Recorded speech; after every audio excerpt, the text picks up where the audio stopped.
Whoop. Let's freaking do this, everyone. All right. Are you all ready to make our dads proud? Everyone at home. Send Wrong holiday tomorrow. send me a picture of your dad. I just want to kiss him. I mean, meet him. Oop. We're back with Ace Attorney. Turnabout Legacy. Our goal for today is to finish Turnabout Legacy. We'll do it. We're gonna do To the it. best of our ability. It's gonna take us a while, but it might be a little bit longer than the average stream. Just like how we are smarter than the average bear. Mm-hmm. As we all know. But that's it. I don't know why I was like, get ready for the next thing. There is nothing. You know what there is, though? You know what needs to be done? Opening the game. Yeah. See, I'm 3 steps ahead of you. I'm 12 steps ahead of myself being behind myself. So how about that? Okay, I'm opening the game. Oh, everyone on stream just heard that. So let's go to the game. Here we are. Once again.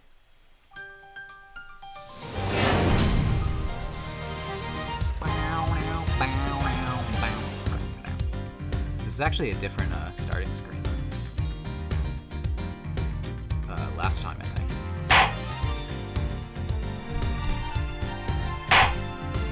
Alright.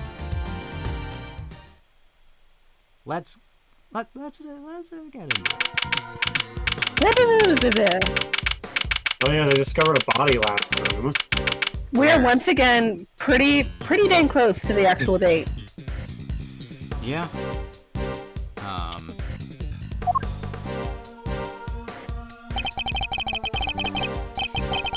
That's pretty much how things went down. Those are the facts of IS-7 as far as I'm concerned. I'm imagining Edgewood is like, did you really eat all of that paper? Are you okay? I had to get my stomach pumped, Miles. 10 times. I'm finally learning the truth about my father's last case. Sorry, I'm eating a chip. Yeah, you get to do your K voice today. Yeah, and I was eating a chip. So, what happened at the trial? Conspicuous crunching while Eddie Thunder talks. Well, we lost. Von Karma did a real number on us. Fender shows the comic loss. Really? You couldn't prove that Mr. Tangaroo was innocent? Oh, we could prove it all right. Had a little decent pile of evidence in our favor. Problem was, we underestimated Von Karma. Fought even dirtier than we feared. I can imagine. Icky. Secure conviction at all costs. That was always his guiding principle. Yeah, ain't that the truth? Anywho, the trial dragged on and on. The whole thing took about a year in the end. I'll never forget the day the verdict came down. December 28th, that following year. My birthday! Wow! It's April now, so... Oh, mama. We're talking over 17 years ago. Oh, I know that mama. we're talking about the date that, yeah, I was gonna say, I know we're talking about the date that Edgeworth's father was mercilessly murdered in cold blood, but also... Yeah. Mom is very funny. That is good. Fucking Johnny Bravo over here. I'm sure it does fly, huh? December 28th. I was there that day 17 years ago, sitting in the courtroom gallery. Let's relive Edgeworth it. is over here. Edgeworth is over here saying that day fucking sucks. Just before the trial got started, Gregory noticed that Samson was looking even worse than usual. Turns out, poor guy had finally reached his limit. It was so bad, he even said he wanted to be found guilty. Wait, you mean they forced a confession out of him? Yeah, Von Karma got what he'd been pushing for from the very beginning.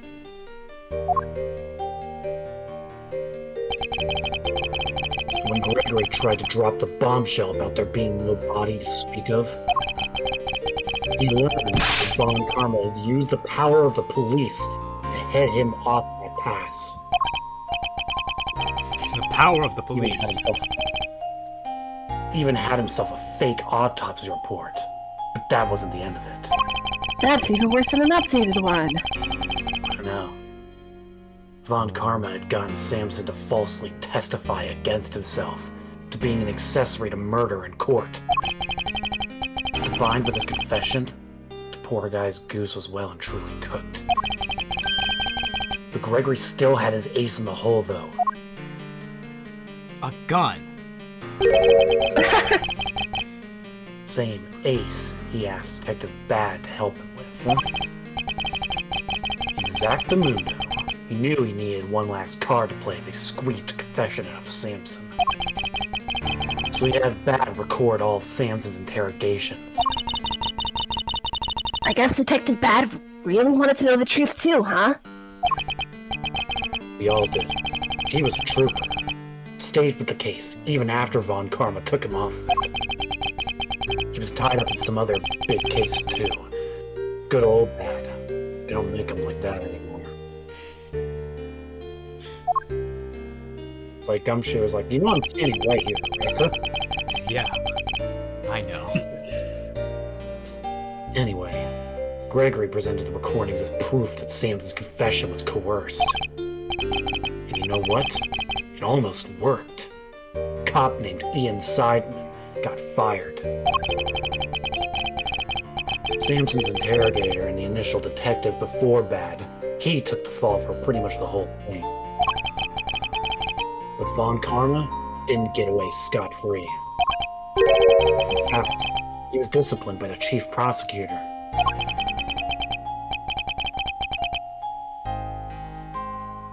For the one and only time in his 40-year career. I heard about it literally every day. Yep, and that was the domino fall there. Still, Samson himself couldn't stomach another day in court. So when that guilty verdict came down, it didn't just signal the end of the day, but of the whole sad affair. I don't remember a lot myself, but my father's face when they declared Mr. Tangrove guilty. I was a young child at the time, but even I could tell how much he was hurting inside. Gregory wanted to appeal the ruling, of course. He would have done anything to clear Samson's name.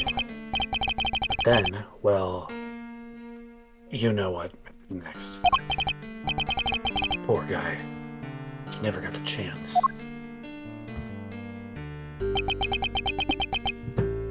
Proceeds into like a 10-minute long re-explanation of everything that happened from the first game. ...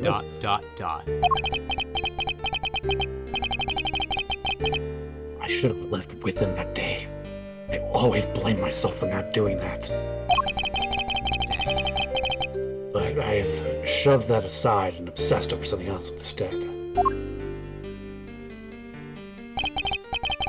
Or rather, someone else. I hated what you did. I hated you for choosing to stick with Von Karma. I was groomed. Yes. Yeah, I'm the victim. I guess that is the like. I don't know. It's just weird because that word usually has such specific connotations. That's a way of putting it. Yeah, that's a way of putting it. I hope you can forgive me. No, you had every right to hate me. I went on to become a prosecutor as planned, and that's when Mr. Von Karma showed me this case file. According to these records, Mr. main culprit in Mr. Frost's murder? Nope, that's not right. Not right. Samson was convicted as an accessory to murder. Strange. The file clearly states that he was the perpetrator. Plus, I'm fairly certain that all of Mr. Von Karma's cases were successfully solved. Mind if I take a peek at those? You're telling me he lied to me? But Von Karma lied? No. Wow. Insane. How? What do you mean? This file's been doctored. The part about the verdict, it's been changed. What? Here, feast your peepers on this. I will do no such thing. Seriously, sometimes I have to add this to the list. Feast your peepers. Peep your peepers on piss. God, the way they localize it is so funny. Convicted as an accomplice. That's a copy of the file they have on record at the courthouse. I should have read that one. I hope it'll be added to my journal. Then why is my copy so different? Gaslighting! Well, you said it came from Von Karma, yeah? My guess is he didn't want Gregory's son thinking there was a murderer out there still at large. Didn't want you looking into it again before the statute of limitations is up. So everything I believe about that case was a lie? Like they say, you all gotta start somewhere. What's important is you know what's what now. Statute of limitations may have run out, but the truth's still out there. Yeah, you know? this isn't for... That's a typo. That's a typo. That's the typo. Uh-oh. Oh, I need to email Capcom. Capcom, you won't explain this? Capcom? Yeah, this is personal. It's Capcom, not you can't jump out a window. in a video game. I inherited Samson's case when your old man passed. The prosecution handed it off to somebody else, too. The great Von Karma wasn't going to bother facing off against a rookie like me, was he? Anyway, long story short, the killer was never found. And Samson was found guilty instead. That's terrible. Is there really nothing we can do to help him? No, it's not the real perp, I'm afraid. Until then, his confession stands.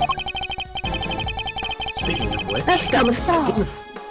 I didn't find out until after the verdict had been handed down, but Von Karma had threatened Samson and made him a deal. Told him if he didn't confess, he'd make sure Judy was convicted instead. How could he? She says with a smile on her sprite. Samson knew there was no way Judy could have done it, of course. But he wasn't going to take any chances, so he did what he was told and confessed to keep her safe. Now, riddle me this, Miles boy. Riddle me this, Batman. That's also getting added to the list, huh? Why do you think your Uncle Eddie just happened to be in prison the day Bronco Knight died?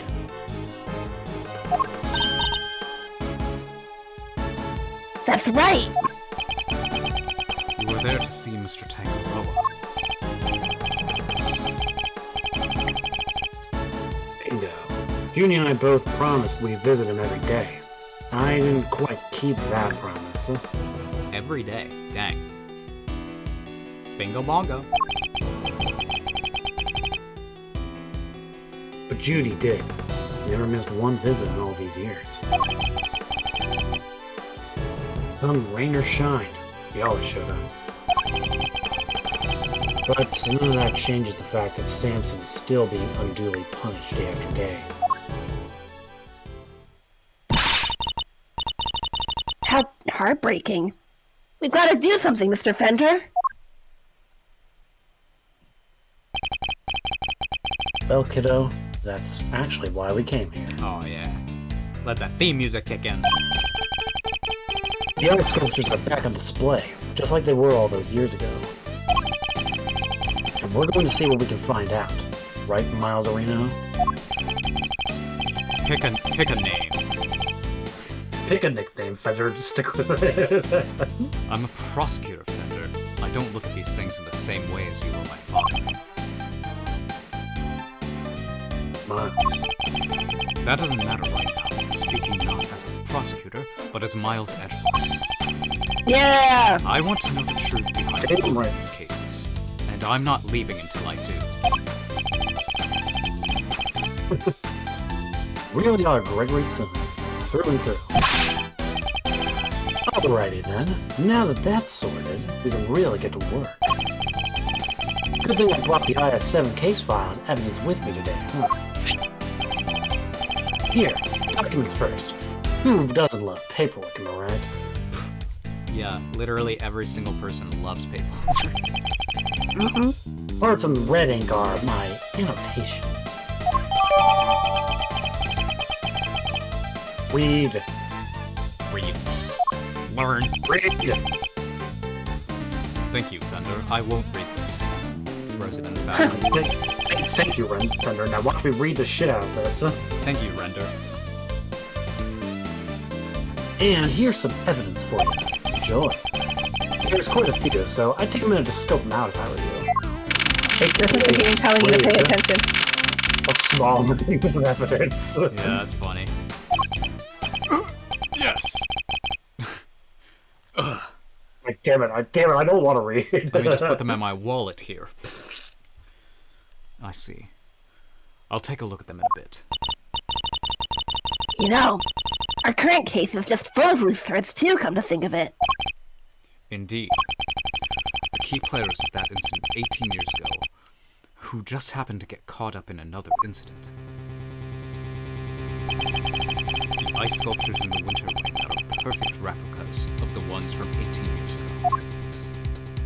It's like the trope in the mystery game where it's like, whoa, the case that's happening in the modern day is just like the case from all those years ago? No way. The poison gas in the Autumn Wing, which has been disguised to look like the Winter Ring. Two chemicals that were found inside the Pisces statue's display case, ubiquium and asphyxium, that form a poisonous gas when mixed together. The victim of the gas attack, Carmelo Gusto, who is no stranger to the events of 18 years ago, who is still unconscious and undergoing treatment in the medical room. And finally we come to the body floating face down in the fountain. The fact that the ice sculptures have melted, just as they did all those years ago. The events of the present day would appear to be intimately linked with the events of the past, which means they may be able to help us learn more about what happened 18 years ago. Sounds good to me. Let's get investigating. I didn't hear anything what you said, but let's go. Objection! Oh my god. Whoops. Alright, who's doing it, you or me?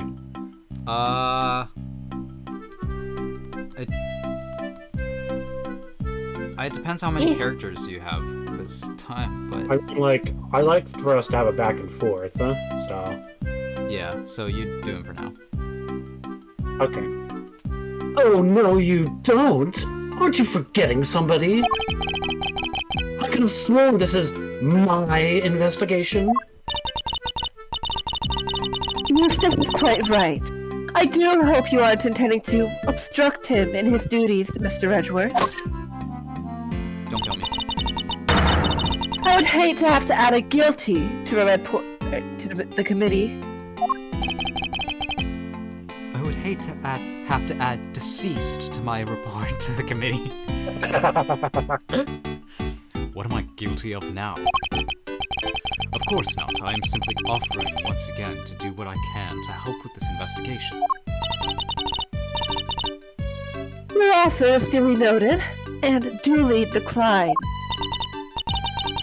Ow. She isn't pulling any punches. The identity of the body from the fountain is currently being ascertained. It is only a matter of time until we have all the information we need.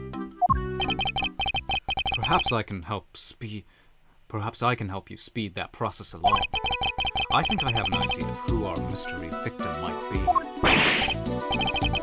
What? Really? You have to tell me. It's the law. It's the law. It's written right here in my book of laws. Eustace, are you sure you absolutely certain you know the law? Like, are you certain of that? Yeah. I like my idea. It's written right here in my book of laws. He pulls out like one of those books that has like the rubber like baby. Yeah, it's like a very long list. It's like law number 70. You have to tell me this. Very well. Maybe it isn't just the ice sculptures that first surfaced after 18 years. The body in the fountain may also be a visitor from the past. Yeah, it is. I mean, it's this guy. Yeah, that's pretty obvious. Take that! They never found the body. I believe the body in the fountain is that of the man who was murdered here 18 years ago. Mr. Artie Frost. What? You say that was poor Chili Wing? I forgot.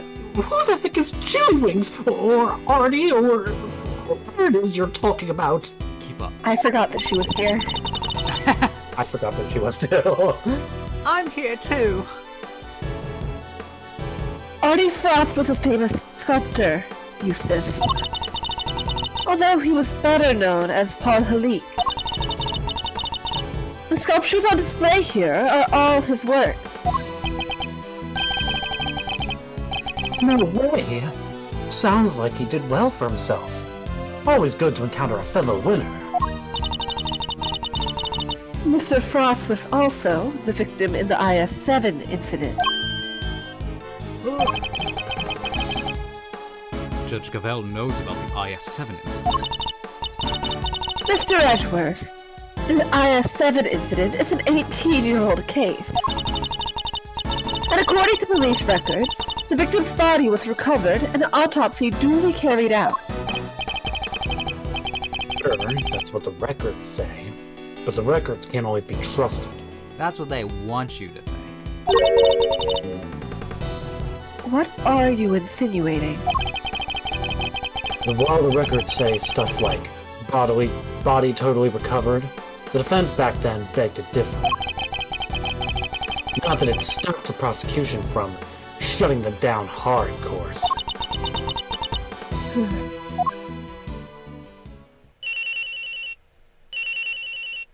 Whose frickin' phone is... Oh my god.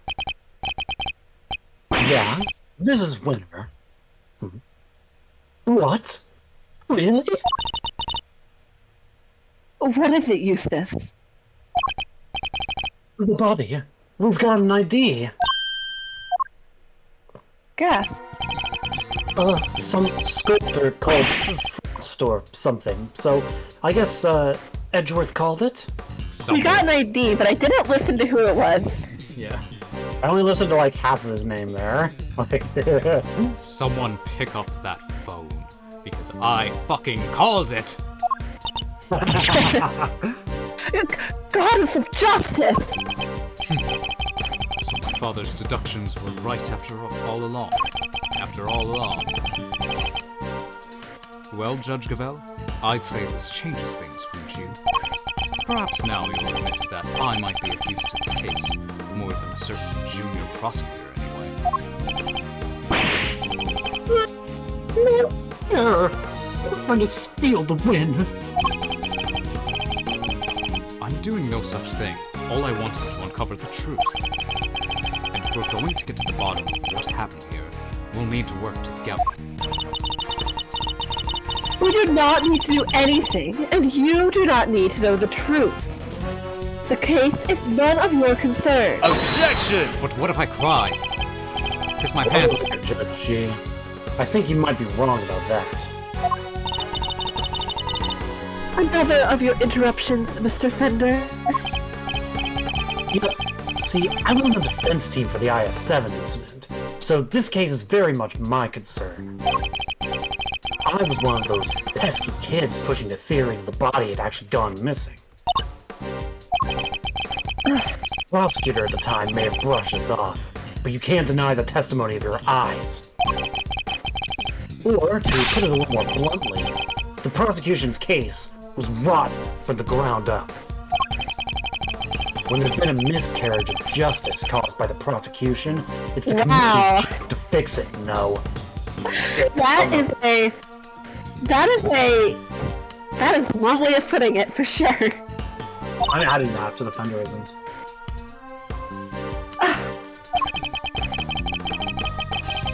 Who better to help you unpick the mess than someone who was there at the time? Unless you have an ulterior motive. Judge Gravel seems to know the facts of the IS-7 incident in some detail, in which case, I suspect she must be here on the committee's behalf. Your connection to the case is noted, Mr. Fender, but I fail to see how it concerns Mr. Edgeworth. He's the son of the original defense attorney, and the protege of the case's lead prosecutor. And if that's not enough for you, he was at the trial, too. I think it's just possible he might have a little something to bring to the table, don't you? Very well. You may both assist in the investigation.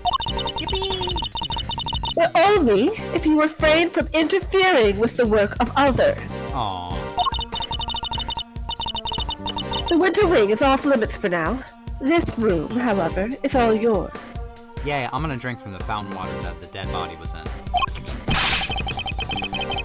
Alrighty. Great to hear we're on the same wavelength, G. Oh yeah, bring it in. Just so we're all on the same side of justice. Do not test me, Mr. Fender. I love calling her G. It's just like Your permission to investigate can be revoked at any time. Duly noted, Your Honor. This is the turn up for the books, huh, Milesy? We get to do our thing after all.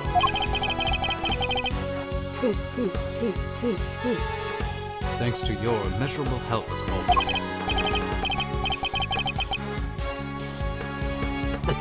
No sweat. Besides, I was mostly doing it for me. Ow, my back. Heh. Okay. I'll be investigating my own thing. So just holler if you find something interesting. I will scream.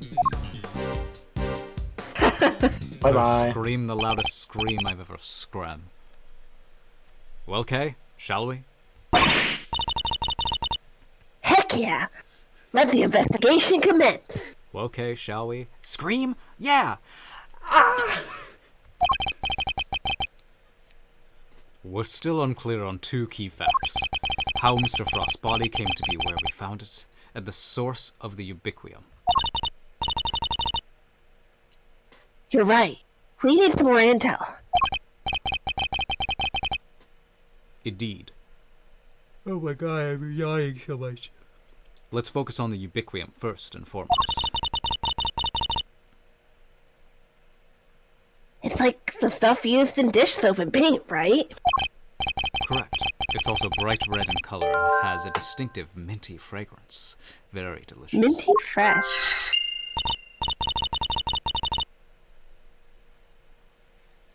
Alright, let's... Okay, sounds like we know what we're looking for. Let's sniff everything.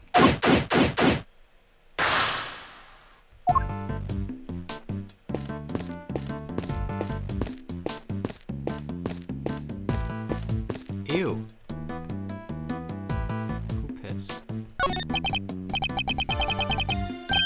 the color and aroma, I'd say this is a puddle of spilt tea.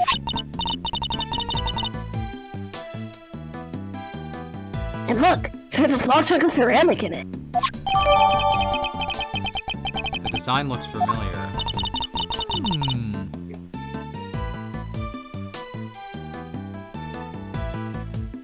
Is I it? guess somebody must have broke something. I know that insignia. And a certain high-strung somebody just might know a little something too. Let's look at the cart. Yeah. If we're gonna find something with a minty fragrance, might be here. Miss Bound's tea set is laid out neatly on the serving cart. The pamphlet says the gallery is famous for its tea. Understandably so. The cup we were given was delicious. Huh. Looks like all of this stuff was designed by Mr. Frost. Interesting. In that case, I think we'd better take a closer look. Look at the big movie. Tablecloth draped over this cart is pure white and completely spotless. That's not what I want. It's just waiting for me to grab him by the edge, clear my mind, and whoosh! Okay? I cannot stress enough how bad of an idea that would be. Oh, come on! What's the worst that can happen?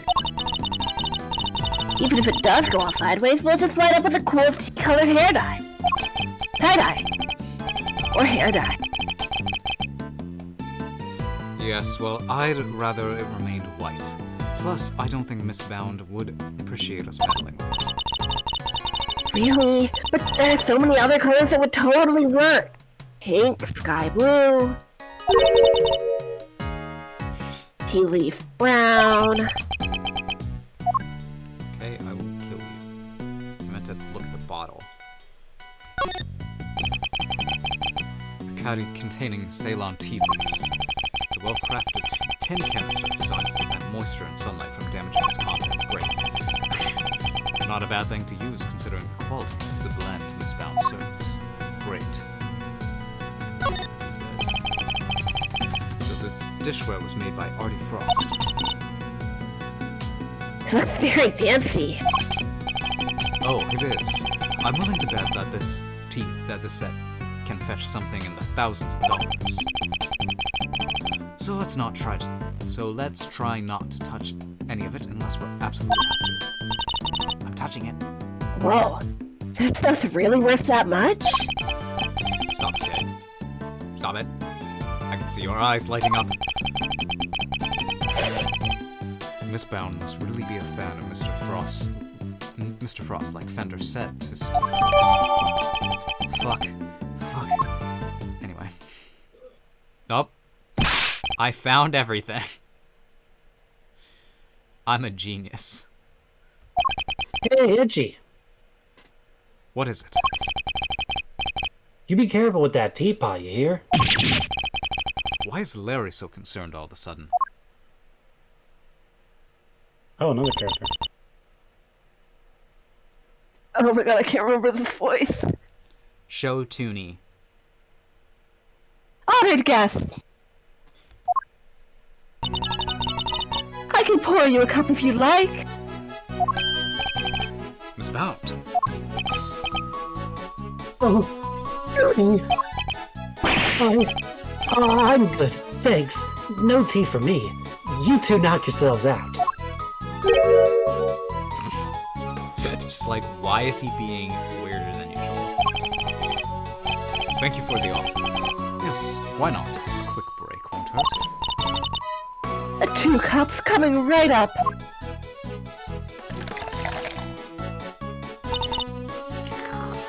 This smells great.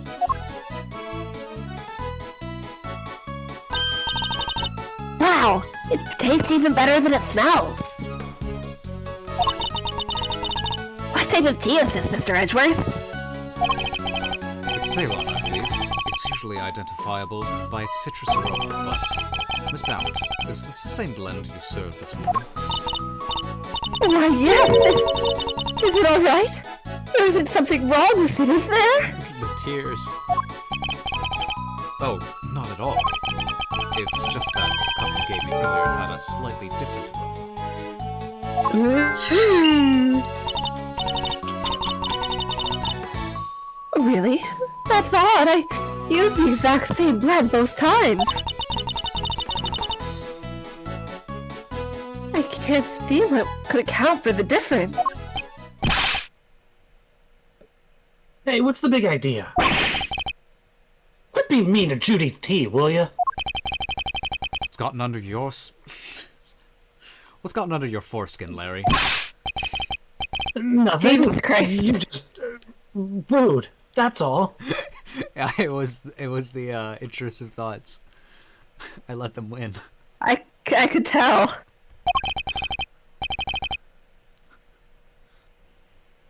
You don't even try to call me by the right name. It's Louise Dunim, dang it. You know what? I'm done. I'm not even talking to you anymore. Well, that was childish, even for him. Wow, what happened there? Larry, did you pour ubiquium in our drinks? Let's ask him about it later.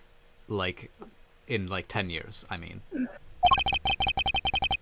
Talking to Miss Blount is more of a priority right now. We may not have any evidence to prove that she's the culprit, but it does seem likely that the poison gas was her doing. Jacques. Hello. Where were you on the night of the 48th? Where were you before you rejoined us here, Miss Blount? I had to go and tell our visitors were closed. Oh, and hand out a little something in apology. Was there something you wanted to talk to me about? Yes, a few things actually. Not least of all, the fact that I think you might be the one who set the poison gas trap. Did you set the poison gas trap? No! Dang it! The original ice sculptures melted 18 years ago, correct? How did you manage to recreate them? Oh, you know about what happened back then. In that case, you might also know I took pictures of them during the contest. I commissioned the creation of a set of replicas based on those photographs for this current exhibit. But why go through the trouble of creating replicas? Mr. Frost's Zodiac series was his great unfinished masterwork. I wanted to see it completed at last. Or rather, recompleted. It was my fault that the original sun melted in the first place, after all. I see. And is there any particular reason why the winter and autumn wings look so similar? Oh my! You really think they look alike? Perhaps I used some of the decorations from one and the other by accident? She's clearly lying. But I don't have the evidence to prove it just yet. Alright, can I present something to her, or should I lodge it?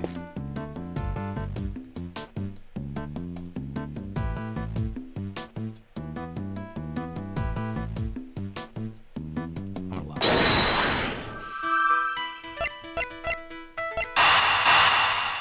Since these seem connected. Fuck. Ouch! Owie, my brain! Alright, let's get some more information.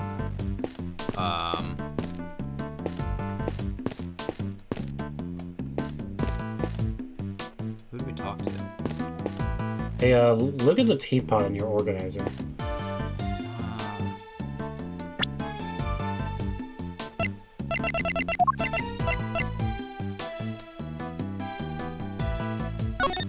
Hold on, let me...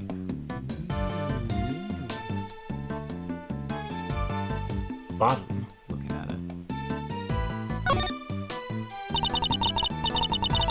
These letters say PH. Right, Mr. Edgeworth? I guess these guys don't know about this yet. Maybe? Yes, they show that the teapot was made by Paul Blue. There's initials on this thing. Right, but I thought his real name was Artie Frost. It was, thereby making this a piece by the victim of the IS-7 incident as well. And his work seems to be everywhere here in the Zodiac Hall. This design looks familiar. Wait, haven't we seen these letters before? This is the mark of the sculptor Paul Galik, I believe. How did a chunk But of how did it... What? I'm the great Steve, and I'm the one who steals lines, Mr. Edgeworth. But how did a chunk of ceramic end up in the middle of a puddle of tea anyway? It's just a hunch, but one suspect quickly comes to mind.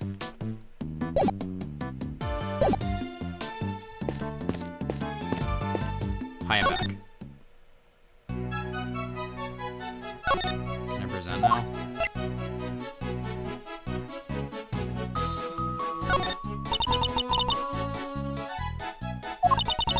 The hunt is on. Sing. Truth will come out. Because we're me. But I don't know what that's about. Ding. I guess Now do we're both of them going at the same to time. find out. Okay, I did get that trying to put some music on my end. I inadvertently stumbled onto the set of Kate Crimes the musical or something. I would love that musical. Alright, I'm clearly not doing... I'm gonna talk to Larry then. Larry? I'm going to keep this simple, Larry. You're hiding something, so just tell me what it is. For the love of God. Oh, quit it with the glare off, you two. It's weird. Come on, Kay. You know me better than that. I wasn't staring. I was, struck by an idea for a picture. Now, Edgy, he was glaring. Yes, and I'll keep glaring at you until you tell us what it is you're hiding. Read it already. I told you, I'm not talking to you anymore. You're talking to me right now. I mean, for now on, I'm not talking to you ever again, starting now. This is getting me nowhere. I suppose I'll have to figure out what he's hiding first before I can get the whole truth out of him. What are you hiding? Conveniently named question. What are you hiding? Come on, Larry. What are you hiding? Not saying. Is it weed gummies? Yes.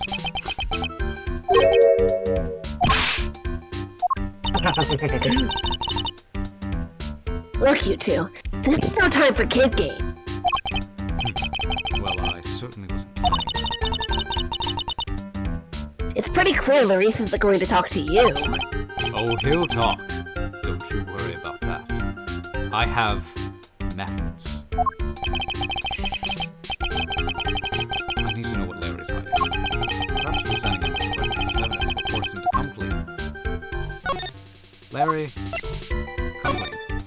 You broke a thing. You broke it. It's worth thousands of dollars. Would you mind taking a look at this for me, Larry?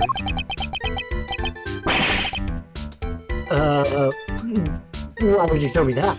I love how they animate Larry sometimes. It's like, Yeah? why would you show me that? It's like out of nowhere and outburst. Tell me what is it about Miss Bound's tea set that's got you so agitated? If you won't tell me, then perhaps you prefer to explain it to Judge Gavin. Wait. Don't make me look bad in front of Verity. She thinks I'm a sensible, cool, clean-cut guy. Yeah? You wish, buddy.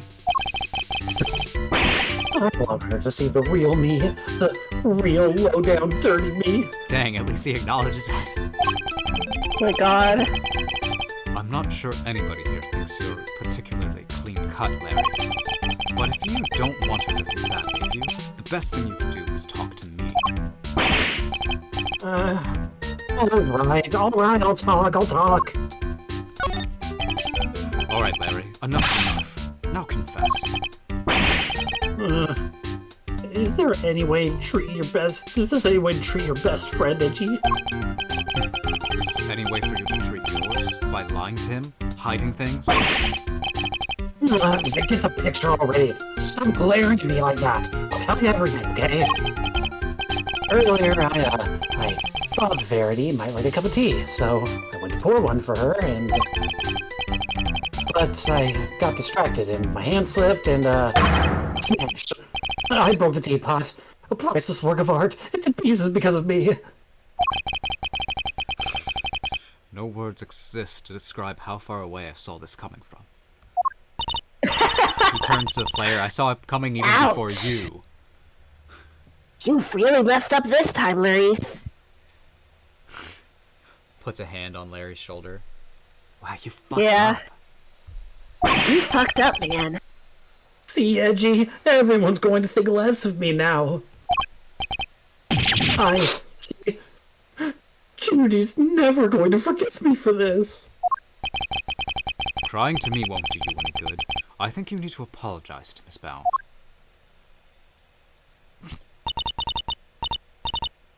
My teapot, I see. I'm so sorry, Judy. I'm so sorry. Not that you'll give I don't have any money, but, I'll paint your portrait. I'll paint you 50 portraits. Please, Mr. Denim.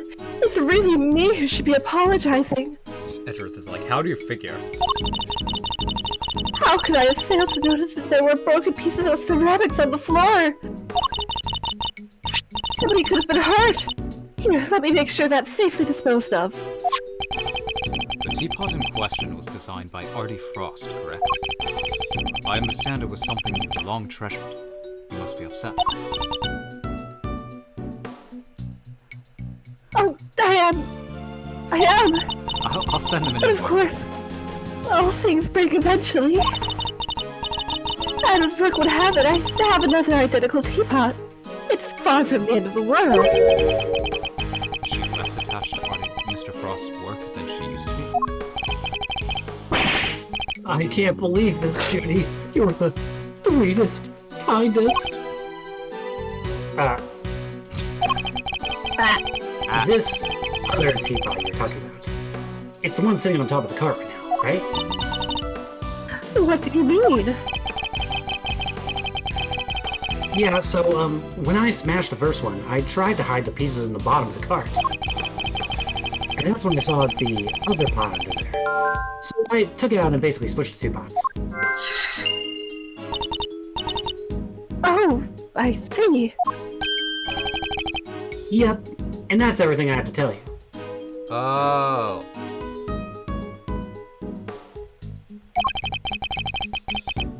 I'll just I'll leave be it extra at careful not to break the other one. Promise. that. You have no shame whatsoever, do you? I'm sorry.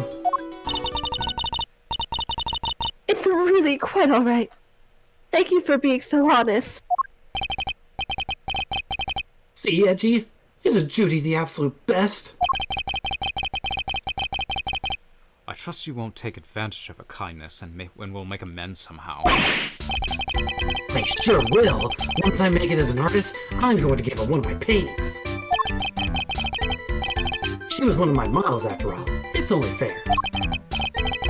At this rate, I suspect he's likely to make more trouble than amends. Don't you think it would be better for you to keep out of her way for a very long while?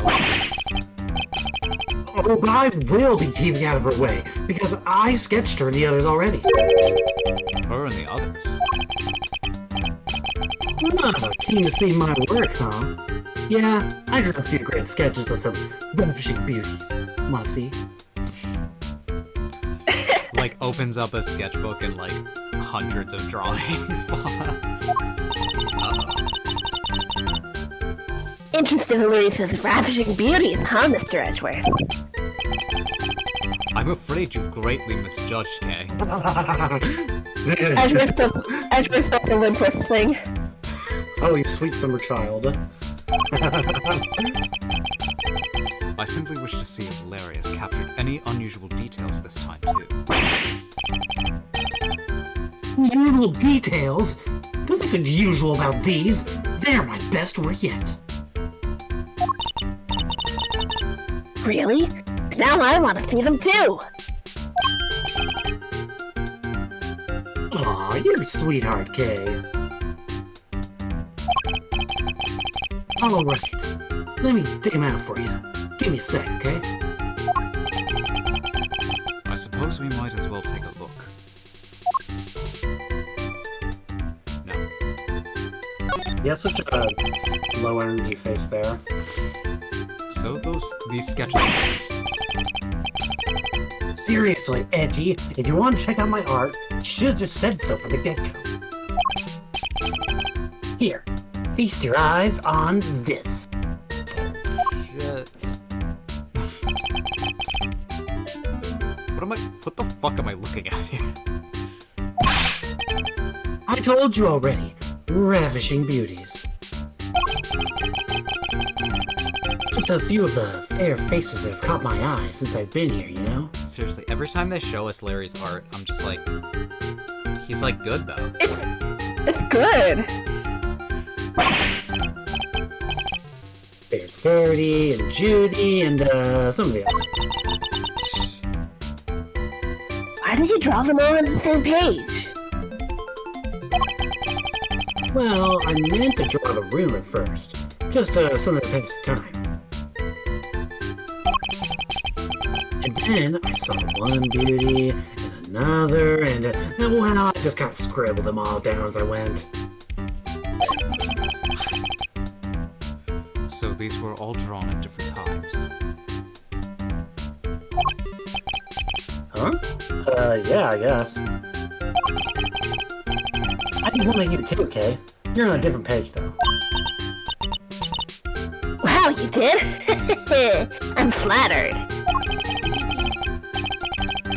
How true to life are these sketches? Did you only draw what you actually saw? Of course I did. You think I draw things I can't see? Like, use my imagination? Yes. Nope. These are 100% true to life. Right down to the exact shade of each color. I like how that implies that the stars around them are real, too. Yeah. Colors are accurate. Interesting. Much as it pains me to admit, Larry may have provided me with some useful piece of evidence yet again. I will say, every time they call like a Larry painting evidence, it's like, is it really? I mean, it's fine in these games, but it shouldn't be admissible in court, I feel. As like a testament of what happened. The servant card in the sketch, for example, if I compare it to the one here in the room, it's a clear contradiction between the two. I think a little deduction is in order. Could I borrow this page for a while later? Sure thing. You want me to sign it for you? Just the page, please. Signs it anyway. Alright, bye, Larry. I think we can, go back to the T cart, and we can do something now.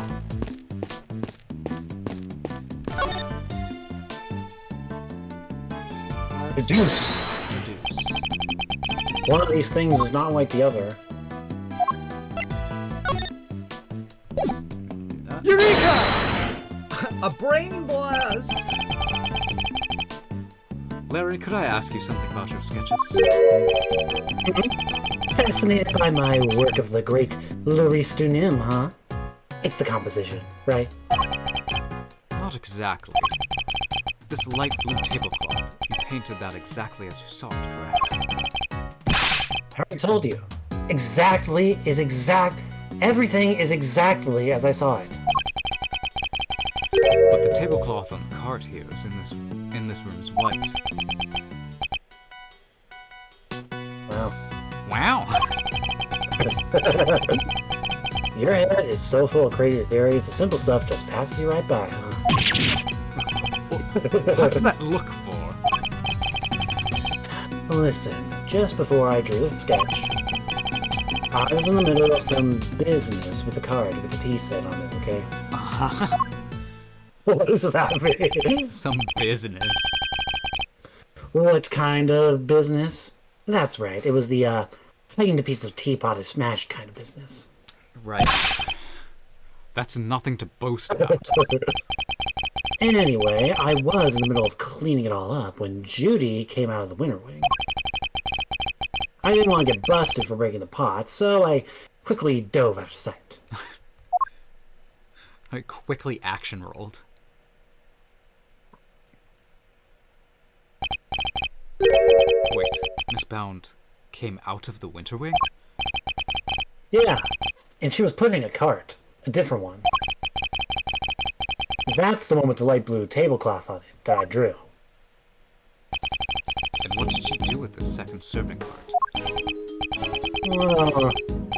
I saw her wheel it into the summer wing, but I don't know what happened to it after that. When she came back out, she was pushing one of those other carts. The kind you can lift stuff with. A lift cart?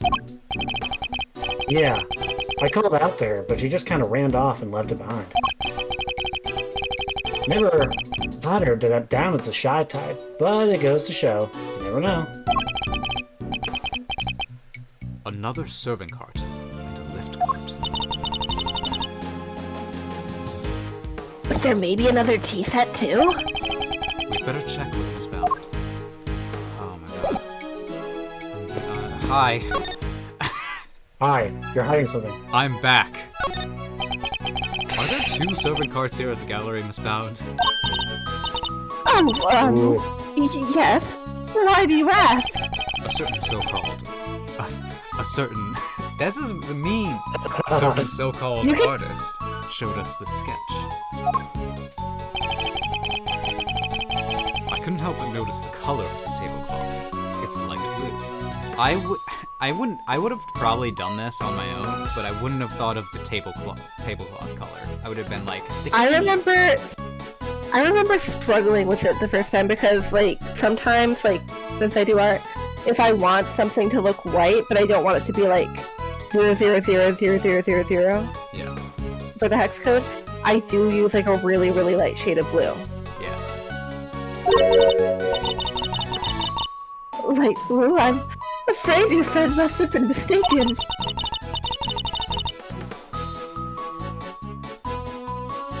I only used white tablecloths, freshly laundered and starched.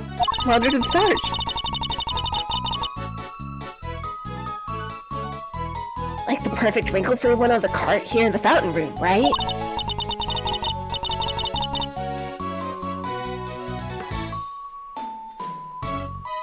Exactly.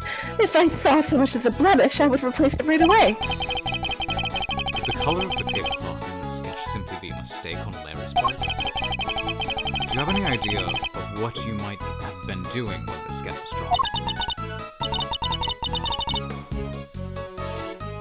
Let me see, I appear to be carrying out my usual duties. I'd like to ask you a little bit more about these duties, if I may. Your duties. What do you do for work? What exactly were you doing when the sketch was drawn?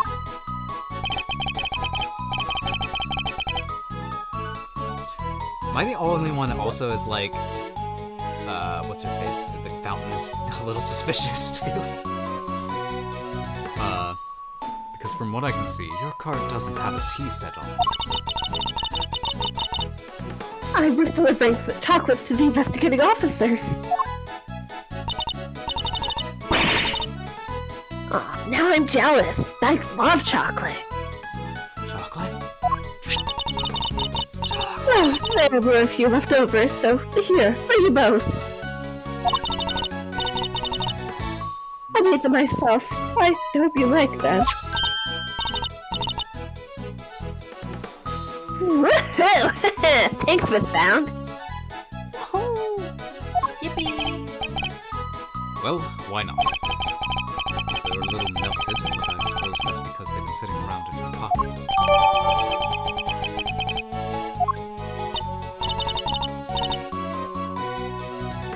They're super sweet. I love them. Yum! I'm very glad to hear it. I want brownies so bad. God, that sounds really good now that you say it. I'm about to make a batch of brownies after this. They may not be the prettiest, but I'm grateful for the energy boost nonetheless. Though perhaps they could do with a little less sugar. I have some critiques. Alright. So now what?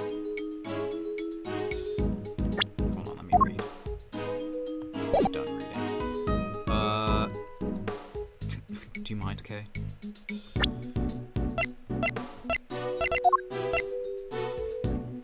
I'm still suspicious of this part down here. But I don't know. Do we have any logic? We do have some logic. Let's logic the shit out of this. Do this one. It tastes different because it's switched. Well, I suspect the difference in aroma we noticed is due to the teapots having been switched. You do? No, actually, I lied. I can't see what else it could have been. The tea itself hadn't changed. Why don't we ask Miss Bound, just to be sure? God. Miss Bound, I'm back. Again, I'm back for a third time. The difference in aroma we noticed. Do you think it could have been because of the different teapots? I suppose so. Why are you crying? Pull yourself together. My cup just now had a subtle minty scent. Rather like uva tea. Oh, I just remembered. I made some peppermint tea in that pot only yesterday. That must be where the minty aroma is coming from. Could that really be it? Sex it down. Let's go! I think they're a The tea from the teapot Larry switched.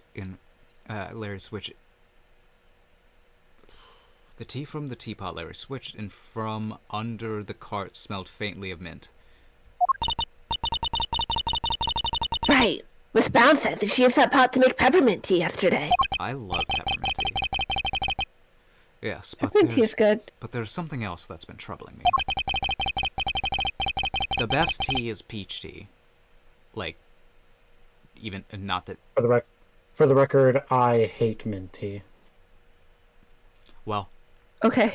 Well, it's okay. That's my vote. It's okay to be wrong. I was about to say. I do like green tea. Green tea is Green good. tea is good too. Miss Bound seemed more taken aback by the switching of the teapots than the breaking of one. You're right. You'd expect it to be the other way around. I suspect she might have been deliberately hiding the teapot underneath the cart.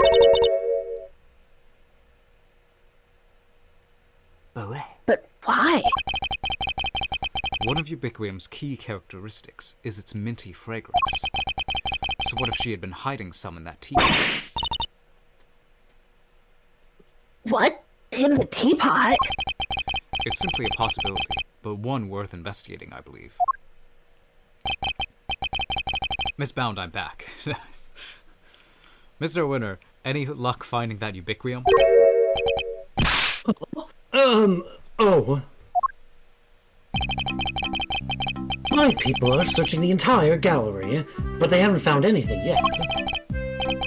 And what about you? Don't tell me you know where it came from. I may have an idea. Oh, I knew it.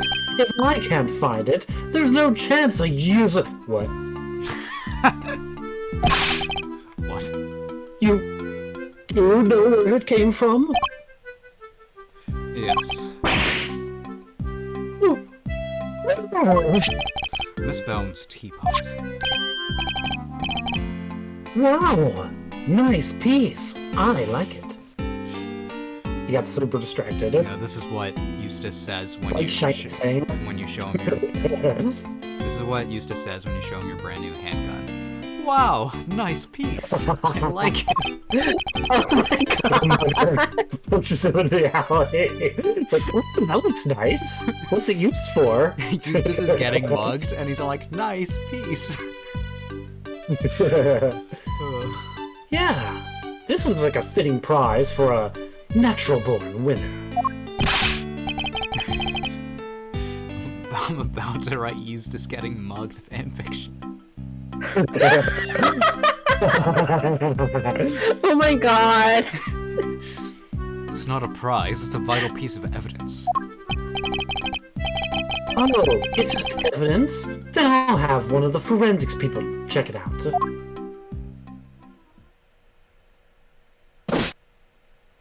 That's me. He just throws it at him. Mr. Edgeworth. Is there some sort of problem with my teapot? Possibly. The minty fragrance we noticed coming from it. I think it might just be the scent of one of the chemicals used to make the poison gas.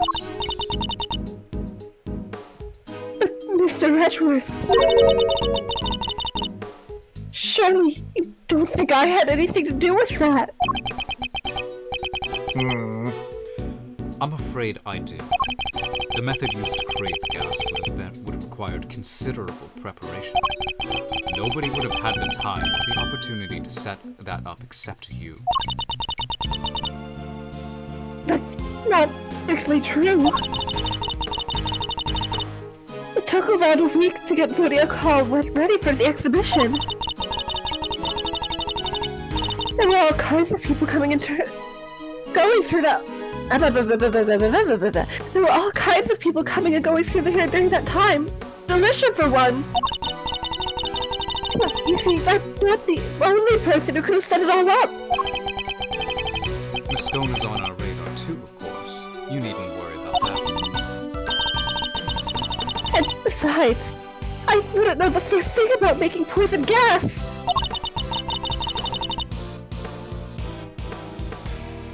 So even if you did find some ubiquium in my teapot... Did we say ubiquium? I think we...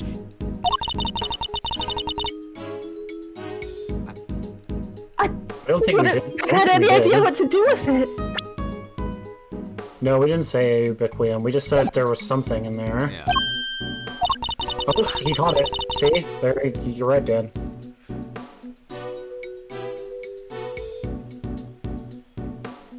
Yes, see? But first, we should see what the test results have to say. I totally said those words in the right order. Yep. Miss Bowden claims she doesn't know the first thing about making poison gas. I need to find a way to prove that she's lying. Check your evidence, huh? Yeah, well, she fucking said it.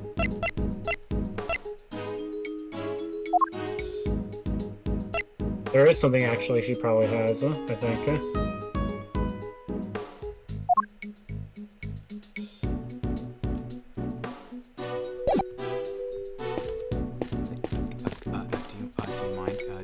Do you mind?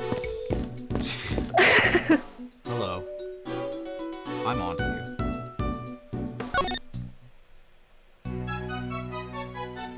Can I Did we look present? at the fountain at all? I can look at the fountain. Yeah, I don't think we did that yet. It seems the police have already removed the body. But why did the body of a victim from 18 years ago turn up in this fountain? And why wasn't it all rotten and stuff? Did it slowly shuffle its way here like a zombie? Need I remind you that zombies aren't real? I am a prophet. It seems likely that the body was preserved somehow. Really? Is that even possible? Hey, Mr. Forensics guy! Anything to report? Yes, ma'am.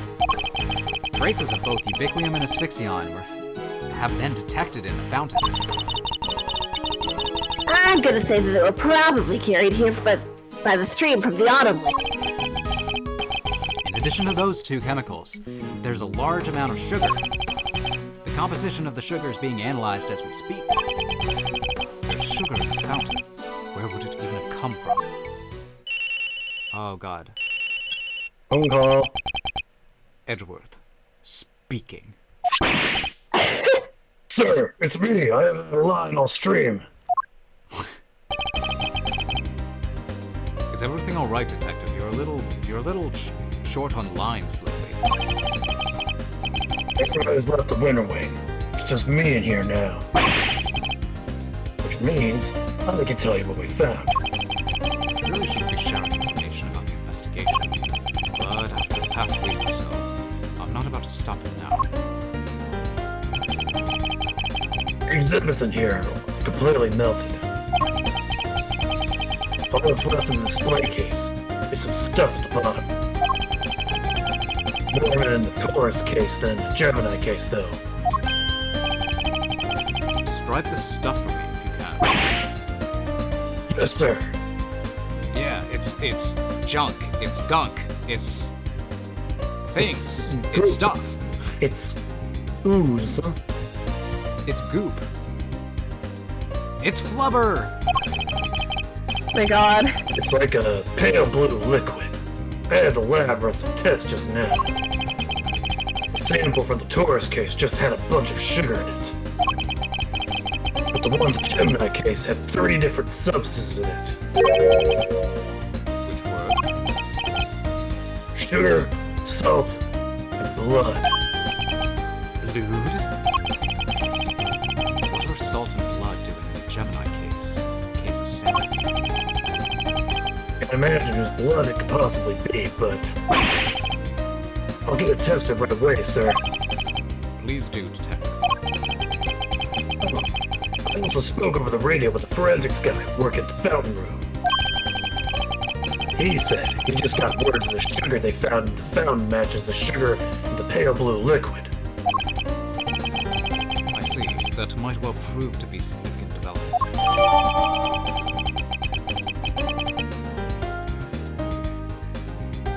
Can I say, how do you check whose blood it is? Like, if it's blood of someone who's never had, like, has anything else in the police's system, can you do anything with that? I feel like there must be a way, like... Similar to fingerprints. Obviously, the police can only tell whose it is if they are on their file. So, like... Yeah. You can't... Like, if they found fingerprints, like, at a murder scene, you know, the only way they would know whose fingerprints they are is if they've already taken that person's fingerprints. Yeah, I feel like Same deal with blood. I feel like it's such a Batman thing to be like, I got the blood, now let me reference every single person in the city. Yeah, it's basically... it's funny because it kind of plays into the idea of, like, when you really think about it, in some adaptations, Batman's kind of a police-statey kind of guy because he has so much information on everybody in Gotham, basically. Yeah. Alright. Anything else to report, Detective? Yes, sir. We found one of those lighting devices here in the Winter Wing, too. There were a few of those being used in the Autumn Wing to disguise it as the Winter Wing, as I recall. It seems that the equipment from 18 years ago is more than just for show. I need to talk with Miss Scone about this. Anyhow, I better be getting back to it. I'll let you know as soon as we hear from the lab about the blood. Yes, thank you, Detective. But if it is, I assume it might be, What's that, Gummy? Seemed like he had a lot to say. Yeah, he was making up for lost lines. But if it's... Honestly... If it's Frost's blood, then they have that, so... Yeah. That's what I assume it is, though. He did, and all of it very useful, for once. If I'm going to prove that Miss Bound's claims about who could have set up the poison gas trap are false, I'll need to talk to a certain somebody else who was there 18 years ago. The lady. Excuse me, everyone, excuse me. The British. The British. The British are coming. Miss Scone, I'd like to ask you a few questions if I may.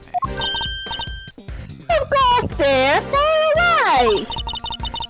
Anything for you, Mozzie Smozzie. Dear little sweet tooth decay. Tooth decay. That one's pretty good. That's a choice. I'd appreciate it if that was the last time you called me Milesy Smilesy. That's getting added to the Edgeworthism because he said it. You And can't I'm- stop me. And I'm not a fan of tooth decay either. Well, I just have to like and love it. I can't change the nickname once I settle on it. Okay, come on. Relationships are built through compromise. Let's get really serious. It's like, surely reconcile. Well, I guess we tried. Alright. Gallery decorations. What can you tell us about the various devices used to decorate the gallery's exhibits? There seem to be some pretty specialized items in use. Light-emitting devices, luminous fabrics. Oh, I could tell you all about those theories.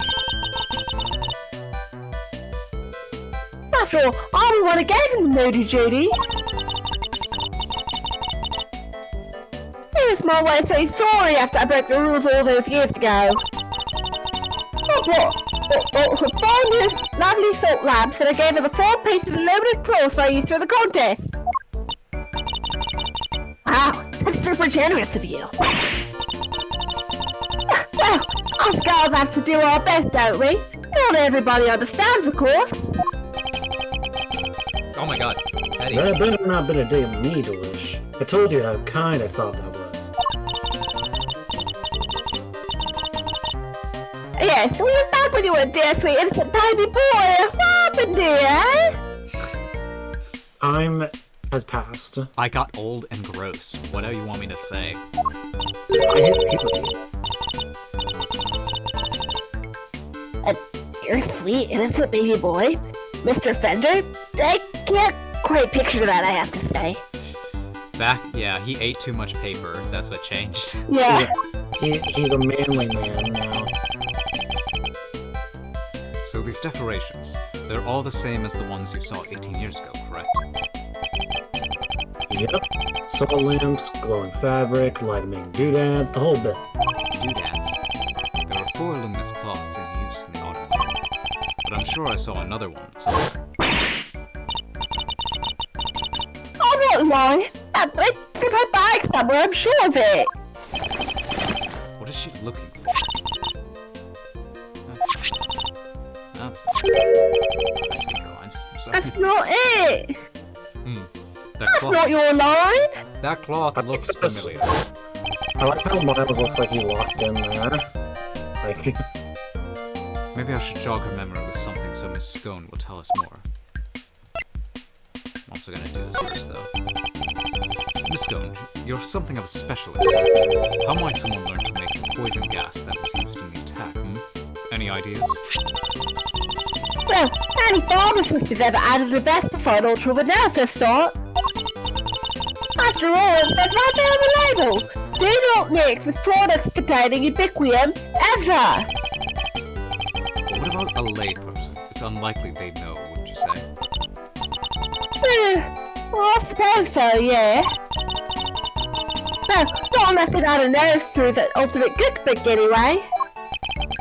oh. Prize from the contest 18 years ago.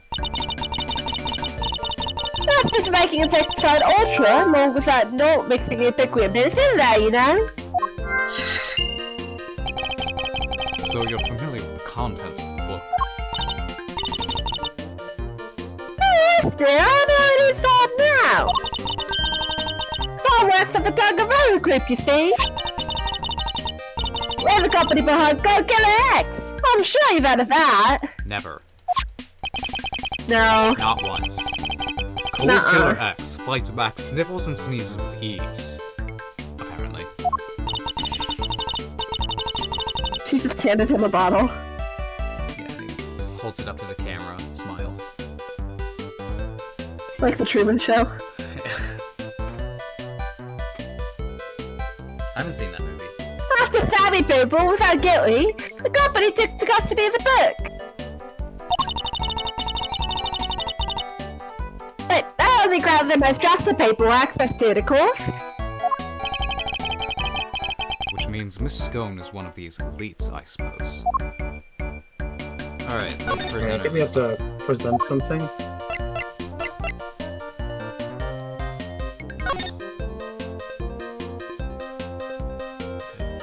He said we had to, like, jog her memory. And it had to do with the cloth, so... We have cloth. Take that, huh?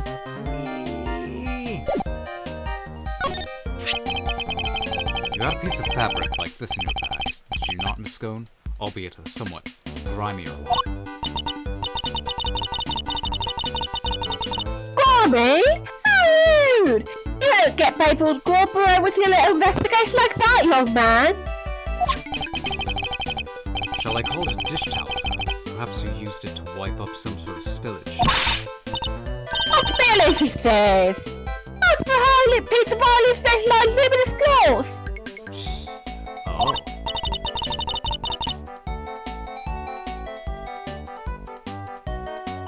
I probably shouldn't have told you that. I think I'd like to know a little more about this highly specialized luminous cloth, if you don't mind. Why didn't you want me to know you had a piece of luminous cloth in your bag? Well, I suppose there's no point in ordering it now, is there? If you must know, I fished it out of the fountain. It was right before they called me into the autumn wing. So was Larry's sketch of Miss Scone's when she was trying to retrieve the cloth? Yes, I thought it was one of the ones I'd given Lady Judy.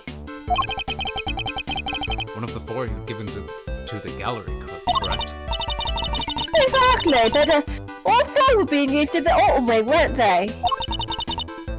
So I realised it must be one who went missing all those years ago.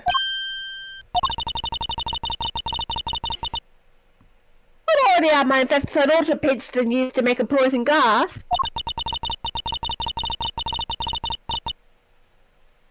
If one of my claws turned out to have been used in some sort of dastardly deed too, well... I was going to look guilty of sin, wasn't I? So I kept it hidden in my bag and hoped for the best. I see. Oh, it does feel good to get off my chest though. Stress is no good for the complexion. So the cloth that disappeared 18 years ago, the one that the victim was wrapped in, just happens to reappear in the fountain at the same time as the body.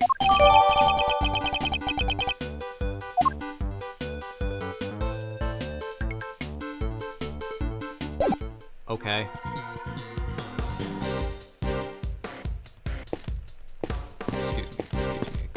Excuse me. Do I have logic? Nope. Oh, I think we gotta talk to Eddie. Eddie. Where are you looking at? Hey there, Miles Arena. What's the situation with the investigation? What's the situation with the investigation? Things are progressing. I think. Okay, Lynn. It is.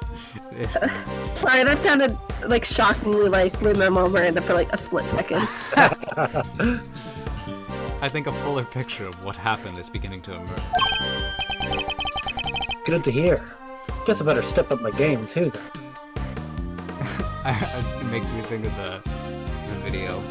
If I could prove that I never touched my balls, would you swear Oh my to tell God. another soul what you saw? No one else was in the room where it happened. Anyway. I love that video. Hey, the music! I've been thinking of the one where it's like I forget what the song is called. The one where like the first introduced watching it's like we are out good. What? Man, what? Oh, remember not paying our fucking taxes. That one makes me laugh. Yeah. This is Hamilton, my right hand man. Blah, blah, blah, blah, blah! Blah! Anyway. This case seems to have a lot in common with the incident from 18 years ago.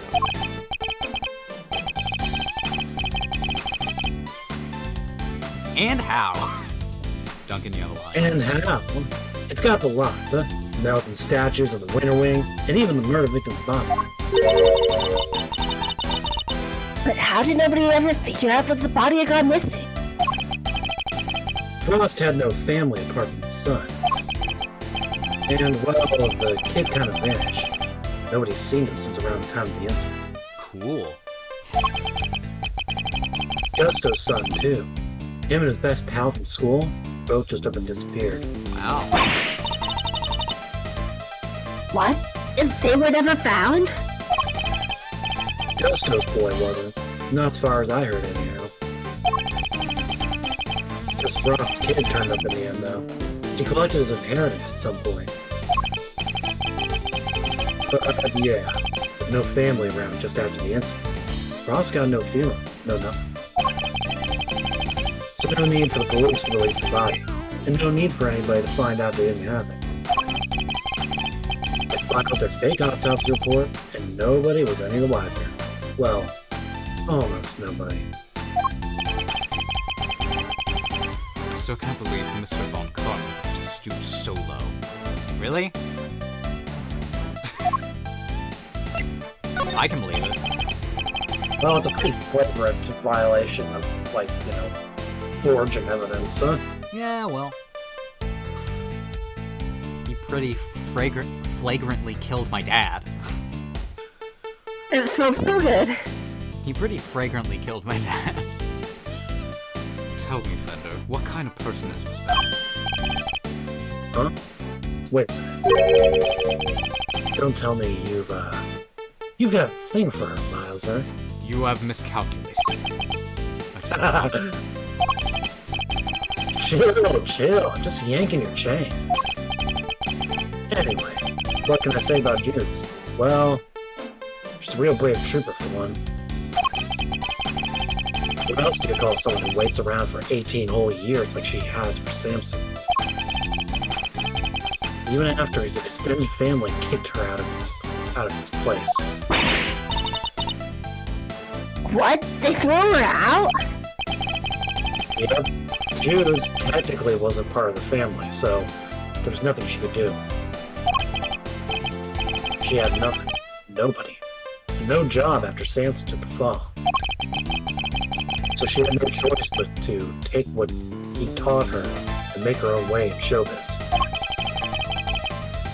She's retired from that all now, Yeah, so why did she retire? She finally made enough money to buy the old place back.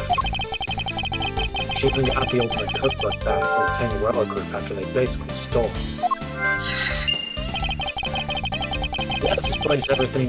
Guess's place and everything to do with it was all that she ever cared about. So she just wanted it back. All of it. Fender seems very sympathetic to Miss Bound's plight. From a less charitable perspective, she has, in a way, taken everything that Mr. Tango owes for herself.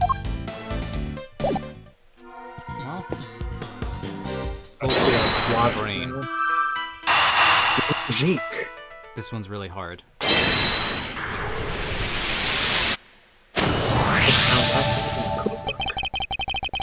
The ultimate cookbook contained instructions on how to create the poison gas, and the current owner of that book is none other than Miss Judy Bound.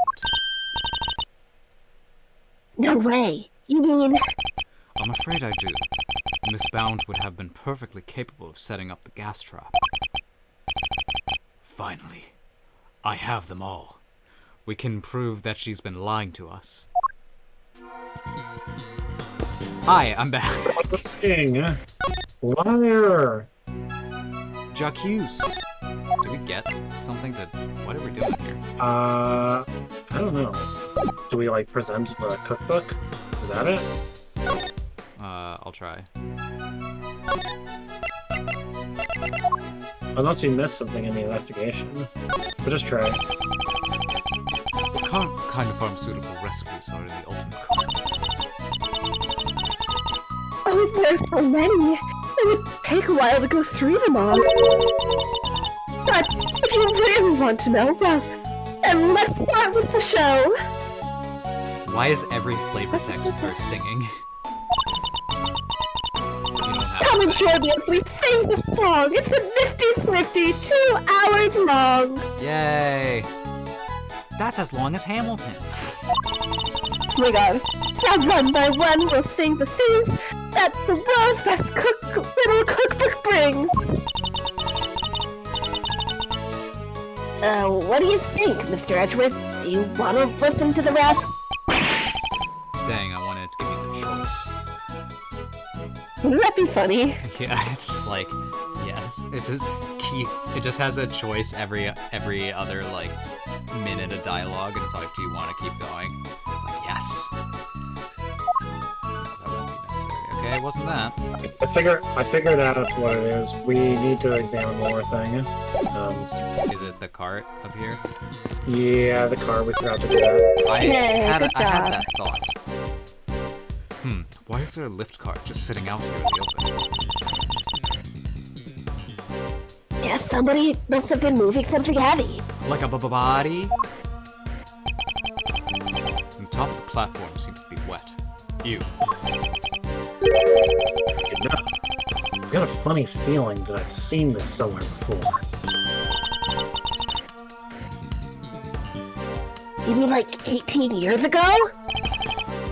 Yeah, it's all coming back to me now. I last saw it in Frost's room. He must have used it to move the ice sculptures around. It's one of those fancy numbers where you can change not only the platform's height, but even its angle. Even if you had one of these, you can move giant lumps of ice around no sweat.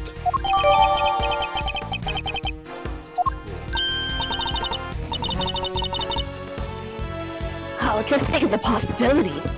I could really use one of these. Imagine the things we could live with this, Edgeworth. Yeah. Sure. That's when it's 4K. Still, it doesn't explain what it's doing here, though. Bit of a head scratcher. But we should give it a think, yeah? Indeed. After all, it just might have something to do with our case. Oh my god. There we go. Done. Woo! And that's that. All that's left now is to await the results of the tests on the teapot. To be continued. That was 135, so that was not that much longer than. To be continued. Right now. Yeah. Yeah. How many Do we how need many to take a parts are short break? left? 2 parts. 2 parts left. So do we want to take Yeah, a break now or after the next one, or both? I can keep going like right now, and then we can maybe take a break after the next one. I'm good either way. I'm gonna take a break now because I might have dinner Okay. that I can make. I did not eat I'm gonna yet. grab a drink, so... Okay. We will be right back, everyone. Okay.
Alright. Wait, we got some people back. I have food, so I will not starve. I have a drink, so I will not die of thirst. I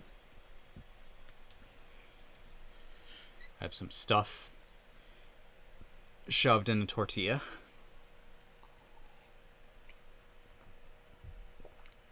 You know, I'm back. Ah! Oh, Welcome. oh boy. I have I have the best type of meal. A bunch of stuff in a tortilla. Oh, The hell best yeah. of meal. Edible. So true. Ground turkey. Better than paper or glass. Mm-hmm.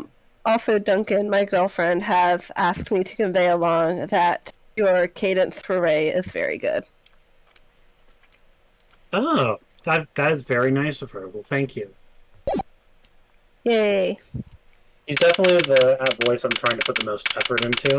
So Yeah, because I feel like we all kind of do that, or I can't speak for you two, I guess, but I try to do that with like recurring characters. Like I want to make them more consistent. So yeah, I'm just trying to give him like a more natural voice, whereas I'm trying to Yeah. ham it up more with somebody like Eustace. So yeah, Alright.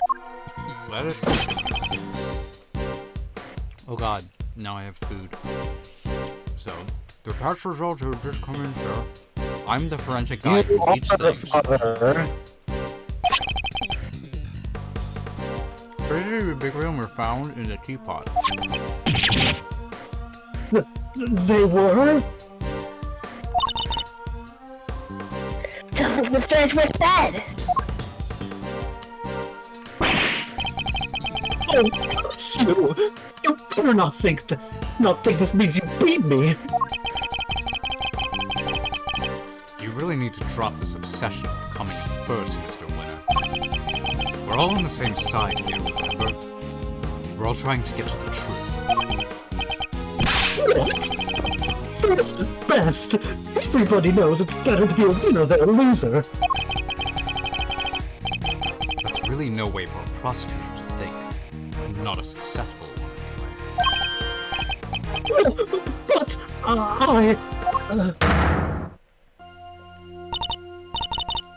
Enough! Mr. Edgeworth, please refrain from taunting the boy. I will do no such thing. Ignore him, Eustace. He isn't worthy of your attention. What? oh damn. What is their deal? Let's go. All right.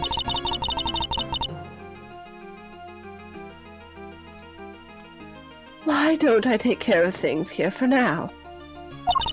Just go play with your little Game Boy. In the meantime, you could perform the far more important task of going and checking on the victim. Oh, yeah. Good idea. I'll be right back. Excellent. We shall see you shortly then. Mr. Winner's annoying, but totally harmless.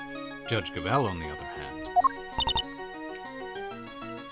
It's not something, No. but not harmless. But watch out. Because she's got a weapon. Miss Bound, perhaps you could explain why traces of ubiquia were found in your teapot. I had no idea that there was anything like that in there.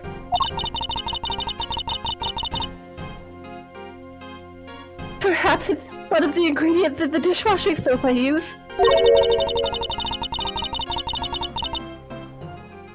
So, you are telling to the court that you did not intentionally put ubiquium in the teapot? Yes, exactly. Why would I? Until today, I had no idea that it could even be used to make poison gas. Objection! Ooh. You're a trained actress, are you not, Miss Bound? I'd have thought you would be more convincing. You would be a more convincing liar. Ooh. What do you mean? You have access to the Ultimate Cookbook, correct? A book that just happens to contain instructions on how to create the poison gas used in the attack. Meaning, it's perfectly possible for you to know exactly how to make it. Oh, she took damage. You're very well informed, Mr. Edgeworth. That's me. Miss Bound, is what Mr. Edgeworth said true? The book does contain information on how to make the poison gas, yes. But the fact that I haven't seen it doesn't make me guilty. Can I ask exactly how the gas was triggered?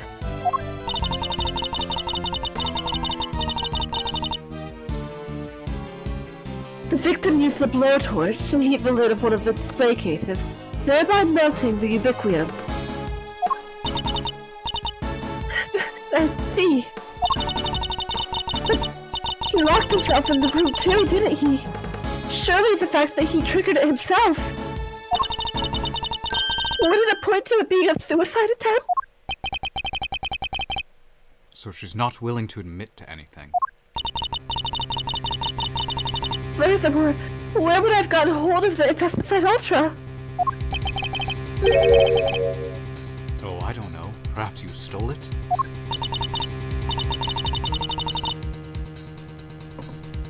You know, I did pop in the mini Jenny a week or so ago. And that very evening, I noticed my Pesticide Ultra had gone missing! Judy, you did it!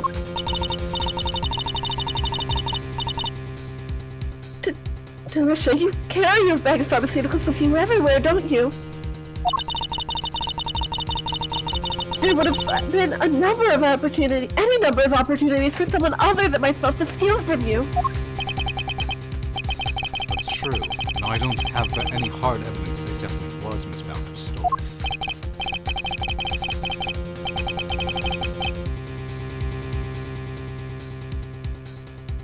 Duncan. Oh, no, I agree with me.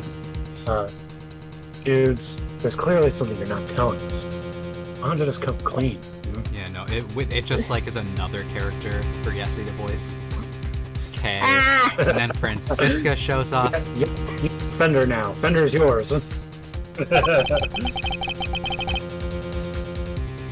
We all know you've never hurt somebody for no reason, so... Like, you voice so many characters, I'm already done with my food.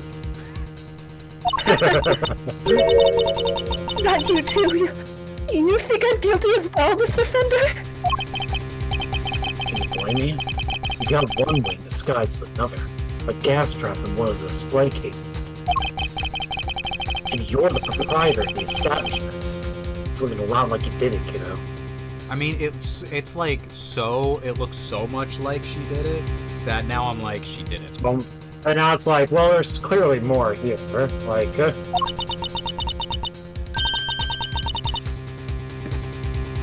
You've got this all wrong.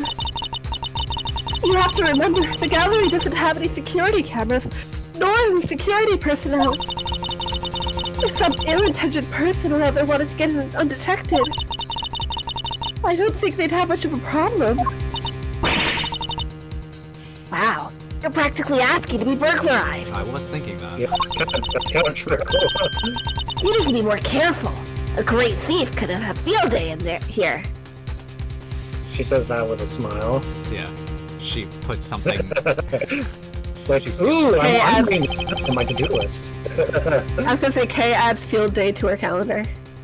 Yes. And I don't think she's joking. And actually, it seems that Mr. Gusto did in fact entered the gallery before it opened. Jeesh. Judy's one tough cookie. She's not budging an inch. I guess it's time to Phoenix fight. Maybe it's time to rock a little technique Gregory taught me back in the day. The Gregory music! Yeah. Yeah. And what Okay, technique might that be? eating paper? Haha. He called it like logic checkers or something like that. I don't remember the name exactly. Oh my god. So hear me out. Everything's connected to what happened 18 years back, right? This is we're not getting anywhere by focusing only on the here and now. Maybe we ought to approach this from a different angle and look to the past for clues instead. A turnabout in thinking. When's They said the thing. Yeah, when's turnabout thinking? So my father used this method as well. Alright, let's run this through the old Thinkatron. How was June's involved in what happened back then? I'm not adding that to the list. Thinkatron. According to Miss Bound, it was because of her that Mr. Frost's flavored ice sculptures melted. And yet his sculptures are here on display at this very gallery today. Is it possible that she stole them? Well, thank you, Ben. I think I know what I need to ask Miss Bound now. Don't thank me. Thank your pops. Now take it away, Milesy. I'll grab the popcorn. I want popcorn now. Yeah. Popcorn and brownies. That's the menu for tonight. That sounds like such a bomb-ass menu. Yeah, I'm not gonna lie. Great thing to eat. Terrible for my diet, but I don't care. Well, popcorn's not actually that bad, I feel like, because there's It's only not. calorie. It's got a shit ton of sodium though, which is why I need Depends to on how you avoid cook it. What it. It's like, what you do is because you can like I believe order from movie theaters popcorn if you want. Yeah. Some of them deliver. Maybe it's really only AMC. really? Miss Bound, you say that you were the ones who caused Mr. Frost. You were the one who caused Mr. Frost's creation to melt 18 years ago, correct? I'm afraid so. I was young and foolish, and it was a terrible accident. And yet, what? Oh my god. And yet, what you did allowed you to open this exhibit, no? What do you mean? Yes. What do you mean, Mr. Edgeworth?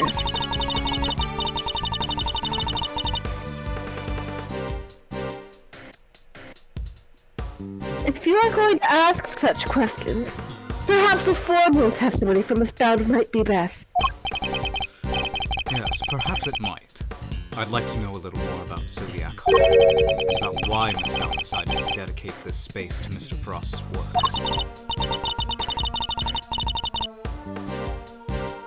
Very well. If you believe it relevant to the case, I will allow it.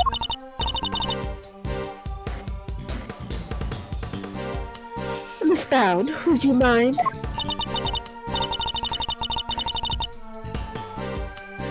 Not at all. I'll do whatever it takes to prove that I'm innocent.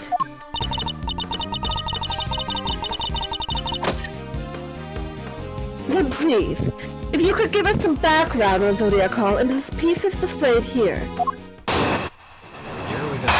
First one of these tonight. I have a feeling Yep. we're in for a lot of these. Get ready, folks.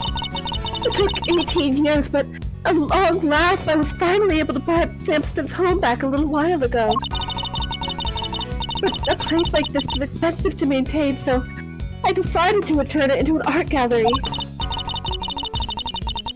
To that end, I collected as many Paul Halik pieces as I could from around the world. Because, if I'm honest, it's always been something of a dream of mine to open a space dedicated to this work.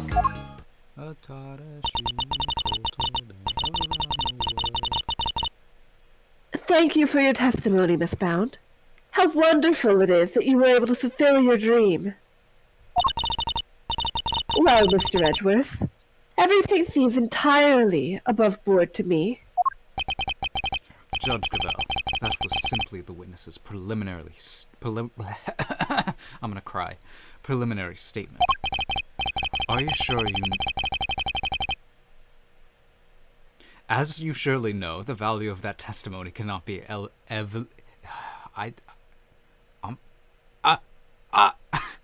You good, man? No! Are you having an episode? No, there was something in the quesadilla. It's getting to me. As you surely know, the value of that testimony cannot be evaluated without due cross-examination. Spoken like a true attorney. A true ace attorney, thank you. An ace attorney? I already said it. Very well. You may do what you must. It's like, I'm not an ace attorney, I'm a homosexual attorney, thank you. God. That is definitely, like, someone made, like, a comic about that or something. Alright. It took 18 years. At long last, I was finally able to buy. Good stuff, huh? I will do that. Hold it! 18 years. Must have gone through a lot to buy it back, Miss Pound. This home, this place, such memories abound. I couldn't stand to lose what I had found. She Song goes. and dance, huh? There she goes. I just bring these are poems. Samson, I did what I had to do to see that the home was waiting here for you. How does she make it look so easy?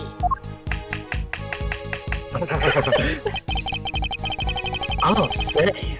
But I wasn't expecting less from a trained triple threat performer. If you could continue with your testimony, Miss Bound, minus the singing. If you please.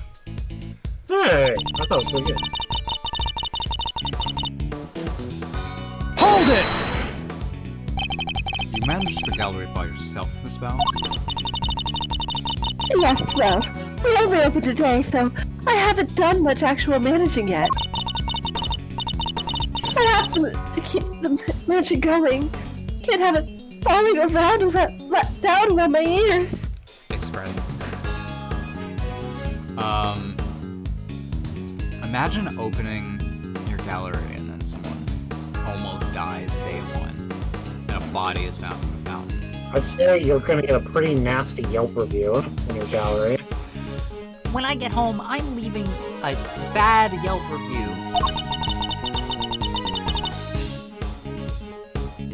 Samson could come home any day after all. She really got the house back for him. I'm so sorry, Judy. I wish I could have done more.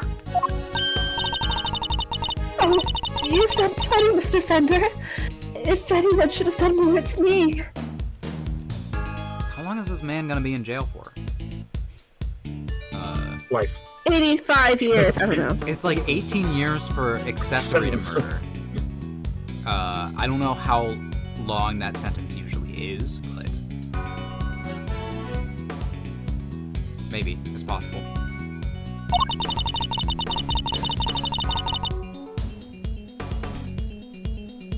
Even if it's the only thing I could do right now is to keep this place safe for Samson.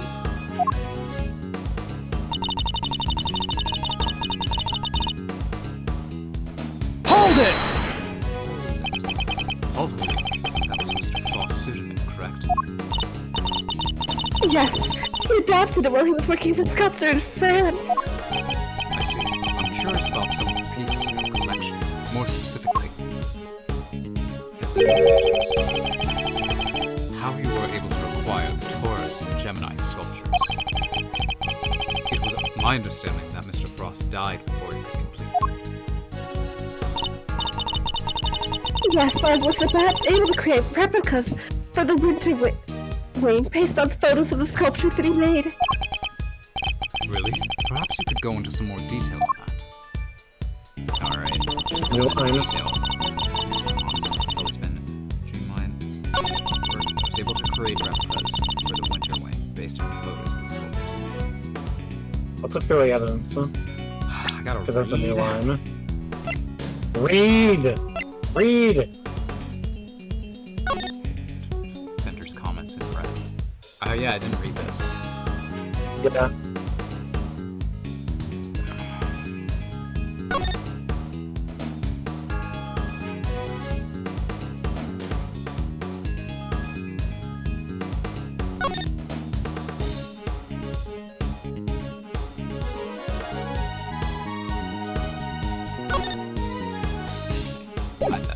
that's that.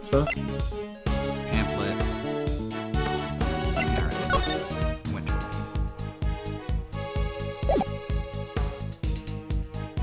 Statues matching those we met 15 years ago.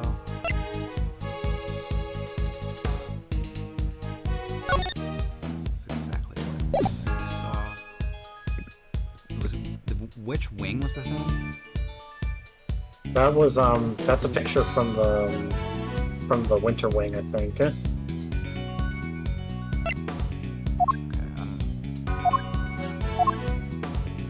there's gotta be something with that then, right?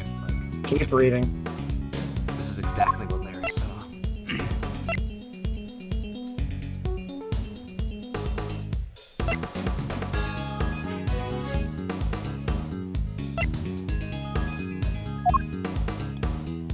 Ugh, I hate reading. Read.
Let's just spin this around. So, You basically looked at all the evidence. Does anything stand out to you so far? the only thing that, like, I'm trying to think of, like, I mean, maybe I'm thinking of it wrong, but Oh, think about it this way. What do you think she could possibly be lying about here?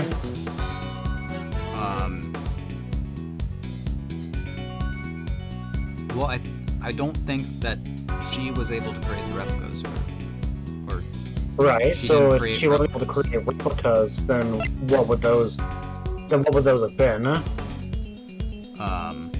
oh, so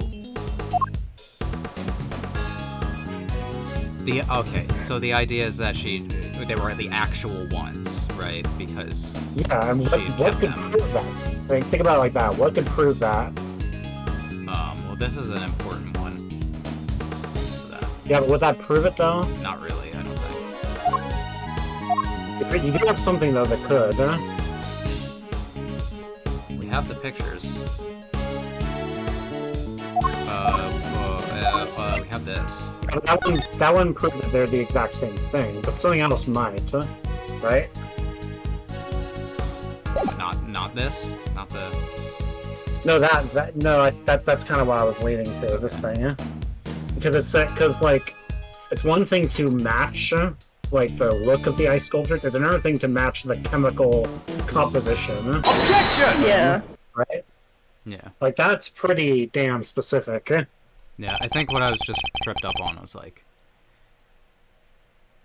Yeah, this is one of the more tricky ones. Huh? Yeah, I was trying to be like. They weren't replicas because. I mean, think about it. It's like she's not a sculptor. And Paul Halik was really talented, so that's not exactly an easy thing to do to create a replica. I'm afraid you run out of a road, Miss Bound. You can lie all you like, but you can't deny the results of the tests conducted on the sculpture's remains.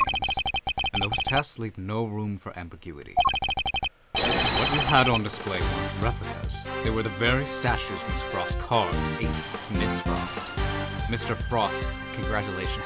Mr. Frost. Congratulations! Congratulations on your transition! On your post-mortem transition. I could probably help explain how they worked out if you like to. It's the sugar, you say? You might think sugar, but the gold position is actually very unique.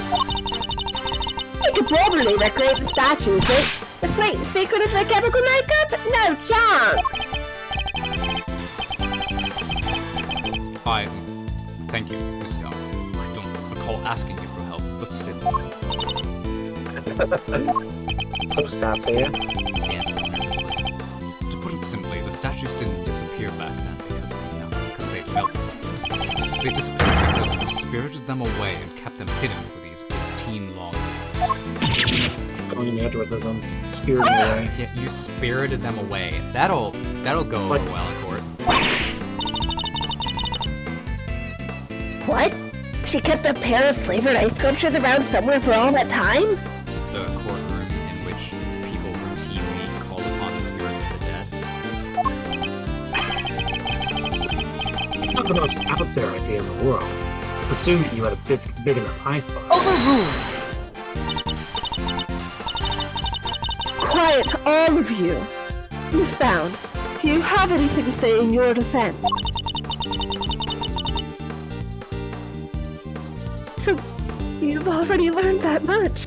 Look at this Renaissance painting that these two make. I know. She's making a Renaissance pose. Yeah. Oh, for sure. She does have a flair for the dramatic, so I shouldn't be too surprised. Should I take that to mean that you would admit to having hidden the flavored ice sculptures in question?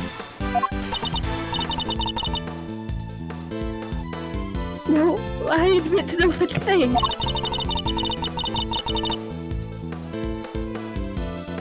You haven't proven that I was the one who took those statues away. And you won't, because it would have been impossible for me to do so in the first place. The police were already here when they disappeared. How could I have done it without them noticing? How indeed. I don't even know exactly how you did it, but I'm far from ready to say that it was impossible for you to have stolen them away.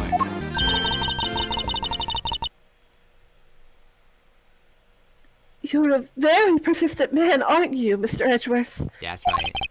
I am indeed. And I won't stop until I get to the truth. See.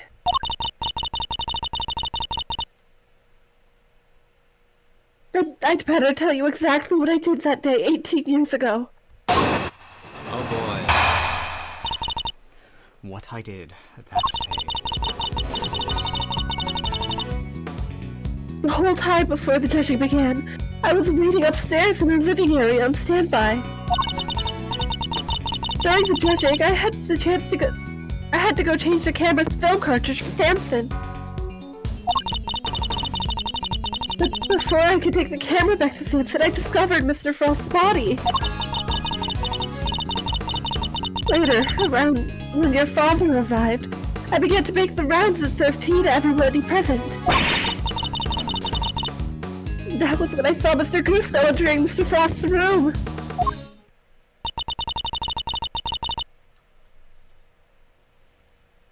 And those were my movements on the day it all happened. I hardly see how you could take issue with any of that. That's for us to decide, Miss Bound. Are you saying there's a contradiction in our story, Mr. Edgeworth? There always is. What, do you know what game we're playing? I'm more focused on proving the fact that she did indeed steal those statues. The question is, when would she have had the opportunity to do so? If I can pinpoint that, I might be able to prove what exactly she got up to. Let's pinpoint.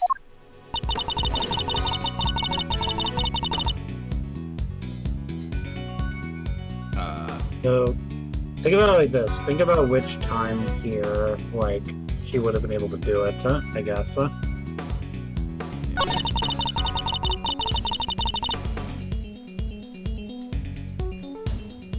Hold it!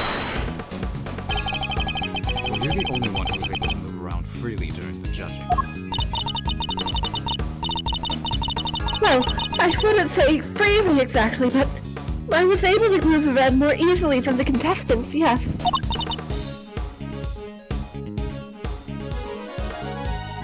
Even so, I could have hardly spirited the sculpture the way Stanton was standing right there, could I? And I ran straight off to change the film as soon as he asked me.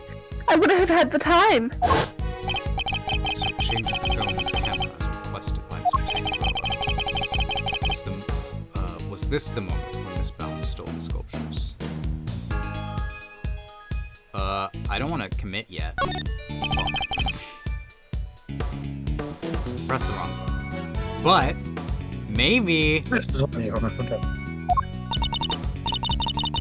But This is the how moment. would I have done that? Why not? Well, Oh, it's like, I don't know, I just thought maybe. Even a great thief would have struggled to steal the statues around then, Mr. Edgeworth. Looks like I got it wrong. Listen, I'm using the WASD and the spacebar, so I confused my thumb for my middle finger. It happens.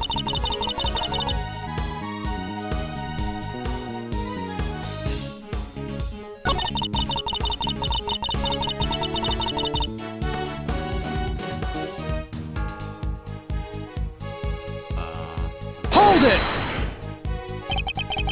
Just as you did today.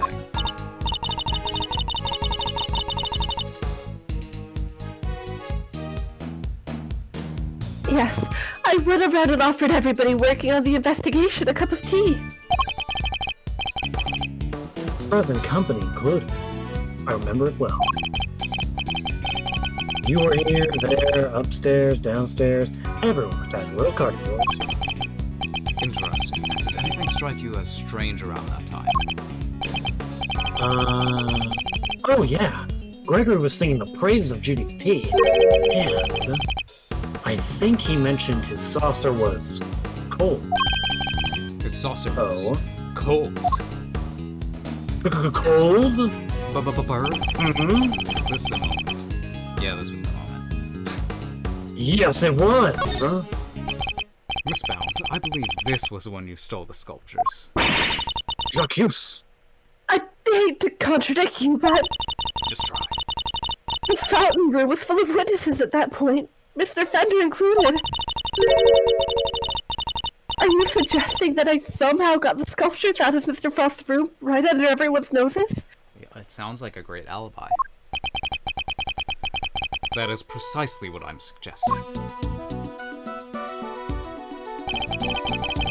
Miss Bound stole those ice sculptures, and she did it by hiding them here.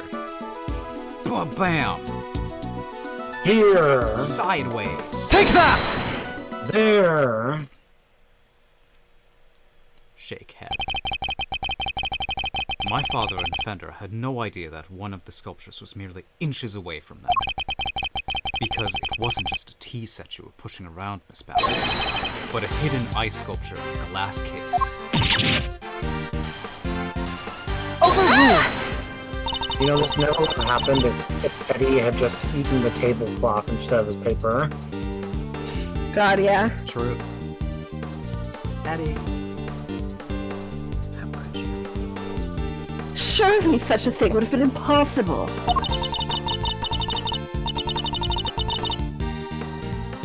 How could a case of that size fit on a serving cart? It would have been spotted immediately. Objection! Who said anything about the serving cards? I'm not sure I follow, Mr. Edgeworth. What are you suggesting she used instead? I love her nervous dancing. She is dancing nervously. I'm suggesting that Miss Bound used selected this to transport the sculptures. Take that! Yeah. And this is...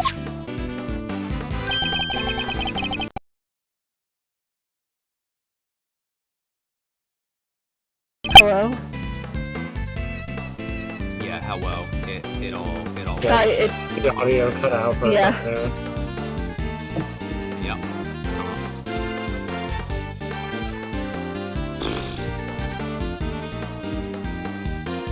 Oh boy. I killed.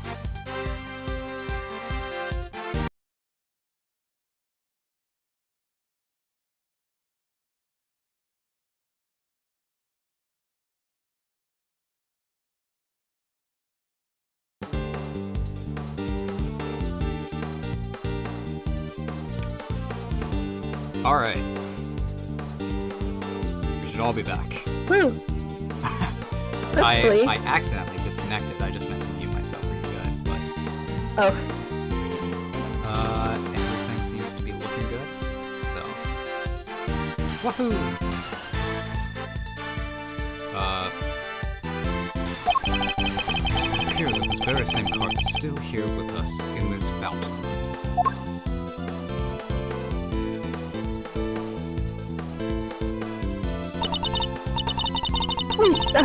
we originally brought it for use in the contest.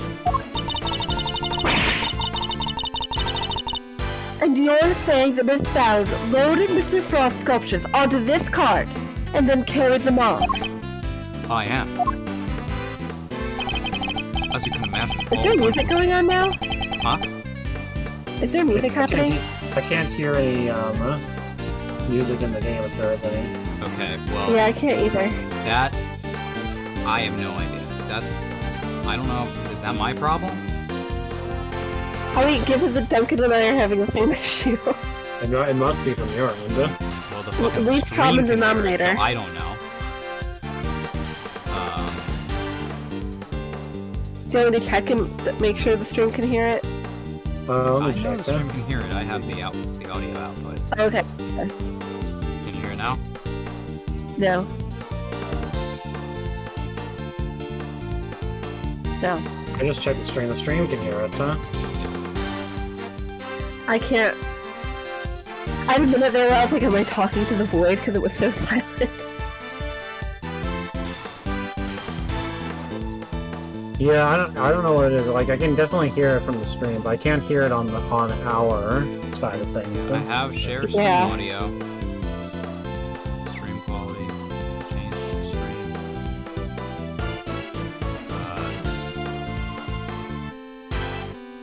Hold on. Stop streaming. I'm gonna disconnect from Discord. Do you think if you reopen the game, it might fix it, or? If, like, close the entire Make sure game? do that, then save. Well, save do it it. first, obviously. Alright, we're doing technical things. In the Might also- meantime, it is almost Mother's Day. Do something nice for your mother. Yeah. Yeah. Might also disconnect from Discord for a bit. Okay. So it's just gonna be me, but we'll be back. Alright, you guys can still hear me, but you can't hear that. So let's close the game. Make sure it's saved. Close the game. Looking for a game to capture, I know.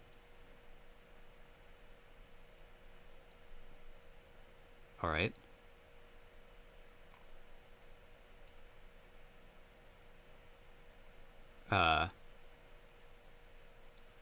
Okay. That's all cool. Is the internet exploding right now? Hold on. Close Discord. Open the game.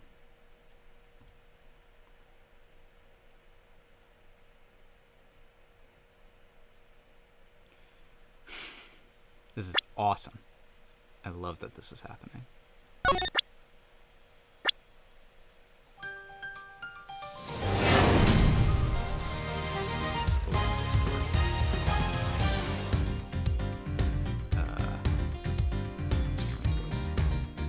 Yeah, What about you all? Welcome. Hello. I'm making my mom pancakes tomorrow morning. Have fun doing it. Nice. Were you guys Yeah, actually it is continuing this my conversation? I just asked her, so. Alright. Stream the game to you guys. Can you hear the title music? Yes. I can hear it! Hooray! Oh. And.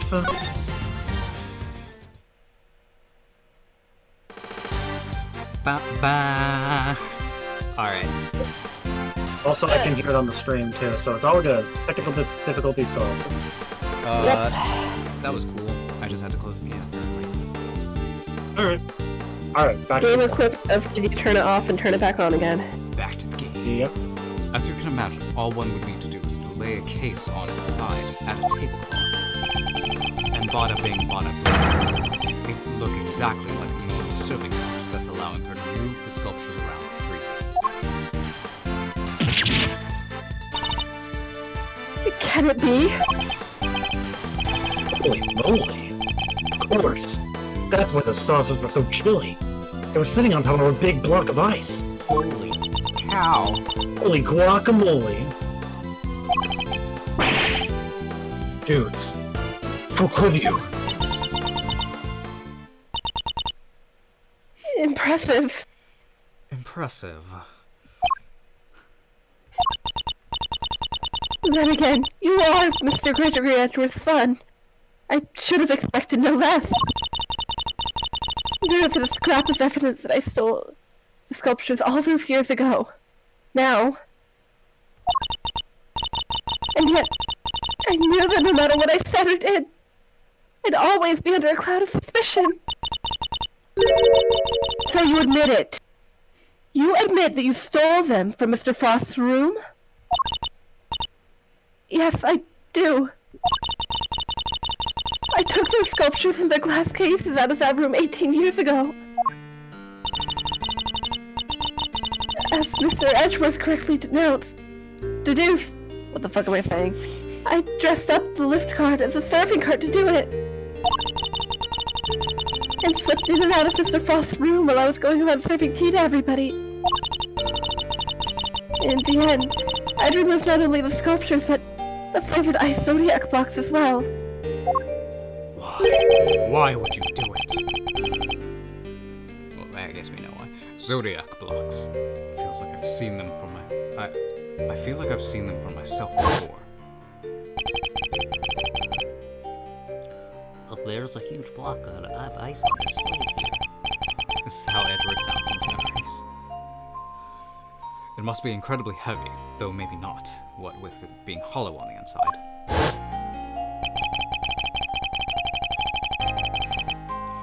If the Winter Wing really is an exact replica of Mr. Frost's room from 18 years ago, then even though my father never saw them because they'd already melted, the Zodiac blocks must have been in the victim's room back then as well.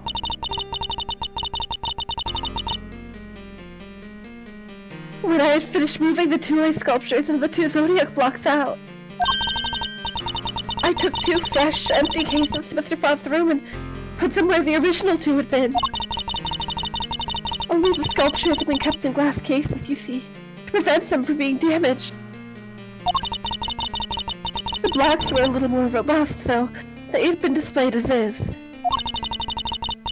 As stated in the contest rules, we were responsible for providing all the display materials, including cases. Meaning it would have been easy for her to prepare those empty spares she swapped in. Mr. Frost's room contained quite a few other flavored ice works in progress. I figured if I melted them down somehow, the resulting puddle would look like it came from the sculptures. And that is how the sculptures from 18 years ago came to be in the Winter Wing today. I have to say, Mr. Edgeworth, that's quite the confession. Indeed, and I think she offered it. And I think she offered it so willingly because she knows there's nothing we can do with it. That's all I have to tell you.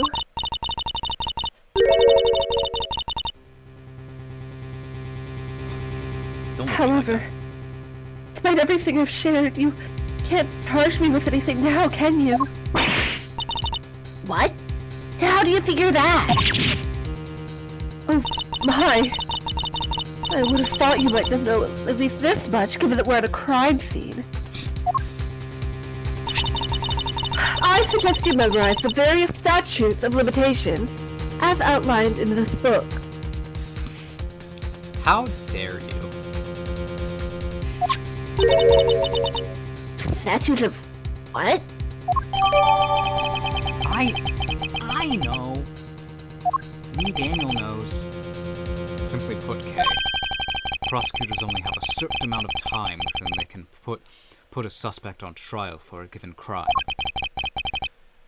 Let's take a closer look, shall we? Theft, 7 years from the date. Moiter, 15 years. So it's different for every crime? Murder, 15 years. Theft, 7 years. Yes, Miss Bounce stole the ice sculptures 18 years ago. So it's too late to have her arrested for that crime. I don't believe it. Theft is a serious matter, especially when it involves the removal of evidence from a crime scene. However, as you yourself have just pointed out, Miss Bound, she can no longer be prosecuted. Oh my god, I'm biffing it. It's Miss rather- Bound can no longer be prosecuted for her crime. Render your revelation rather pointless. What did you say, Mr. Redford? Objection! No. I wouldn't be so sure about that. For you see, the theft of the ice sculptures isn't in my principal interest here. I find the body that reappeared 18 years after the theft to be of considerably more interest. Are you suggesting that I also hid Mr. Frost's body? I am indeed. But how do you keep a body hidden for 18 years without anybody finding it? By hiding it in a very unusual way. Oh, now this is interesting.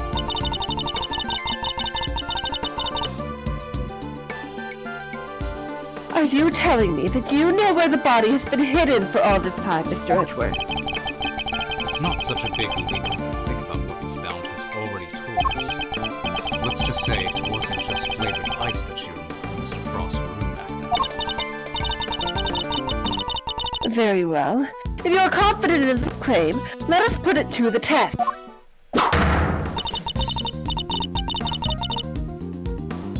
Tell me, Mr. Edgeworth, where exactly was Mr. Frost's body hidden? In the book. Obviously. In the chocolate.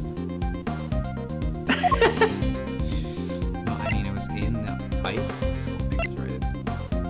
You know, Yeah. well, it was in cloth, right? And then... But what happened after that? Because it disappeared. Yeah, well, I imagine since it turned up 18 years later looking relatively preserved, it was frozen. It was very nice, huh? So, yeah. Do I present this? It just- Yeah. Take that! Sorry, I was blowing my nose. A photograph of Mr. Frost's works? And of the victim's body, Your Honor. You will have to forgive me, but I don't see what you mean. You never do. Very upsetting. Where exactly in this photograph is Mr. Frost's body? The victim's body is hiding right here. in one of these, I assume. In there. Take that!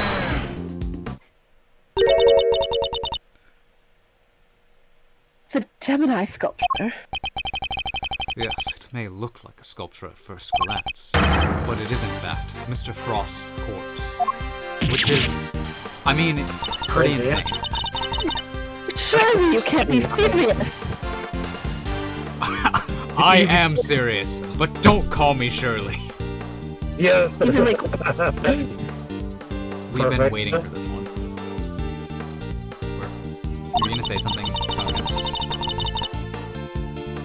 What? I feel like you were gonna say something about the show. Like about, like I said, it was insane, and you're like, I couldn't hear what you said. It's fine. Yes, you would. I don't see anything in the photograph to support such a wild claim. That's because a certain piece of evidence was used to hide the body in plain sight.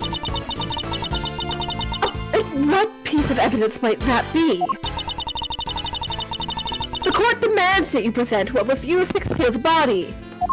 Okay, so the cloth around Gemini could be the frozen luminous cloth, Perhaps. because it was rediscovered in the fountain. Yeah.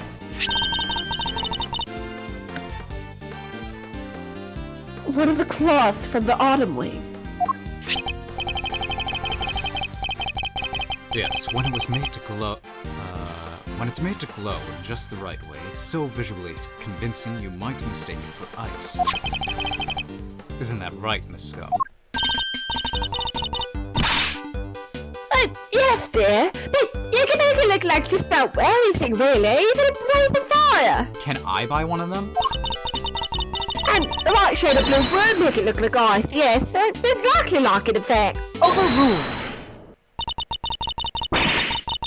Is it not the case that a certain special device is needed to generate these colors, though? If you would care to take another look at the photograph of the Winter Wing, Your Honor. You'll notice there is a small box connected to the bottom of the Gemini's display case. That's... One of the very light-emitting devices in question. Detective Gumshoe even confirmed its presence. In fact, this particular device went missing 18 years ago.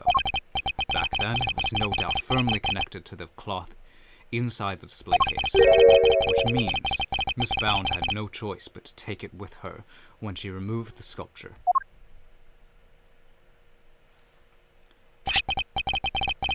So you see, this cloth and the light-emitting device were being used to create the illusion that Mr. Frost's body was, in fact, a statue carved from ice. Oh, the music. No! This can't be!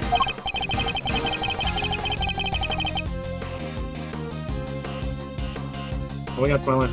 Yeah. Wait. So you're telling me that when we took that photo of us in the Winter Wing, Yes, we were standing right in front of the body. oh, that's brutal. But the body and the cloth were both removed from the fountain. Why were they found there if the body was supposed to be in the Winter Wing, disguised as a statue? Because there would have been no mystery as to how the body had been hiding if we found it as is. Miss Bound needed to remove Mr. Frost from the Winter Wing in order to throw us off the scent.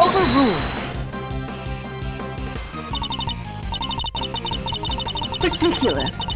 I don't recall her sneaking around behind our backs to throw a body in the fountain. No, and she didn't need to, because she had another method at her disposal. A trusty lip cart. The same cart that had proved so useful in executing her original theft. I believe she wheeled the body to one of the other wings and floated it down the stream to the fountain. That's a really funny image to imagine. The frozen body, being quite solid, probably got stuck somewhere along the way. Which is why only the cloth appeared at first. The cloth Miss Scone discovered. And then the body followed afterwards once it had thawed enough. It's an ingenious theory, Mr. Edgeworth. But can you prove that it was me? It's Seems a little unfair to expect you to accept your accusations without proof, don't you think?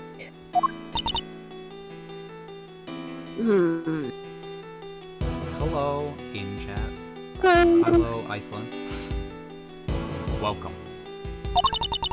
We're in an intense What about- case right now. What about an eyewitness? Do you think someone might have spotted her when she was moving the body? As a matter of fact, I do. And the contradiction in the piece of evidence I was provided will shed light on exactly how Miss Bound moved the body as well.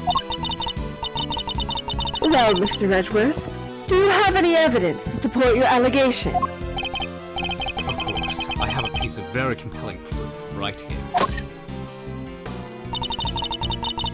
Then please present it to the court. What evidence do you have that proves Miss Bound acted as you claim? It's wet. Right? The thingy, yeah. Yeah. I think you'll find this proves things beyond any doubt. Don't look at me like that. No! Overruled. Dang it! What are you doing, Kay? Alright, Mr. Edgeworth. I thought it would be less painful coming from me. She punched Bonk! Because she bonks him over the head. Yeah. But anyway, that doesn't prove a thing about what Miss Bound did at all. Does this Oh, I know what it is. hits me with a I squeaky think I hammer. might too.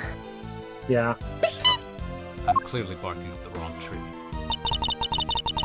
Why not gather your thoughts and try again? You can't tell me what to do. I just did. Get fucked. Okay, hold on.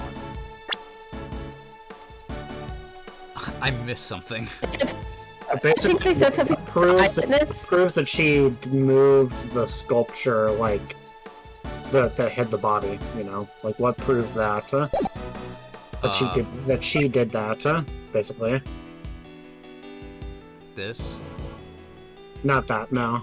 Okay. Something else. Something that proves that she did it, like it ties her to it directly. Yeah. Again, they said something about like, oh, what if there's an eyewitness? At least they think, right, Duncan? Think about it like that. What? Yeah. Maybe someone might have witnessed it. Yeah. So this one. Yeah. I'm there like, you it's go. still. I was. He said that. I'm like, it's still Larry. Yeah, she's moving in the picture there. Everything comes up Larry in the end. Take that! Is squirrels his way into it. Do you know the song? Do you all know the song Moss? MAWCE. No. Anyway, it's this. It was going around on TikTok for a while, but that just made me think of like some of the lyrics to the song. It starts with like everything's coming up roses, everything's coming to a bitter, bitter end, and I was just like to the tune of that now, like everything's coming up, Larry. Yeah. Well, everything Everything's coming to a Larry end. always. Larry's gonna be all like, "Do you like the drawing I drew of you?" More drawings. And is that me? Yes, Mr. Butts drew sketches of people as they pass through the fountain room. But what I'm interested in is the cart we can see here. Miss Bound's serving cart. What about it? You don't see it? She's using the same trick she used 18 years ago. Ergo, we know that Miss Bound was busy moving Mr. Frost's body when this picture was being drawn. He loves to use that word. Ergo. What? Ergo is a good word. You can smell the butts. It's a very Edgeworth word.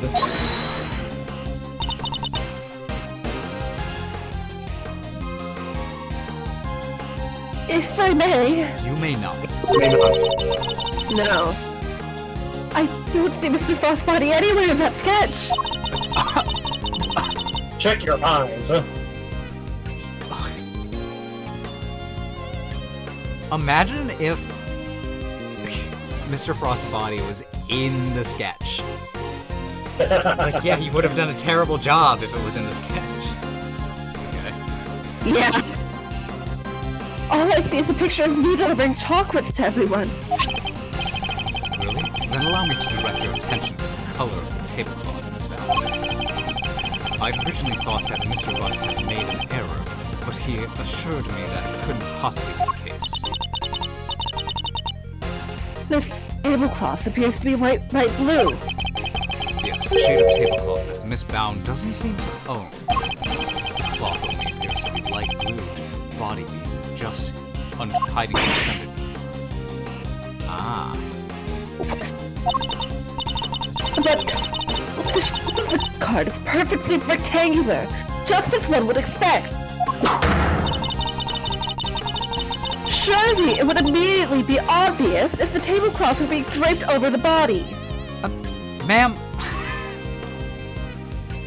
Objection! Not if the body had been placed inside of the hollowed zodiac blocks in the winter wing. There's a bunch of rectangular glass boxes in this place. Place one of those on the lift cart. It's easily pass muster as regular serving cart.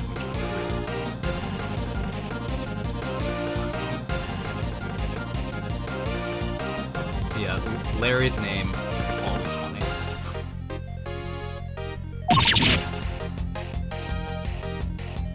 Goddess of justice! It is true that like every time we see Larry in a case, we're just like, oh great, what's about to go wrong? He did I mean, something. it But he always doesn't comes usually through. like helpful. I was gonna say, but like, it's still like, oh, something crazy is gonna be going down. He didn't. In the last game, he nearly was responsible Caused for an international incident. but not in this game. Miss Bound, surely now you must admit that it was you who moved the body, just as you did 18 years ago.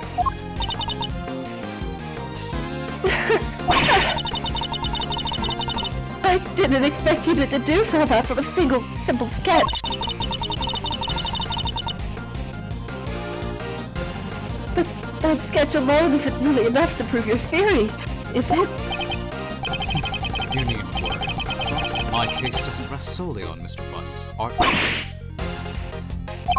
Once you had disposed of the body, your serving cart became a simple lift cart once more, which is exactly what we discovered here in the fountain room. And without a serving cart, you had to find some place to put your chocolates.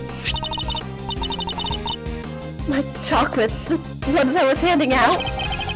As we saw in the sketch, you had originally placed them on top of the cart, but the chocolates you gave us came from your pocket. Oh yeah, mine was half melted. It was still super sweet and tasty though. Why did you suddenly feel the need to put the chocolates in your pocket, Miss Bound?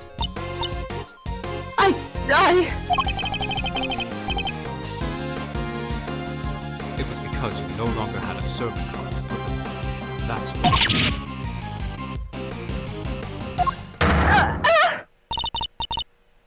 One moment, please. You have explained what Miss Bound did with the chocolates and the lift cart. But what about the tablecloth? Where did it go? I ate it.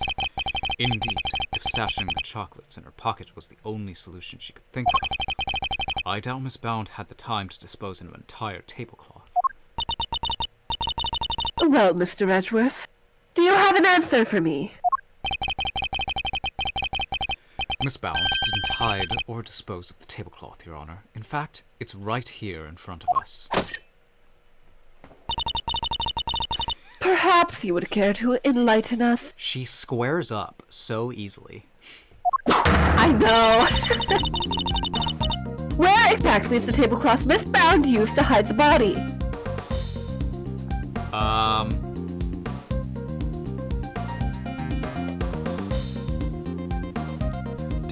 Weren't they implying earlier that it was only light blue because it was a Yeah, which means the color should be white now. Yeah, so is it on Miss Bound's person? Or Well, is she wearing something that's white? I see her full model. You can't. Dang it. I'll tell you, she is wearing something that's white.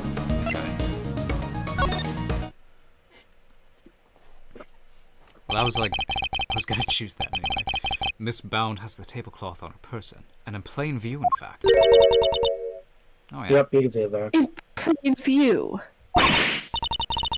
No, surely you don't mean. Miss Bound. It's the cloth around your waist, isn't it? And given that the Zodiac blocks weren't kept in glass cases, that cloth would have been in direct contact with the ice. Allow me to...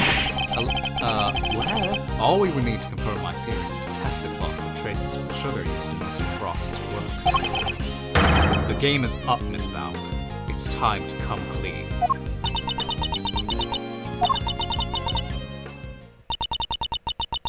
You won't need to test the tablecloth.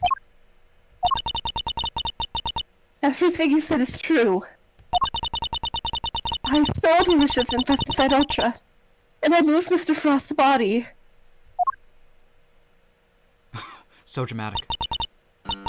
It was me. It was all me. Delicia.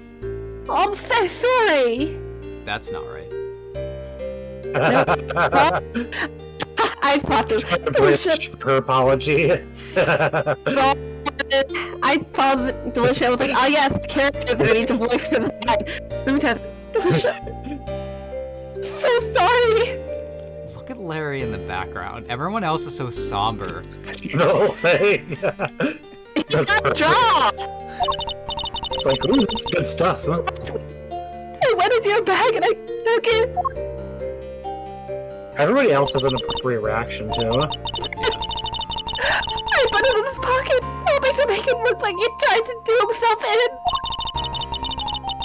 I also made sure to leave no fingerprints but yours, just in case the police suspected foul play. Jerry, you... Oh, gosh! But, Judes, why? Were we supposed to be on the same side? All fighting together to free Samson? We were, but... I couldn't afford to get arrested. Not yet. Not until I finally proves that Samson is innocent. I'd always planned to give myself up in the end, I swear. I know it's easy to say that now, but... I do it this way, though. It's not like you.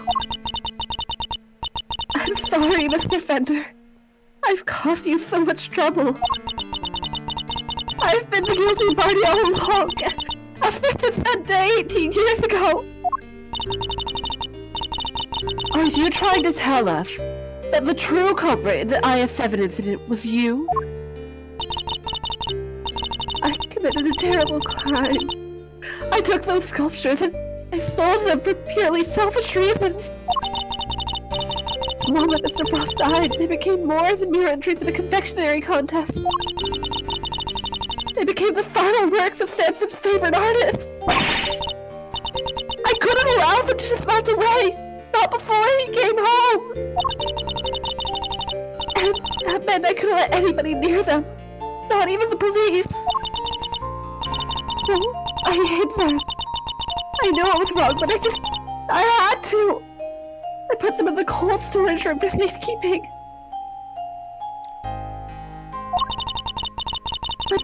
But I had actually done was far worse than anything I could have possibly imagined. Because no one thought that Mr. Frost's body itself was posing as one of the sculptures. So she didn't know about the body when she stole the sculptures. Yeah, we still don't know who killed Frost. Samson is a kind man. Oops, sorry. I was like, it could have just been an accident, but We'll see. I'm What's saying unravel? he could never kill anybody, never! And yet, because of what I did, the police never found Mr. Frost's body and Samson was found guilty!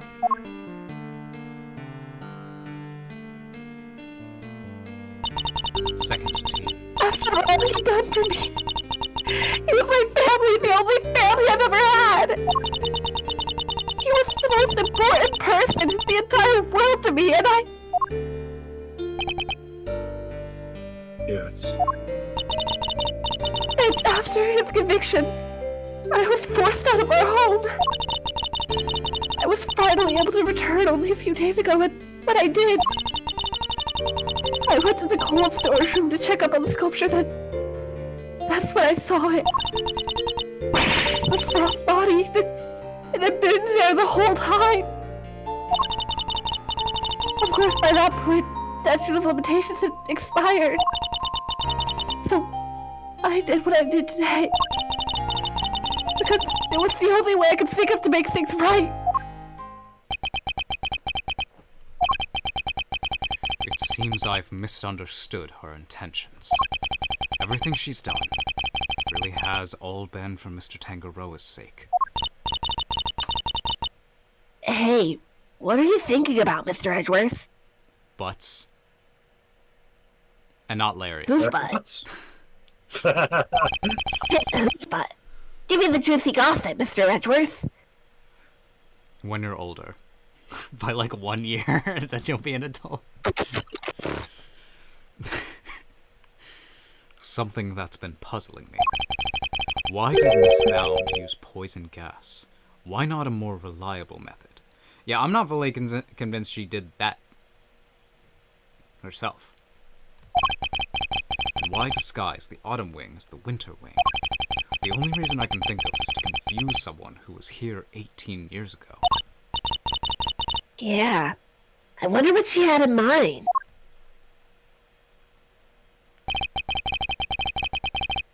She was trying to prove that Mr. Tangaroa is innocent. Miss Bound's ultimate goal must be to find the true killer. Aha. Could she have been trying to discover the identity of the true culprit? Get ready for 2 more hours as we try to do that. Sorry. Yeah. Your ultimate aim was to see Mr. Tangaroa cleared of all charges, correct? Bless you. Sorry, Mr. Edgeworth, it's too cold in here. And to that end, you had to expose the real killer and have the police find the body from 18 years ago.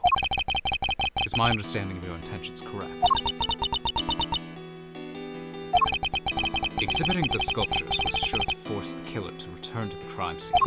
After all, they were the only person apart from you who knew that the body was hidden in the icework. So they would have freaked out thinking the body was about to be discovered and come running, yeah? Exactly. Miss Bound ran the risk that the killer might successfully cover their tracks this time. In worst case scenario, they might even have been able to remove Mr. Frost's body from the scene. So how could you rule out the true killer revealing themselves without putting vital evidence at risk? I see what you're getting at. You're saying that's why the autumn wing was all winter wingy. I am. You were betting on one thing, Miss Bound, weren't you? That whoever opened the Pisces case you had so carefully disguised as the Gemini case would be the real perpetrator of the IS-7 incident. Ah. Ah. No. But that would mean that the real killer was overruled. Well, Enough. Well then. Not another word. What? No, we're getting so close. Do you realize the implications of what you are saying, Mr. Edgeworth? Are you prepared to stand behind the accusation you are clearly about to make? Yep. Miss Bound set a trap for Mr. Frost's killer. meaning that whoever found themselves caught in the trap is highly likely to be the guilty party. But I lack the evidence to support such an assertion. To accuse someone without any evidence is not to be done lightly. Without any evidence? Haven't we proved the logic? No, So, no. should I really go ahead and make accusations and name Mr. Frostkiller nonetheless? Yeah. I love making accusations. J'accuse. My ultimate goal is to see the truth exposed. And to do that, I need to seize the moment. Carpe diem. Seize the day. Yes, Judge Ravel, I'm prepared to carpe diem. I know exactly who is to blame for the IS-7 incident. It is Gumshoe. No. Gumshoe's all like, what? It is Chef Santa Claus. Take that! Mr. Gusto, the victim of the poison gas attack is the perpetrator behind the IS-7 incident. Guste? Mr. Gusto. Miss Bound, as we have established, you knew that the opening of the gallery would lure in the real culprit. And you set up the poison gas trap in order to catch them. Do you dispute the facts thus far?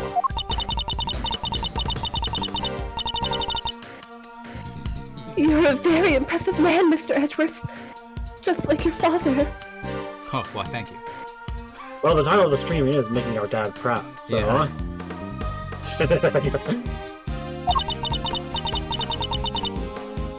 And, of course, you're absolutely right. Then perhaps you could tell us exactly what happened in your own words.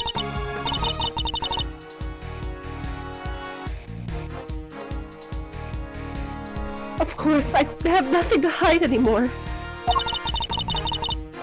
So I might as well tell you everything.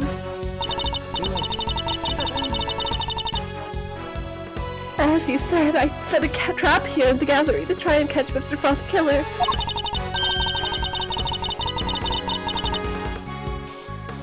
Before we opened, I made sure that the door to the autumn wing was the only one that was unlocked. When opening time came, I went around to unlock the doors of the various rooms. And found that the autumn ring had been locked from the inside. The killer is on the other side of that door. I thought, well, it frightened me. And then she simply walked away, leaving him to fall victim to a poison gas trap. When I heard that Mr. Gusto was being treated for gas inhalation, that's when I knew that he was the murderer. All that was left was for the police to find Mr. Frost's body, and then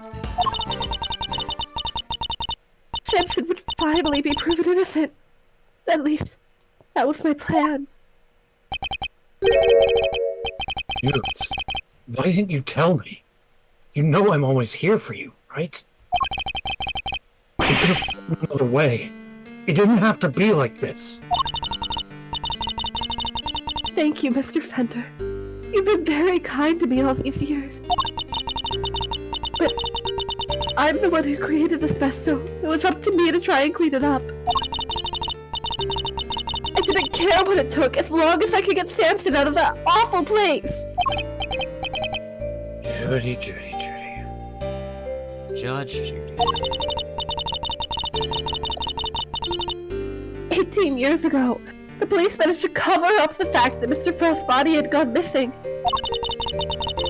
If I went to them now and said it had reappeared, I was afraid they might have tried to cover things up again. So I worked to set off a very public incident here in the gallery, in front of as many witnesses as possible. I'm so sorry, Judy. Oh god. Hairline.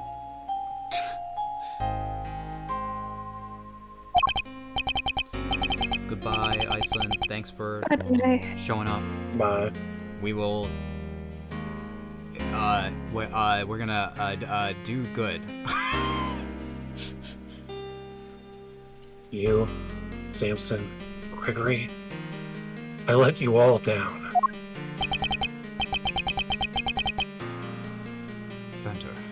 This can't be easy for him.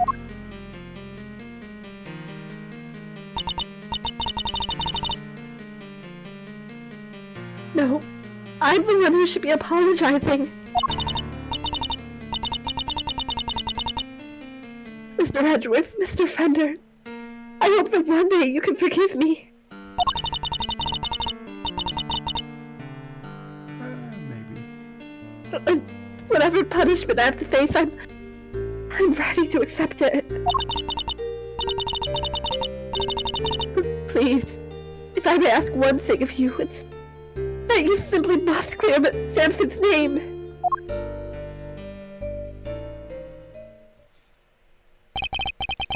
The way the truth of these past 18 years had come to light was unexpected, to say the least.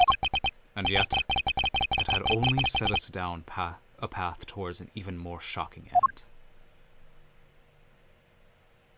Wow. So we've got one more part, correct? One more part. Yeah. And it's a doozy. It's a doozy. Is it actually going to be a 2-hour part? At least. I mean, it's longer than the last part, if that's what you're asking. Yeah. Well, the last part was an hour and a half. So. Oh, okay. I have prepared for this. The last time we did a 5-hour stream was... we went kind of crazy. I did Yeah. but these games only get longer, Dan. I need like I told you 36. Okay, we're gonna take a little break. Or... Yeah, like, what we do, I really need allergy medicine, because otherwise I'm not going to be able to deliver lines. Yeah. Alright. And I'm gonna stretch here. We're not gonna really take a break, but... I do want to stretch my legs a bit.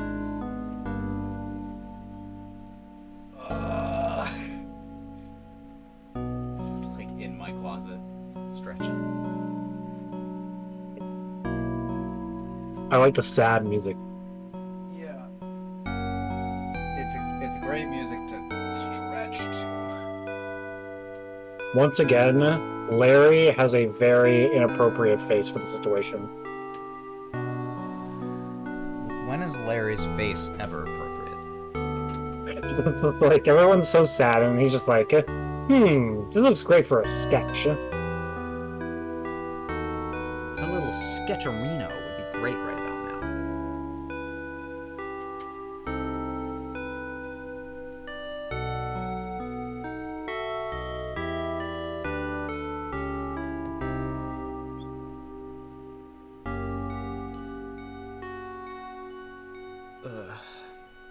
I got nothing to talk about.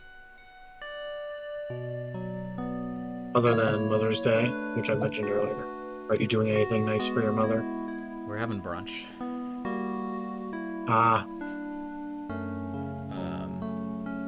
That's the main thing. Otherwise, I'm working.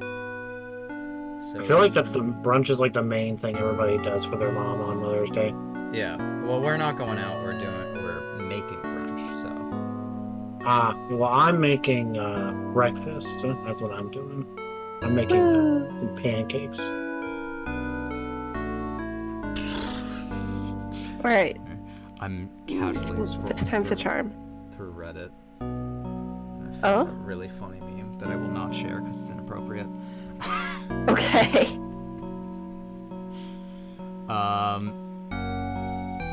All right. Let's continue. We're back and everyone's depressed. Yeah, everyone's sad. Except Yeah. for Larry. Yeah, Larry is like, dang, everyone's so sad. This would make a great painting. I was gonna say, I need to capture this moment. Miss Bound, are you feeling a little calmer now? Yes.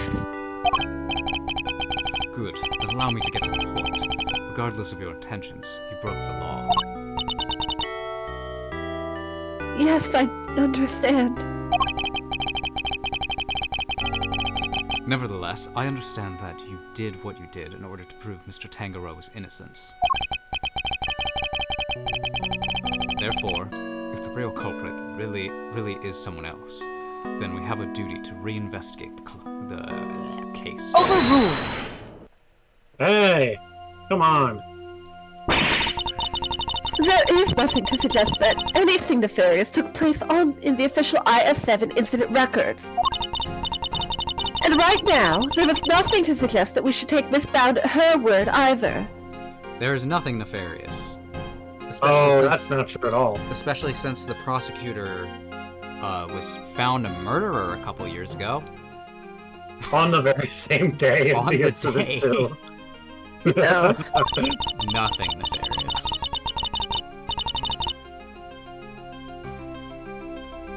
So our first order of business should be to arrest the culprit of the case before us. Miss Bound herself. Objection! This is a bruh moment. Bruh. Official records cannot always be trusted, Judge Gavel. Especially since there are those prosecutors who would think nothing of twisting the facts. Overruled! Exactly. Are you suggesting that the committee at the time overlooked such a prosecutor? Bruh. Yes. Yeah, where is my bruh Yep. button? That's for you and your people to figure out. However, it is a fact that the autopsy report was faked, seeing as Mr. Frost's body was only found just now. Ooh. There really is something of Mr. Von Karma in you, Mr. Redworth. How fucking dare you? By continually defying the will of the committee and bending the truth to fit your needs. That's how. Hey. Perhaps it's time that you understand how how the committee sees this case. I wanna hate the committee. I hate the committee. I want to meet this committee. I hope they're just, it's like Evangelion and they're like Seal and they're just like a bunch of like floating tablets in a room. Oh, God. We're doing this now. The committee's view. The committee is willing to accept that Mr. Von Karma falsified Mr. Frost's autopsy report. Good for the committee. Yet still, Mr. Von Karma only managed to have Mr. Tangaroa convicted as an accomplice. I personally have come to believe that the real culprit behind the IS-7 incident is Miss Bound. Her plan to poison and kill Mr. Gusto today was her attempt to frame him for Mr. Frost's murder. And this is how the committee sees things, is it?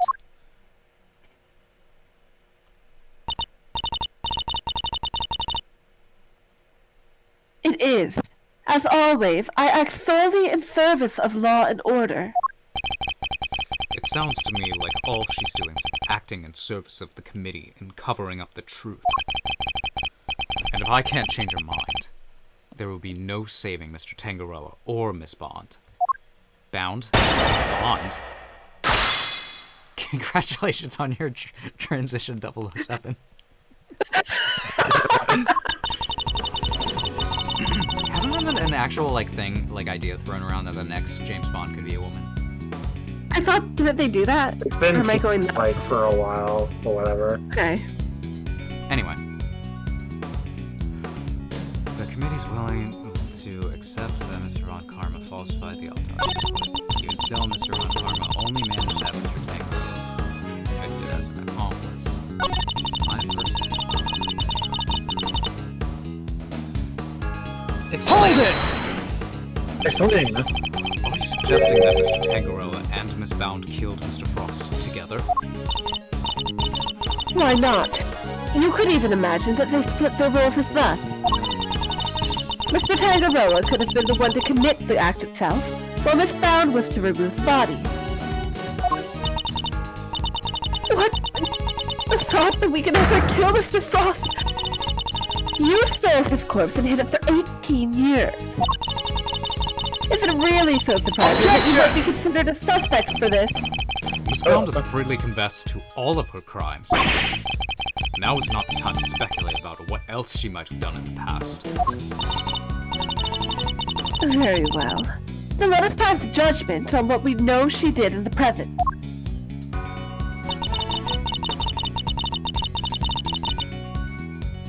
Hold it!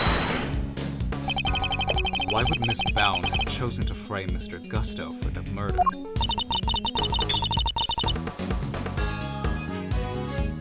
No doubt because he suspected her of being the real culprit.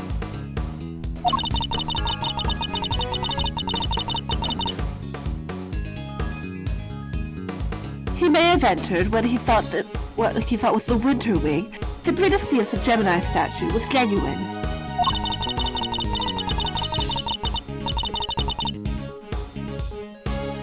Little did he know that he would be greeted by a trap designed to silence him. A trap that nearly worked. Objection! Do you have any evidence to support that line of reasoning? I sounded really indignant there. Fortunately, Mr. Gusto remains in critical condition. It will be difficult to prove anything until he regains consciousness. Alright, I'm going over there and shoving some smelling salts up his nose. In other words, there is little that we can do for now. We'll say we slap him until he wakes up. Those are both Slap him Pokemon silly. moves. The move Wake Up Slap is a 60 power fighting type move that can wake an opponent or a teammate up from sleep. Smelling Salt, I think, does double damage when the opponent's asleep and wakes them up. Anyway, I know too much about Pokemon. I didn't read my line. On the contrary, there's plenty we can do.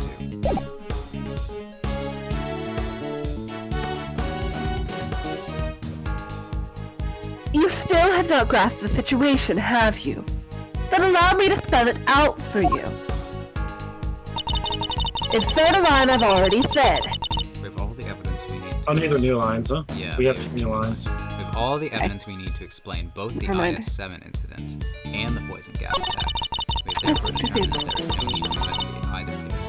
We have all It is the evidence. true, though. I feel Really, you like- have all the evidence. Yeah, I feel like there's key stuff missing, isn't there? Look at the analysis. Yeah, the analysis. Huh?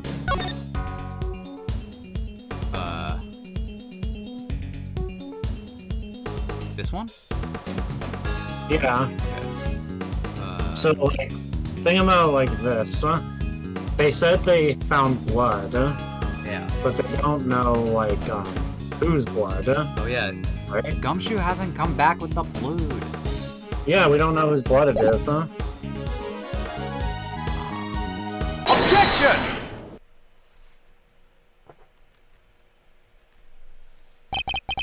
I'm afraid there is still one question concerning the IS-7 incident that remains unanswered, Your Honor.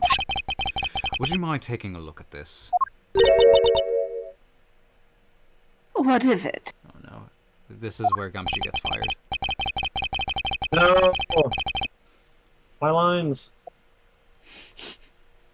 He's the only character that's holding up my role in this game. Actually, you play quite a few characters. Like their test results carried out by the liquid at the bottom of the Gemini case in the Winter Wing.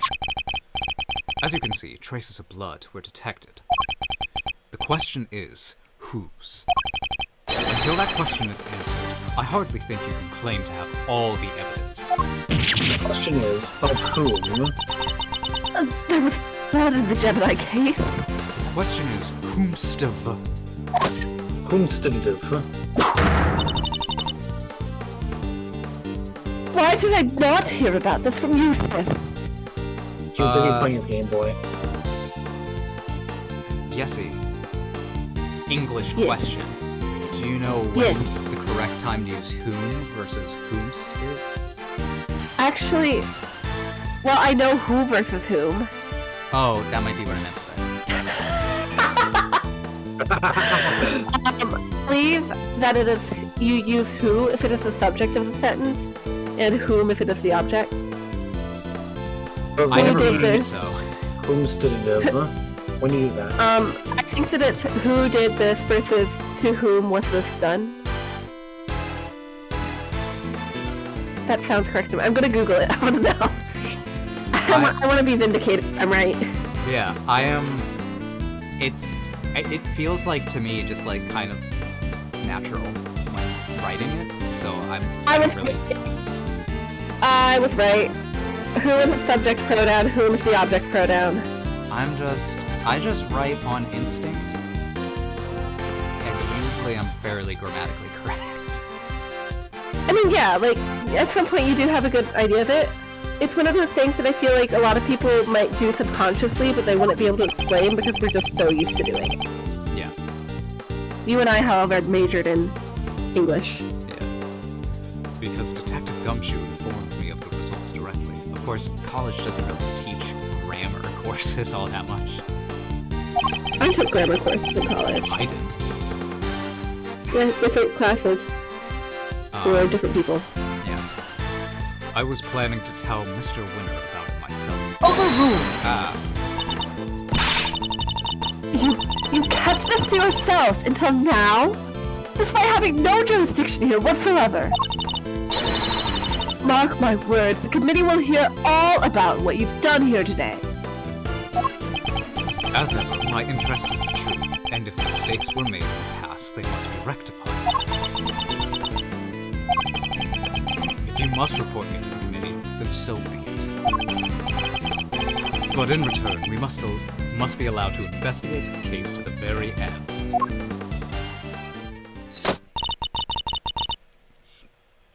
That is not my decision to make.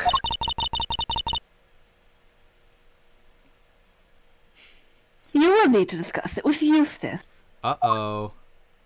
Where's my idiot boy? Guess who's back, losers? And with good news, too. Oh, great. Oh, he's awake. It was Quick. a close call for a minute there, but Carmelo Gusto is alive. Quick, someone poison him.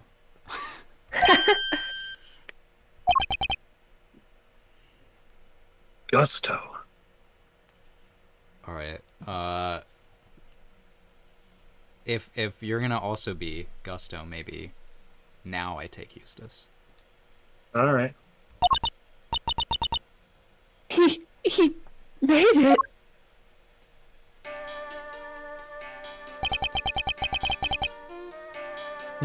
You're the ones who found me. Yep. Long time no see, Gusto. Hmm? You're the attorney's assistant. You've grown. And you're an assistant of your own now. I like how you voice him like he's like in a dubbed over Chinese fighting movie. I mean, come on, the music kind of makes it like it feels right. Assistant? No, I'm... He hasn't got the gig just yet. This is Gregory Edgeworth's son. Prosecutor Miles Edgeworth, at your service. Fate moves in mysterious ways. I'm in your debt. If you hadn't found me in time, I wouldn't be here to thank you. Oh, you're very welcome. After all, He doesn't have a very Bushido air demeanor. if you hadn't lived, we wouldn't be able to ask you what really happened 18 years ago. What are you talking about? You figured out quite a bit while you were out cold. Including the fact that you're probably the guy who offed poor Artie Frost. Hold on. Oh! I just realized that my audio settings have been wrong the entire stream. Oh. Mainly in regards to your like the volume of the stream and your guys' volume. I don't think it's actually been that bad, so I'm just gonna... Okay. The audio might be inconsistent. I've had to turn you guys down because of the readout, and I just realized why. But I can just turn you down on Discord, so.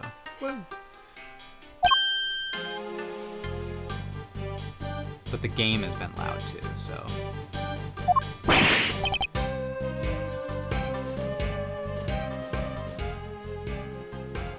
That's you now. Oh, right, it's me. Well. What? Is that true? Miss Bound set up a very elaborate trap to catch Frost's murderer. A trap that involved rigging the Pisces case with poison gas. Perhaps in light of that fact, you could tell us in your own words what happened back then. Or perhaps you'd rather exercise your right to remain silent. Oh, it's not that. Gusto here is a fan of the old meditation. You know, and all that jazz.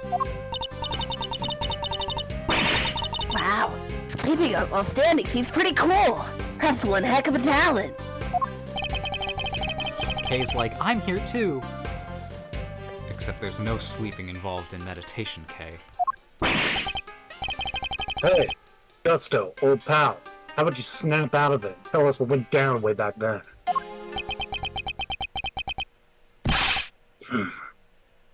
I was caught in the girl's trap, so I must be the killer? Is this your idea of a joke? I'm the victim here. Indeed you are, Mr. Gusto. And yet, there's no evidence that you have done anything wrong, yet. Mr. Edgeworth and Mr. Fender are merely speculating. Rest assured that they have no authority here, and that you may pay them no heed. You have no power here. At least somebody here seems to be on my side. Dr. Verity Cavell, it is a pleasure, Mr. Gusto. I will assist you in any way you may require. Perhaps you could begin by explaining what actually happened here 18 years ago to Mr. Edgeworth.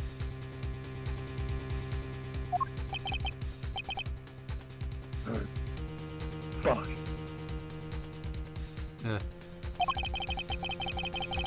You want me to prove I'm innocent, Mr. Prosecutor? I'll be happy. Objection! Okay.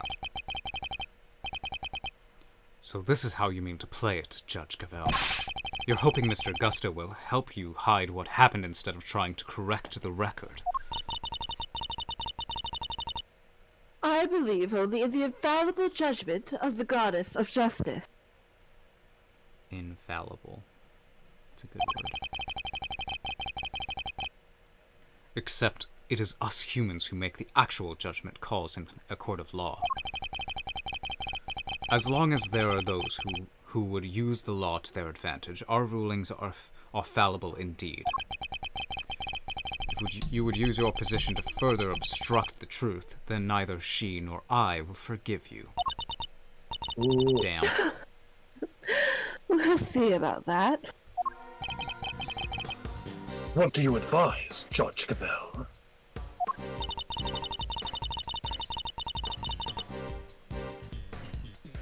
It would seem that you are under suspicion because it was you who triggered the poison gas.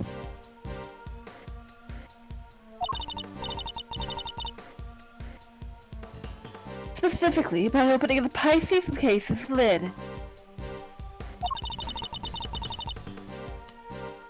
Would you be so kind as to share with us, to share why with us? Understood. I came to see Frost sculptures. Simple as that. I made a mistake with the opening times and arrived a half hour early.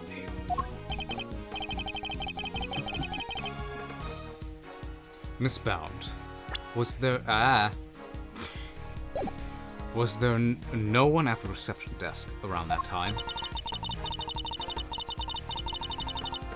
I had just left the main entrance and guarded and unlocked just in case the killer made an appearance. I was also busy making preparations elsewhere, all the way up until the gallery's opening. So, no, there was no one here on the first floor then. But I did make sure that all the wings were locked up tight. All except for the autumn wing, that is. I see. She did all that just to steer the culprit into the autumn wing, which is precisely where Mr. Gusto went. Sneaking into the building's pretty suspicious, however you slice it. Coming from the thief. Yeah? Silence in the courtroom! I will permit no objections or interventions unless there is some evidence that the witness is lying. Just like the idea of like, Gavel, this is an intervention. You're not in a courtroom right now. You never have been. You're hallucinating. Thank you. It's a courtroom? You know this is an art gallery, right? Mr. Gusto, if you could please continue by explaining why you opened the Pisces case. I wanted to see Frost's work up close. So I went to the... guess it was supposed to be the Pisces statue. And I saw that the lid was frozen tight. So I grabbed a blowtorch from nearby and tried to open it. When I finally got it open, gas came pouring out. Fascinating. His is the sort of flawless testimony attorneys can only dream of. Yeah, see, everything sounds like a lie kind. I am none too satisfied with Mr. Gusto's explanation myself. Alas, there is no evidence to refute it.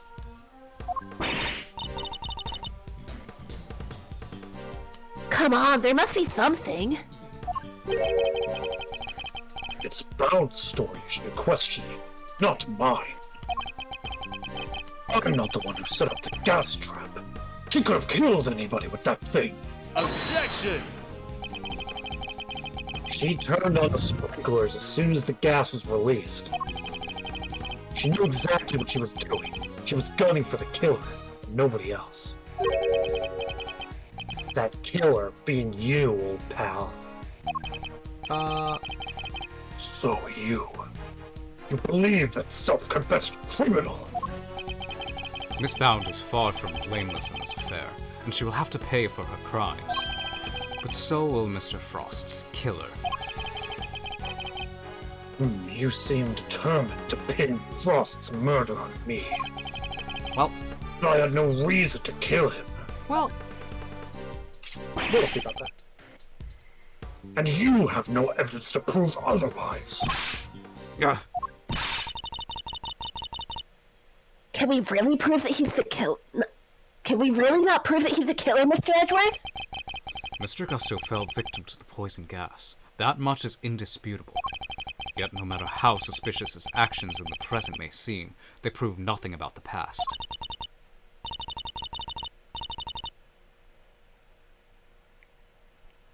Yeah, but then what about Mr. Fender?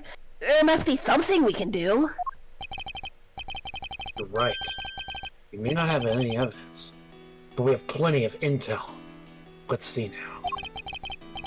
If Gusto killed Frost, he must have had a reason. He claims not to have a motive, but that can't really be true, can it? Let's have a ring blast. If he did it, he has one. How many people commit murder just for fun? That doesn't seem wrong. Your old man had a little back and forth with Von Karma about a probable motive too, remember? How can you possibly say that with any certainty? If their relationship had broken down for some reason. That could very well have been the motive behind this murder. Von Karma wouldn't let us talk to Gusto back then, but we can now. If we can put the pieces together, I think the picture we've been looking for might just emerge. Yes, I think you might be right. I need to think back over everything we know about the IS-7 incident, especially the questions that never got answered. Finger marks. Were you the one wearing the gloves? Miss Scone denied that the finger marks on the frame were hers. This is bringing up a bunch of things that I'm like, I have thought about this. Yeah, a bunch of stuff that was never truly answered. But what if they were Mr. Gusto's? Perhaps he had wanted to take a look through the ultimate cookbook for himself.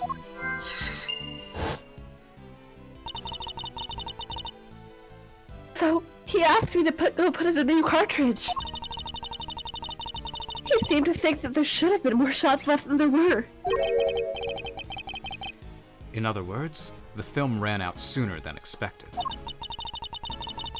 Yes, the number of shots they took didn't line up with the number of shots remaining.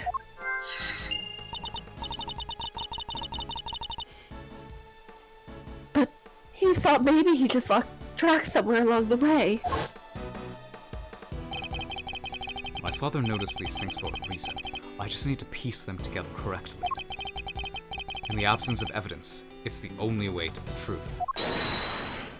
Rain blast time! Alright. Cooperation ended? Friendship over?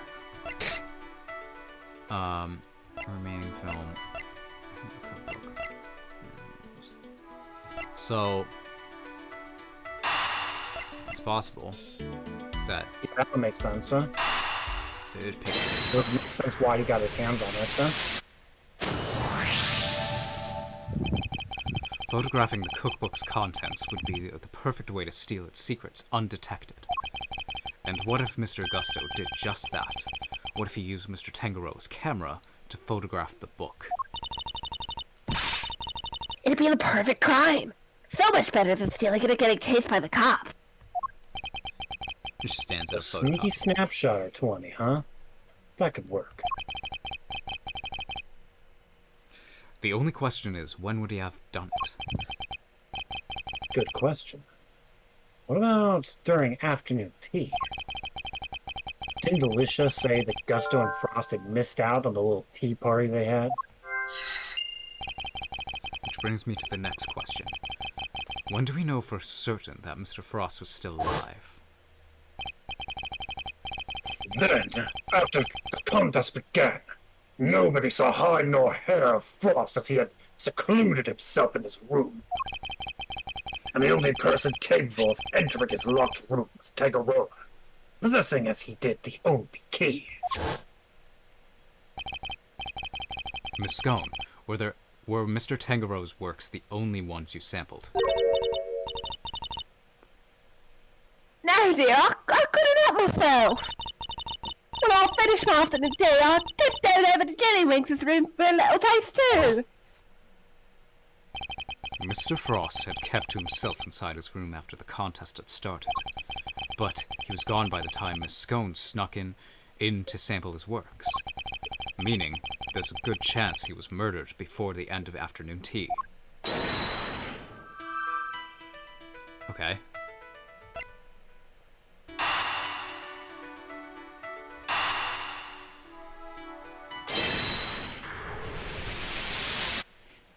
Afternoon tea, motive for murder. Of course. Mr. Gusto, you and Mr. Frost conspired to create works for the contest together, did you not?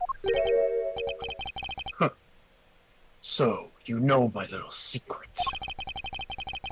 I'll tell you my dirty little secret. That's a song that I always hated. Mr. Fender was kind enough to inform me. Mr. Frost was in charge of the designs while you were in charge of the flavor. Is that correct? What can I say? I still have a long way to travel on the road to becoming a master confectioner. But you only collaborated up through the semi-final. Something changed after that. We both wanted to show what we could do. So that we were better than Tangaroa. But you were not. Then why did you help Mr. Frost with his entry for the final? What grounds do you have to say that?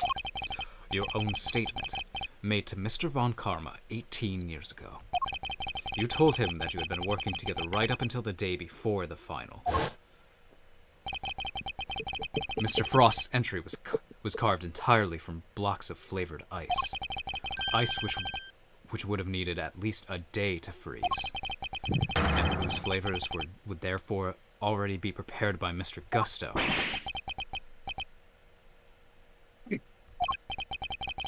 Yes, which lines up perfectly with what Gusto told me. They held Frost until the day before the final. In that case, why didn't Mr. Frost reciprocate and help Mr. Gusto in return? Objection! I can hardly be expected to read the minds of the dead. So why did Mr. Frost help you in return, I submit that your relationship broke down for some reason, and that became the basis of your motive for murder.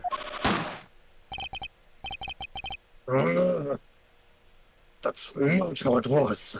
Very convincing. We stopped working together, but it was all perfectly friendly. You stopped working together in a anyway? Kinda hard to imagine, but okay. Kind of Besides, weird, but... You think I did it exactly? You think I just strolled into Tangaroa's room and killed Frost? I couldn't Yeah, have killed maybe. the man while Tangaroa was in there working on his chocolate pieces, could I? So you see, it can't have been me. I wouldn't be so sure. There must be a window of time when Mr. Tangaroa wasn't in his room. And if I can prove that, I can prove that Mr. Gusto had the opportunity to kill Mr. Frost. And there was the hardest one yet. So I'll never figure it out.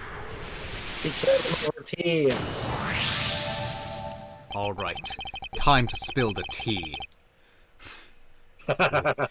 We can be sure that Mr. Frost was alive until the beginning of afternoon tea, making tea time the only window during which Mr. Gusto could have killed him. Are you satisfied with Mr. Gusto's story now, Mr. Edgeworth? Duncan, is that coming from you? Yeah, what is that? That might be for me. What was it? I think it was tapping the mic.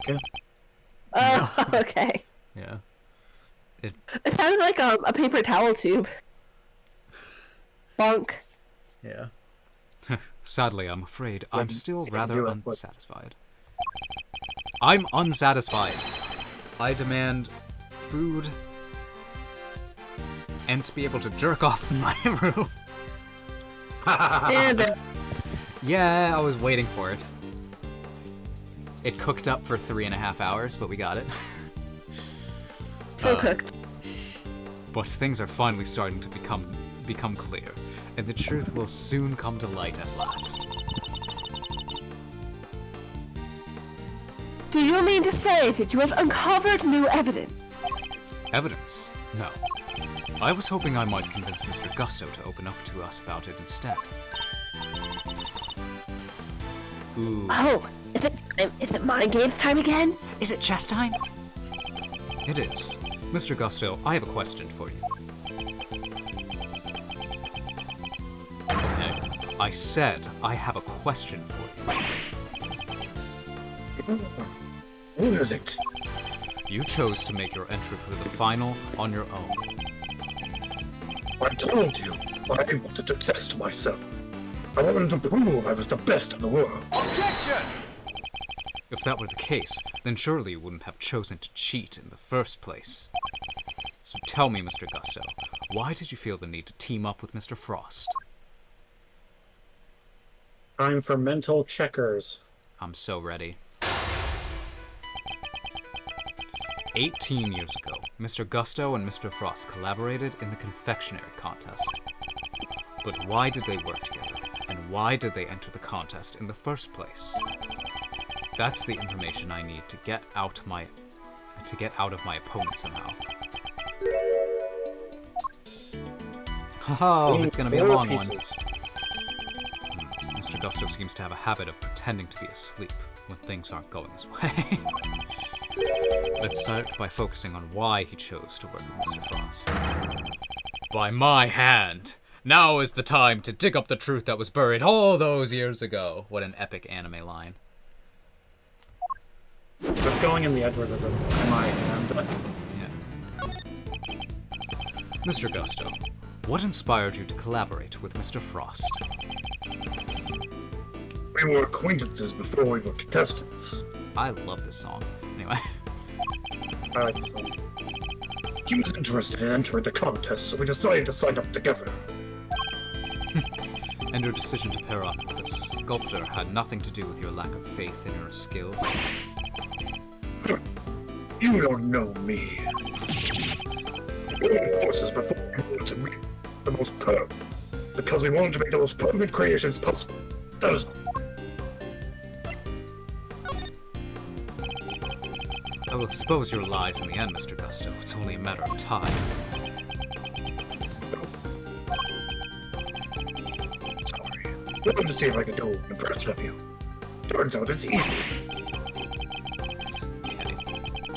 Fucking thank you, game.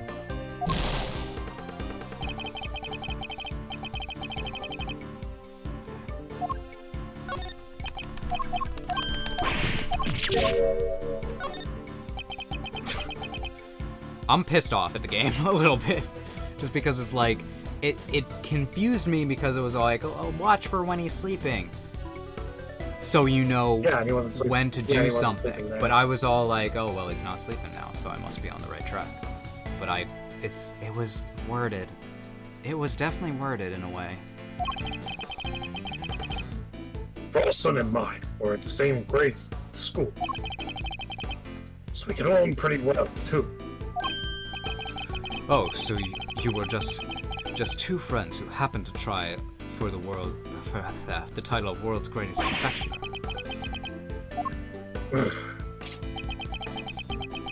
Now he's sleeping. Eh? Bitch, wake up. Pretending to be asleep when the going gets tough won't work on me, I'm afraid. Mr. Frost was a sculptor, Mr. Gusto. I doubt he cared much about winning a title for confectioners. That is a good point. In which case, he probably had a different motive for taking part in the contest, wouldn't you say?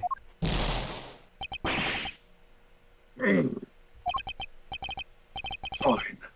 It was me. I wanted the title. Frost was only there for the prize. The ultimate cookbook. Oh no. Oh no. Like, his son has disappeared. He was trying to get the cookbook. Did his son have a disease and is dead? His son had cancer. The ultimate cookbook had the cure for cancer. That would be crazy. We cracked it.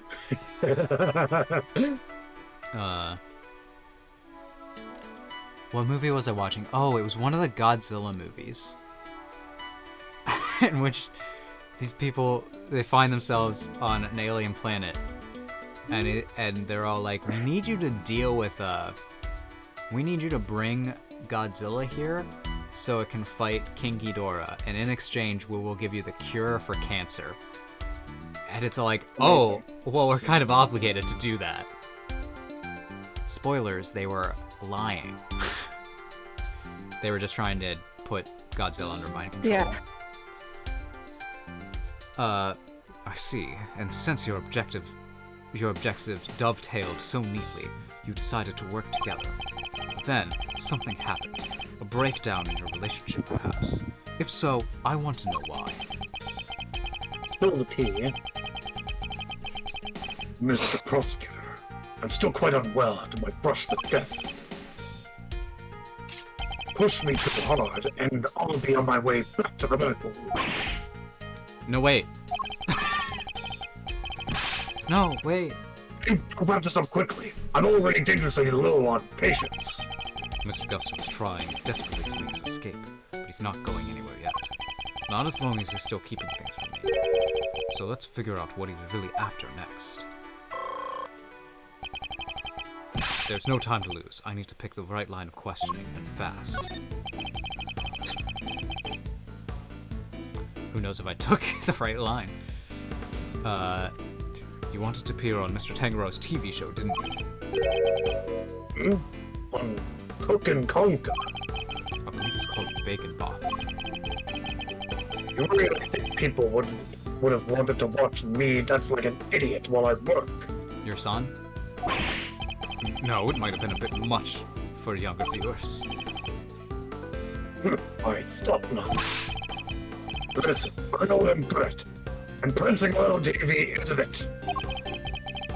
Maybe you should focus on what you're at too, because it certainly isn't asking the right questions. Fuck you, Mr. Gusto.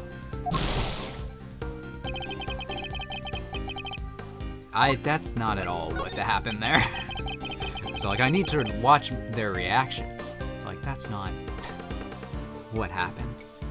You have not incentivized me to read the questions before I picked them yet. You too had your eyes on something other than the title, didn't you? After all, I'm not sure the title of World's Greatest Confectioner even counts for that much. Damn. No, you're insulting the way of the confectioner. My only goal was to win the title. I didn't care about anything else. You have no idea how much it would have meant to me.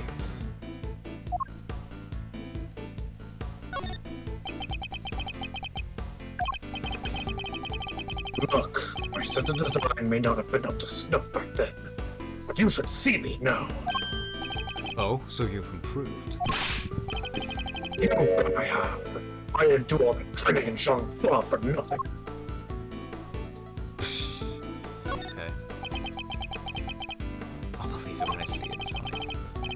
I looked up to Tiggeron, you know. Spent hours poring over the designs of his work. Even used to watch his show with my son. Sounds to me like Mr. Tangaro's work was especially influential in your early studies. And with his recipe book, you might even become the best someday. Maybe. The book was a real treasure, no doubt about that. Any confectioner would have wanted it.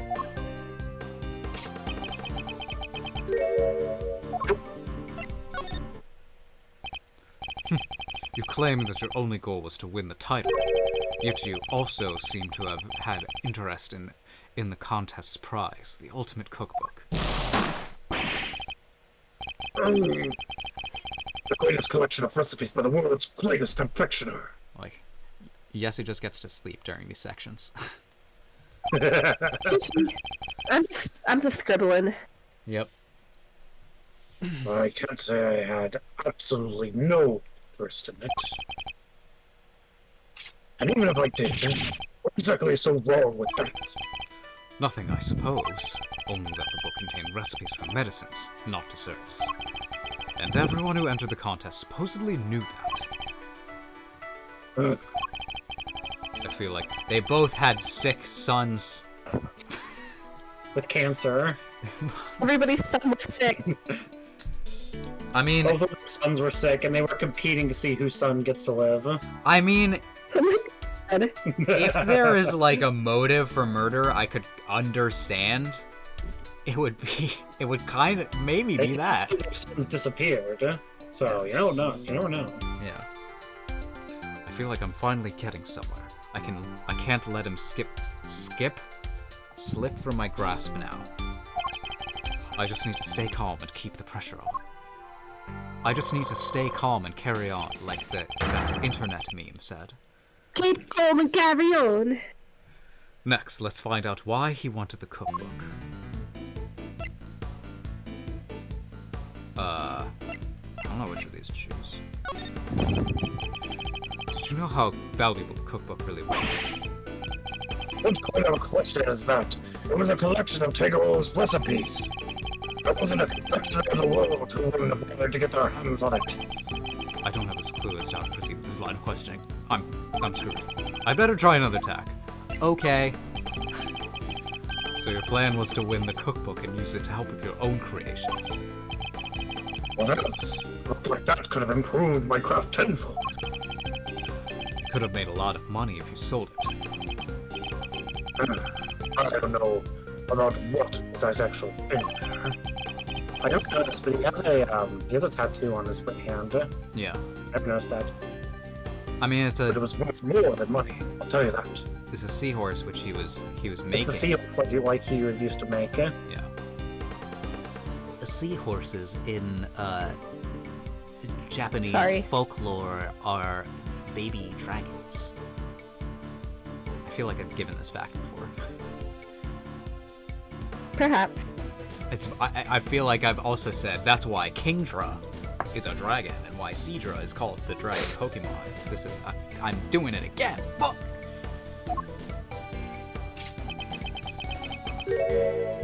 Oh, he's asleep again. Come now, Mr. Gusto. I think you know more about the Ultimate Cookbook than you claim. I told us all about it at the start of the contest. Then you know what kind of recipes it actually contained, don't you? And that they weren't dessert recipes at all. I see you did your homework. Fine. So you know what was really in there. The Ultimate Cookbook, or the Angel's Cookbook, to give it its proper title.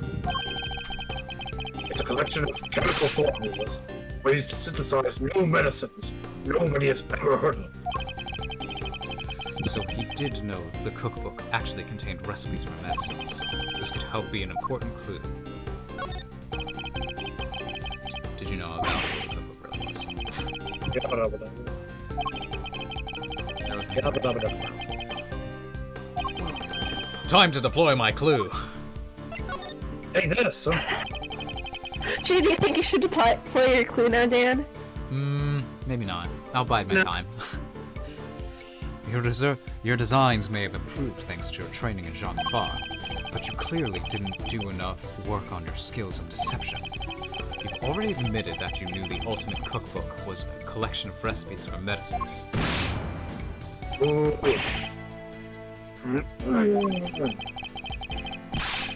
This guy's gonna have a hernia. Oh, I didn't that. That's the line. Thereby making your interest not gastronomical but pharmaceutical in nature. Oh, that is such an Edgeworth line. For sure. I'm putting it in the Edgeworthisms. Hold on. I'm sorry for all the sniffling. I'm trying to not.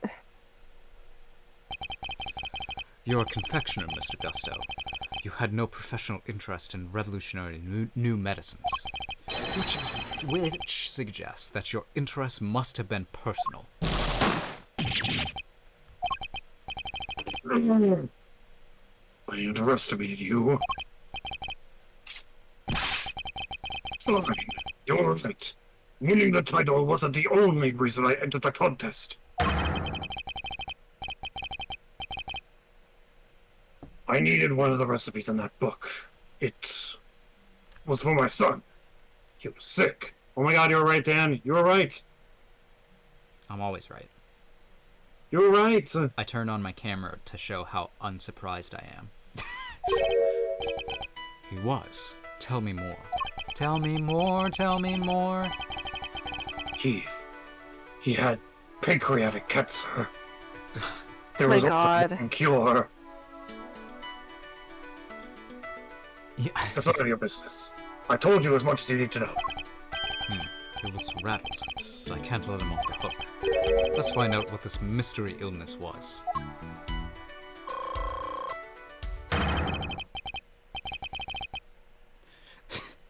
It was diabetes caused by all the sweets that he ate from his father.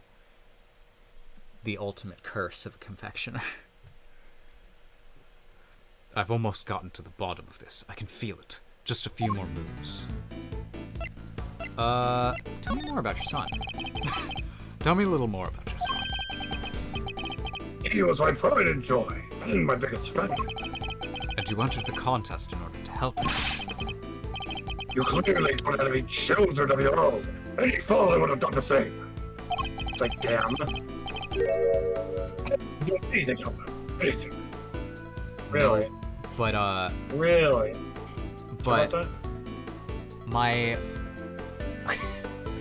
my husband has an adopted daughter, so kind of.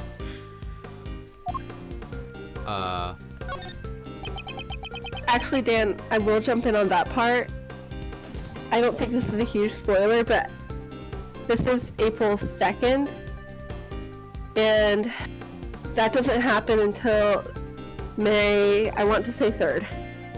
The stuff with Pearl? Daughter acquisition. Dang. Yeah, daughter acquisition day. Well, is my May 3rd. husband is currently pregnant, so he will soon.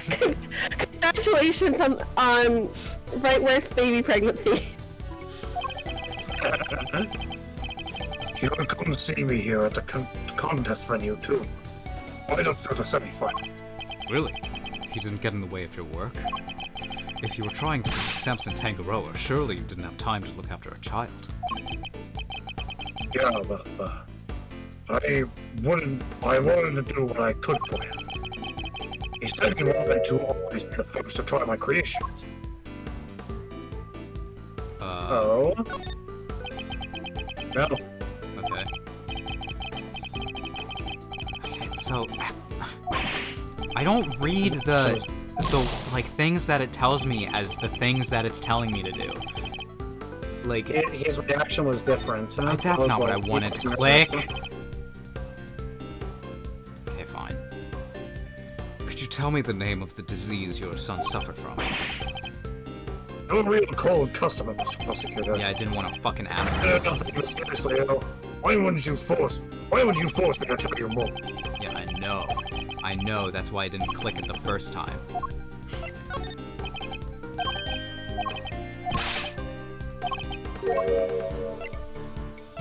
This was by my time. And then it was fucking rattled. You said your son was sick, Mr. Gusto. And yet, so here's the thing. Once they give the player as much agency as they do in this quest, is in these sections, it's just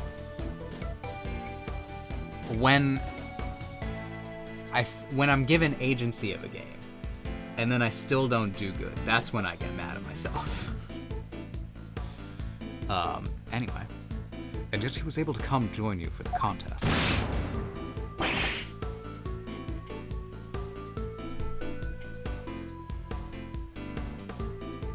Hungry? Okay. Wasn't that kind of illness. Nothing life-threatening anyway. This feels like it could be an important clue. Yeah. Is it for this one? Or is it for the scene? Let's try. Tell me more about the name I of the said this one. disease your son suffered from. Fuck off, that's what that's name. Time to deploy my clue. You've already shared with me that your son's illness wasn't life-threatening. So why are you so reluctant to share any further details?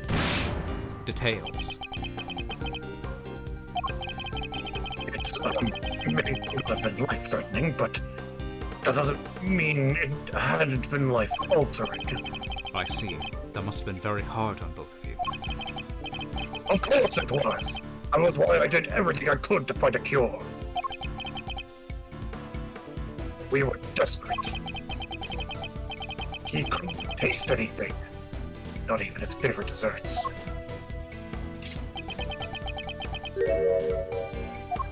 Oh? Was he overweight? Yeah, rude. As I understand it, the Ultimate Cookbook contains the recipe for a very particular medication. One that Mr. Tangaroa used to cure himself of his own taste disorder. So he had it too. 2, you say? So your son had a taste disorder then, am I correct? How did I let it slip? You've been asking me to believe that you needed to win the cookbook in order to cure your son. But was that really the case? Yeah, okay, the motivation of committing murder is less. What do you say? Listen, if you have a taste disorder, that's rough, buddy. But you can't murder over that. I'm saying that I'm not so sure that's true based on everything you've told me. I don't have a clue as to how to proceed with this line of questioning. Oh, fuck. Oh, try the last one. So you need the cookbook to cure your son. Yeah. Nowadays, you can get the medication he needed anywhere. Back then, that book was our only hope. Which is why I didn't dare waste my time on fancy tea parties. I had to give my all to my work. And what about Mr. Tangaroa's work? Surely that tea break gave you the perfect opportunity to steal a glance at it. But I should think I had the energy or time to care what others had made. I think you've made it abundantly clear how much interest you had in Mr. Tangaroa's work. What's more, if you were that determined to win the ultimate cookbook, I seriously doubt that you would have passed up on a chance to take a peek at your competitors' entries. I had plenty of chances throughout the contest to see and assemble my rival's work, you know. But each time I did, the thing seemed to have any flavor. Must have been nerves or something. Nothing Mr. Gusto tasted had any flavor. It seems like it could be an important clue. Alright, let's do this one again. It's time to deploy my clue, but it wasn't life-threatening. You Oh, stupid. fuck you. Take that. Oh my god, I'm dying. I don't have a clue. Let's see, blah blah blah. Of course it was. It did everything. We were so desperate. His favorite desserts. Attack him to... Yeah, a taste disorder. Bibbidi The bobbidi taste boom. fucking sucks, huh? Couldn't taste anything. So he had it too, just like you. Your You son wasn't the one with it. Is that really the case? I'm saying that I'm not so sure that's true based on everything you've told me. Time to deploy my clue. You were sick yourself, weren't you? Taste disorders are difficult to live with. It isn't easy not being able to enjoy your food. You should know, after all. You just told me you'd experienced something like that during the contest. You said that nothing you sampled had any flavor. Those were your words, correct? Which would seem to suggest that you are suffering from a taste disorder. A confectioner without a sense of taste. Not exactly ideal. Are you sure it wasn't actually your own condition you were seeking to cure for Mr. Gusto? I believe in your speculations. I managed just fine in that contest. All my own entries, no problems. That's not true.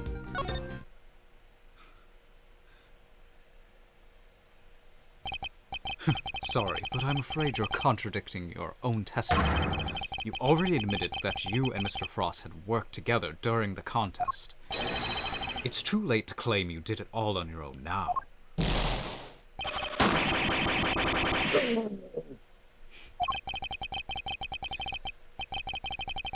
You would have us believe that you are a man of principle, a dedicated student of the confectioner's art.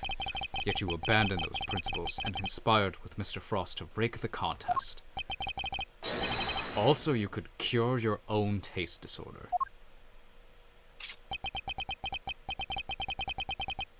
You got me, Mr. Prosecutor. Yay! Oh, that As took a you while. said, my sense of taste was shot. My son's was fine. I kept it hidden for so long. 18 years and nobody knew. Sadly, you can't lie. You can lie to others, but you can't lie to me. That's a badass line. Both Mr. Gusto and Mr. Frost entered the contest hoping to obtain the ultimate cookbook for the medicine that would cure Mr. Gusto's disorder and the money it would bring in for Mr. Frost. Thus, an uneasy alliance was forged. And that, I believe, is checkmate. That was a this one. Yeah. That one took a while. That one really forces you to use your thinking cap more. Yeah, it's like a boss battle in a video game. What this is a video game, but it's like a boss battle, where Yeah. it kind of takes a couple of times for you to get hit by the boss in order for you to understand the pattern. And plus, you know, as the game is going on, you should probably expect these to get a little more complicated too. Yeah. They switched up what I was supposed to be looking for quite a bit, and I wasn't ready for it. But now I will be in the future. I'll admit it. You're good. I never told anybody of this, but you figured it all out anyway. It's true. 18 years ago, I developed... How do you say that? Agusia? Agusia? Yesing and I'm input. I'm gonna say Agusia. That's what I'm going with. Speaking of also Yesy, you Yesing. have lines! Oh. Hooray! Damn it. What's a goosey? You come back, first thing, sneeze into the... Guys. That was a cough, excuse you. Oh, okay, fine. It's a taste disorder that makes it so you can't taste anything at all. That sucks. That really sucks, huh? Yeah. A confectioner's worst nightmare. Although, kind of like, then you can just eat super healthy. That is true, but also it means you have basically... You probably lose most of your desire to eat, like, period, Yeah, that's true. you know? Because that, like, you literally have nothing to look forward to. What about the sick gains that you're gonna be making as you I mean, down I kale feel like smoothies? it basically means eating literally just becomes a chore. You know, Yeah. that just sucks. Yeah. Mr. Fender... Mr. Fender, is this what Mr. Tangaroa had as well? No, the big man had what they called dissociated taste disorder. Basically, some things he could taste just fine, while others had no flavor at all. So he suffered too. Can't have been easy. Not when there wasn't a way to cure it on the market. Which is why you needed Mr. Tangaroa's cookbook.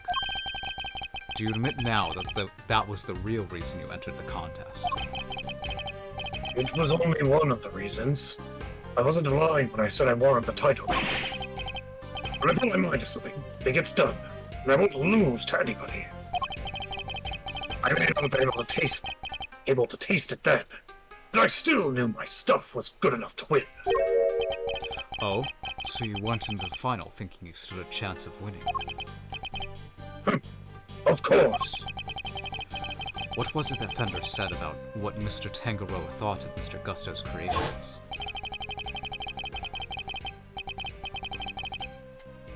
That's you.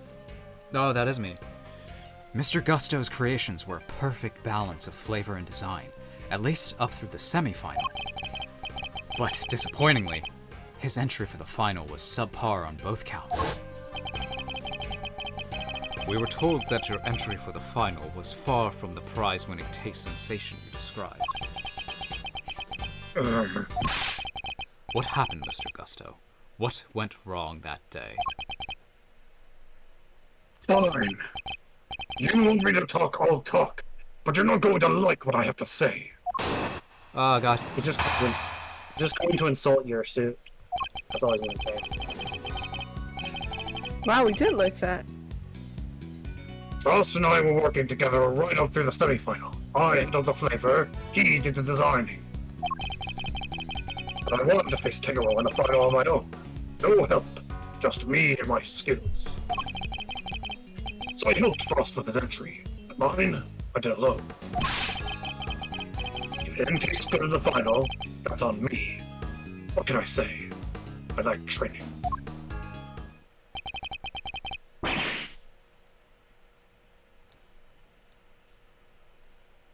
And that's all there is to it. Happy now? No. There don't seem to be any obvious contradictions in his testimony. Yep. Not that I thought it'd be easy to get anything real out of him. He's managing not to slip what really happened for 18 years after all. Why don't you try pushing him a bit, Miles Areno? See if you can't shake something loose. I think what? I think I just might have to, Fender. He's literally saying, press him. That's about as clear as you can get. Yeah, well, I mean, with no information, like, nothing from this makes me be like, Yeah. I got something for that, so I will. Hold it! Frost was in charge of designing the work you both submitted, while you handled the taste. Yeah, he was a sculptor, a craftsman, and his sense of design was second to none. But he was clueless about confectionery, which is where I came in. Each did what the other couldn't. And boy, did you not have eye for aesthetics. Not even for the simple stuff.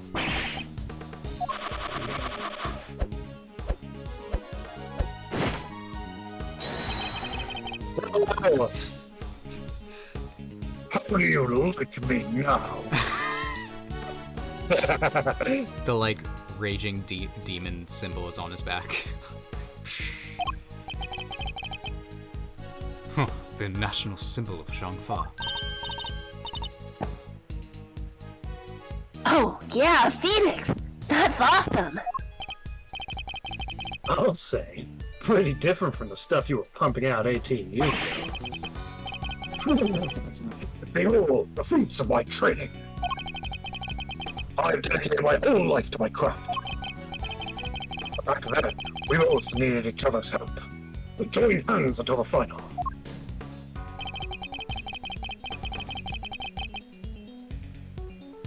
Alright then. Hold it! Well, that was cool, so worth it. Seeing him do that. You were serious about winning the title then. Of course, the art of confectionery is my life. Why wouldn't I have wanted to be crowned the greatest? But I still had a lot to learn back then. Guess it's no surprise my work wasn't up to scratch. But the title wasn't the only thing you wanted. There was the cookbook too. And you wanted the book even more than you wanted the title. Isn't that right, Mr. Gusto? Overruled! Miles Edgeworth, you are badgering a witness who is still suffering the effects of today's attack. Yes, I am. I cannot allow this harassment to continue. It's right, fuck you. I understand, Your Honor, but... Ignore him, Mr. Gusto. You need not answer that vile prosecutor's question. To what? But please, do continue your testimony in your own time. What have I done that's vile? Your face, that's what's vile. Hold it! So you're saying Mr. Frost didn't help you at all? But he'd have helped you up until then, correct? It's a bit strange for him to stop so late in the contest, no? Strange or not, it's the truth. Could be he had his own reasons too. I don't know. If he's lying, he's going to be a headache to prove. 18 years is a long time. Nonetheless, that gizmo of yours is a built-in lie detector, okay? Wouldn't that be nice? I'd have stolen the show from Mr. Edgeworth long before now. Don't worry, Fender, I can tell when he's lying. No doohickey assistance required. Please, Mr. I'm Gusto, not. continue your testimony. I'm adding doohickey.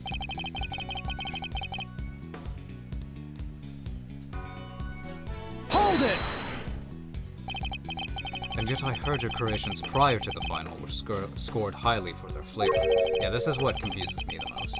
Yeah, that is confusing. So what went wrong? Was there some kind of cooking accident on that day? No. Nothing like that. It was, I told you, I had a taste disorder. My sense of taste failed me. It's as simple as that. But Mr. Frost's entry was complimented on its flavor. Your sense of taste hadn't failed you then. Did something happen overnight?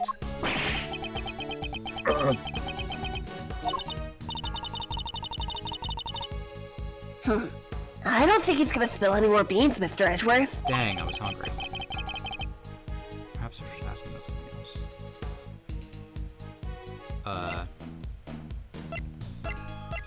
What do I want to ask him The about? semifinal. Yeah, it is the, I guess, day of interest. Did something change between the semifinal and the final, Mr. Gusto? Not really. The only difference between the semi-final and the final was that Frost wasn't helping. Okay. This was added. Do we have something for this? Let's look through the evidence, huh?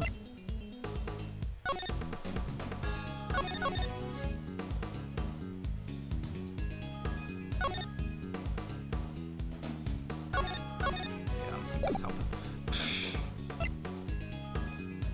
I will say this one might be tricky, but you should look through your evidence. There is something else that was different.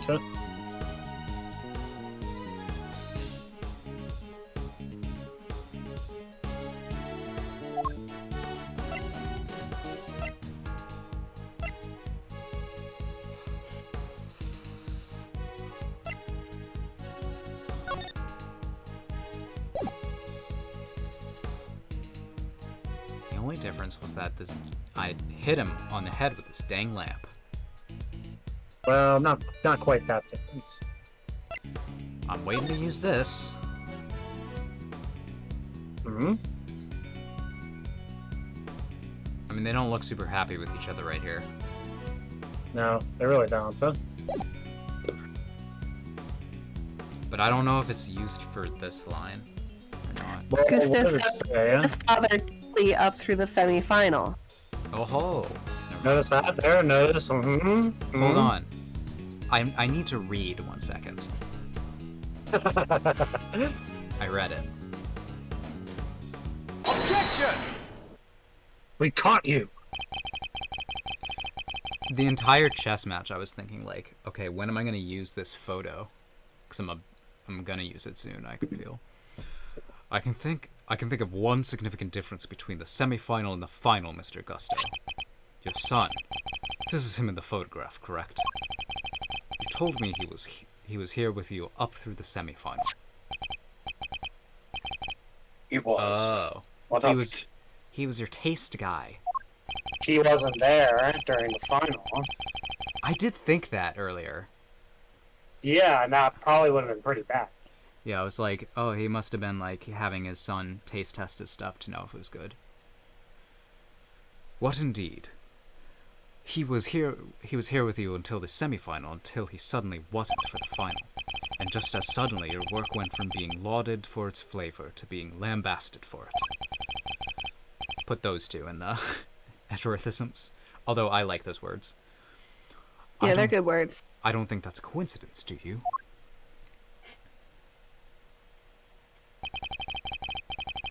He wasn't just spending quality time with his father. He was playing a much more pivotal role than that. They just wanted him to see me hard at work, to show I was trying my best for us. Yeah, that sounds cute and all. Who knows?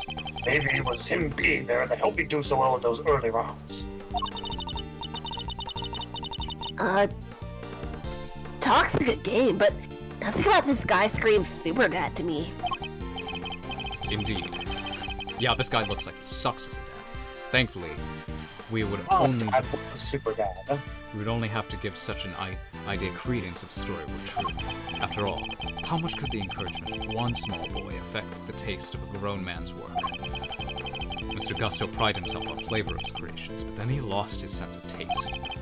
Must have had a tough time maintaining his high standards after such a devastating loss. Unless... I'm sure your son was here to cheer you on. But that wasn't all he was here to do, was it? You're a very suspicious man, Mr. Prosecutor. But why not try answering yourself for a change? It's kind of my job description. What would an elementary school kid do here other than to support his father? To steal other people's creations. To make your creations for you. That would be crazy. He was doing the rap patootie That what? with the hair. A little bit, like, kind of wish I saved there and chose that just to see. Your son was the real chef all along. Your son knew the taste of your work pretty well, I imagine, Mr. Gusto. He was my biggest fan. Of course he knew it. This guy grunts so much. Yeah. In which case, he would have been a good judge of whether something tasted on brand, so to speak, no? What are you implying? You already told us that you were suffering from a taste disorder. I'm not grunting again. Yeah. Good. I never told anybody any of this, but you figured it all out anyway. Funny. Joking! I should start grunting like Yoda. Yeah. And like the... It's true. 18 years ago, I developed a Gusia. Or Guja, or however the hell it's pronounced. No one knew about your condition. Indeed, I doubt Mr. Frost would have wanted to continue collaborating with you had he found out. After all, it was your job to make sure his creations tasted good. Therefore, your son wasn't just there to support you. He was helping you by taste testing your work.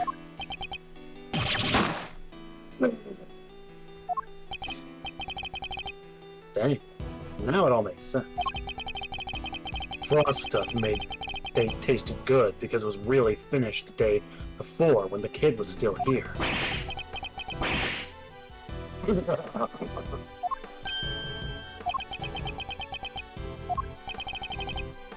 You have a vivid imagination, Mr. Prosecutor. But do you seriously think I trust a kid to tell me how to adjust the taste of my masterpiece? Your son? Sure. I have some pride, you know, even back then. Yeah, that's why they're called Pride and Joy. Did you now? My designs may not have been much to write home about back then. But I always knew my work tasted better than anybody else's. You think I'd risk everything by putting my reputation in the hands of a child? Yeah. Kids love sweets. It's just more speculation. That is all it is. Arg. In that case, I asked to speak with your son this instant. Oh, okay. Let's see how much of your story can corroborate. Sadly for you, my son is no longer my concern. He fucking sucks. I like the idea of, like, bring your son here. I want to talk to him. Pulls a bat out from his jacket. I just want to talk to him. What? As soon as I got my sense of taste back, I went straight to Zhongfa to start my training. And I disowned my son. Why? Why? You predicted the line. What? You abandoned your own child. I'm married to half. No one knows where he is, even now. What? Odds have looked all over for him, but no dice. So, still think you could prove your asinine theory? I'd like to see you try. That has to be a crime, right? Like, neglect? What? Yeah, it has to be a crime. You think I care about anything with science confectionery? Think again. I'll get my summer taste back. What do I need? What need do I must force, son? Jesus Christ. He's so evil.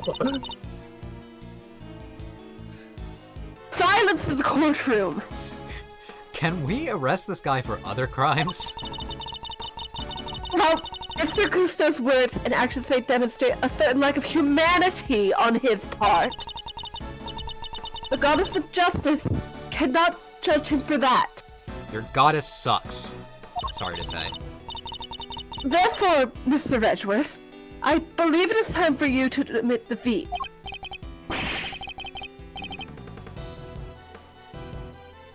Yeah, give it up. 18 years is a long time for anything to surface now. Who follow the lines? Mr. Edgeworth, we have to do something. Yeah.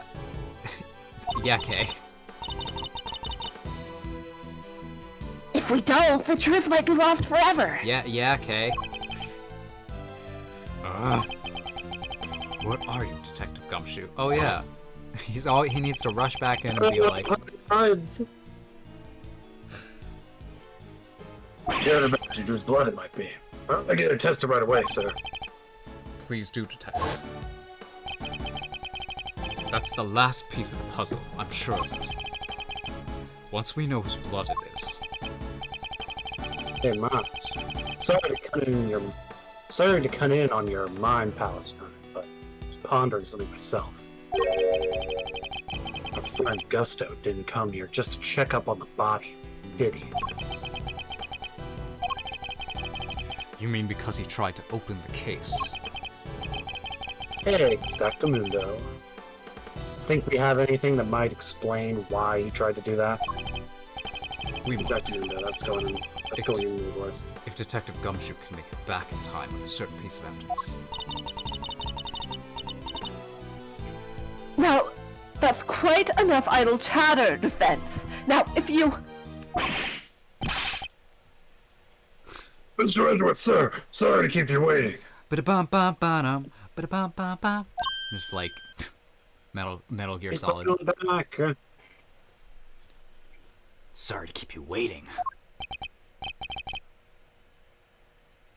Speak of the devil.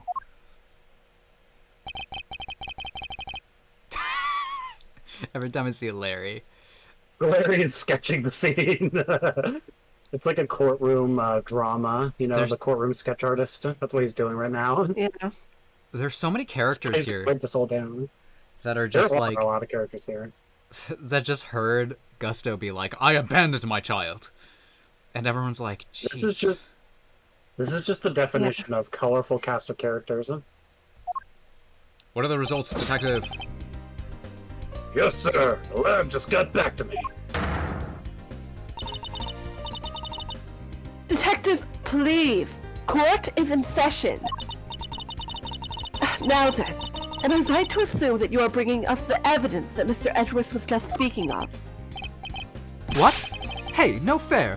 Why didn't anyone tell me about any of this? It is indeed the evidence in question, Your Honor. It needed testing, so I asked him to carry it out. What the? Oh, why is everybody helping you? I'm supposed to be the one in charge here. Mr. Winner, I'm sorry I didn't tell you, but this is important. Can we at least hear what the detective has to say? Well, all right. That was easy. Just let's go. So, Detective Gumshoe, what did the tests have to tell us? You're not going to believe this, but the owner of the blood we found in the liquid at the bottom of the Gemini case is Carmelo Gusto, the victim of the poison gas attack. What are you talking about? Thank you, Detective. You've been very helpful. Well, it looks like my suspicions were correct. What do you mean, Mr. Edgeworth? I just imagine him like turning around that well, just like, Well then. Well, no, you need to set up the Yes. camera so my chair is facing the opposite direction, so I can turn around. God, I love that scene so much. It makes me lose my shit just to think about it. Yeah, I'm just thinking, like, what did he have to, like, beforehand? He had to, like, was someone with him to set up the camera, or did he do it all on his own? No idea. In that episode, he was in like the U.S. like legal department, whatever the fuck. So I really like the idea of him like turning to like the Attorney General of the United States, and they're like, "Mr. Edgeworth, like, are you ready to go like zoom into this? Are you ready to join the Zoom meeting?" He's like, "No, Mr. Attorney General, no, I am not. I need to turn my chair around first, and then you can hit join on the Zoom call." Yeah. Anyway. Like, I love those episodes. Alright, let's Yes. continue. What do you mean? Explain yourself. What is the significance of this blood to this case? Shake, shake. It's only the very thing the perpetrator of the IS-7 incident has been trying to hide all these years. You. The fact that your blood was found inside the Gemini case, Mr. Gusto, is as good as us finding your blood lying right next to Mr. Frost's body.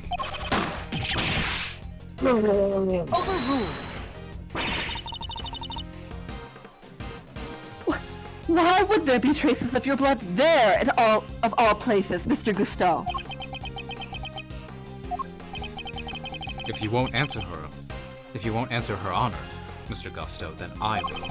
There wasn't just blood in the liquid from the Gemini case. There were traces of salt and sugar, too. There were. And if you remember, one particular part of Mr. Frost's work was allegedly very salty indeed. Oh yeah. You're talking about what Delicia told us back then, right? What was it again? Did I ever? I've never tried ice scrumptious in all my life. Really? Man, I wish I could have had a bite. I think this is young. Oh, is it Oh, young? right. I forgot about that. I think it is. Yeah. Really? Man, I wish I could have had a bite. Scrumptious except for that salty bit, of course. That was unbearable. The salty bit? Yeah, it's definitely young if Eddie's there. Yeah. Greggy. It's the other bit you got there. This bit, the harpy thing. Gemini's liar. Yes, the liar. And only the liar. The liar designed specifically for the ice. That liar? Tasted as if it had been flavored with salt. There were no traces of salt anywhere else in Mr. Frost's entry. Very interesting. So perhaps you could tell us, Mr. Edgeworth. Where did the salt on the liar come from? Good question.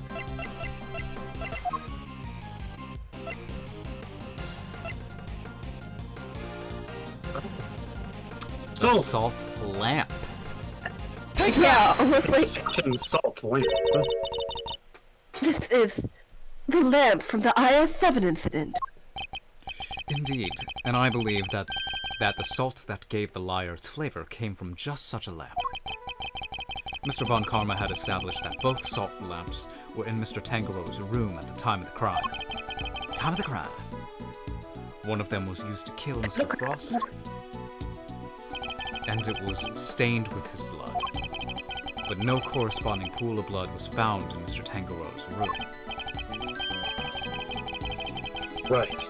Because the culprit had chucked a piece of the chocolate with it on it into the little stream. Furthermore, aside from the liar, no traces of salt were found anywhere else in Mr. Frost's room either. Hey, come to think of it, the lamps we found in Delicia's room were both broken. The lamps appear to be broken. Bulbs are smashed, both of them. maybe they fell and broke on the floor? We never did figure out how the one that wasn't used to kill Frost got busted, but we thinking maybe it had Gusto's blood on it at some point? Anyone whose blood was found on one of the lamps would have been a person of interest to the police.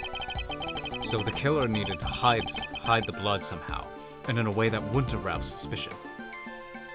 I want us to do a case in which the killer is just really incompetent and just leaves every clue. And you're seriously suggesting that the lighter was used to do just that? I am. I suspect that the bloody salt was somehow applied to the lighter, so that it could be hidden inside the case. Delicious in the background, like sticking her tongue out, like doing that thing in the shows where like they're like trying to wipe their tongue. It's like, eh! Yeah. Because unlike the fountain water, the sculptures would have needed more time and care to test properly. And so he waited and waited for his chance to dispose of the liar undetected. The reason he's here today is... 18 years ago, Mr. Frost's body and the evidence pointing to his killer were taken away together. This, of course, was not part of the perpetrator's plan, and thus a new dilemma arose. The possibility that the body, incriminating evidence, or both would resurface one day. So back he comes, 18 years later, sneaking in bright and early to try and cover his tracks.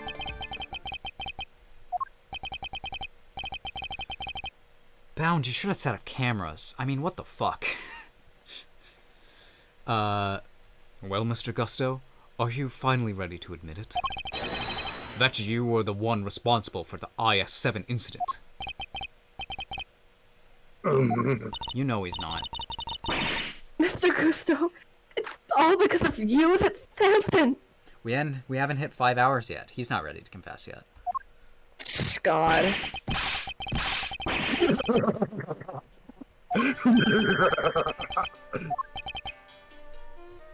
Gusto. So, I finally got caught, huh? All these years later. Wait, never mind. Nobody came close back then. Not even a big shot prosecutor or the attorney. That's some impressive work, Mr. Prosecutor. Yeah, well, I have to hand it to you. I'm trying to make my dad proud, so... You admitted then that you murdered Artie Frost. Sure I do. I did it. I killed him.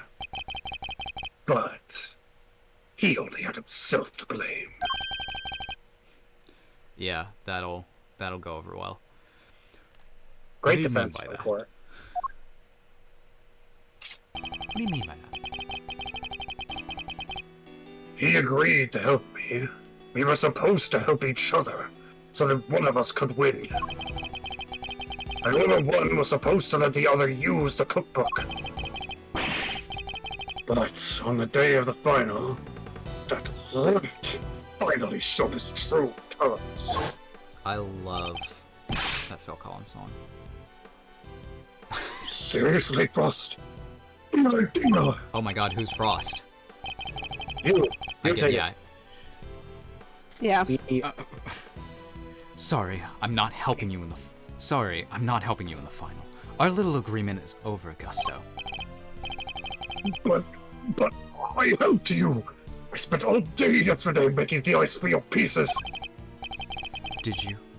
And you can prove that, I suppose. Wait. You were planning to betray me right from the start, weren't you?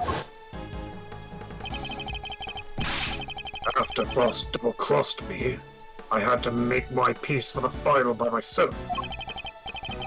And like you said, my son wasn't there, so I didn't have any help with the flavor either.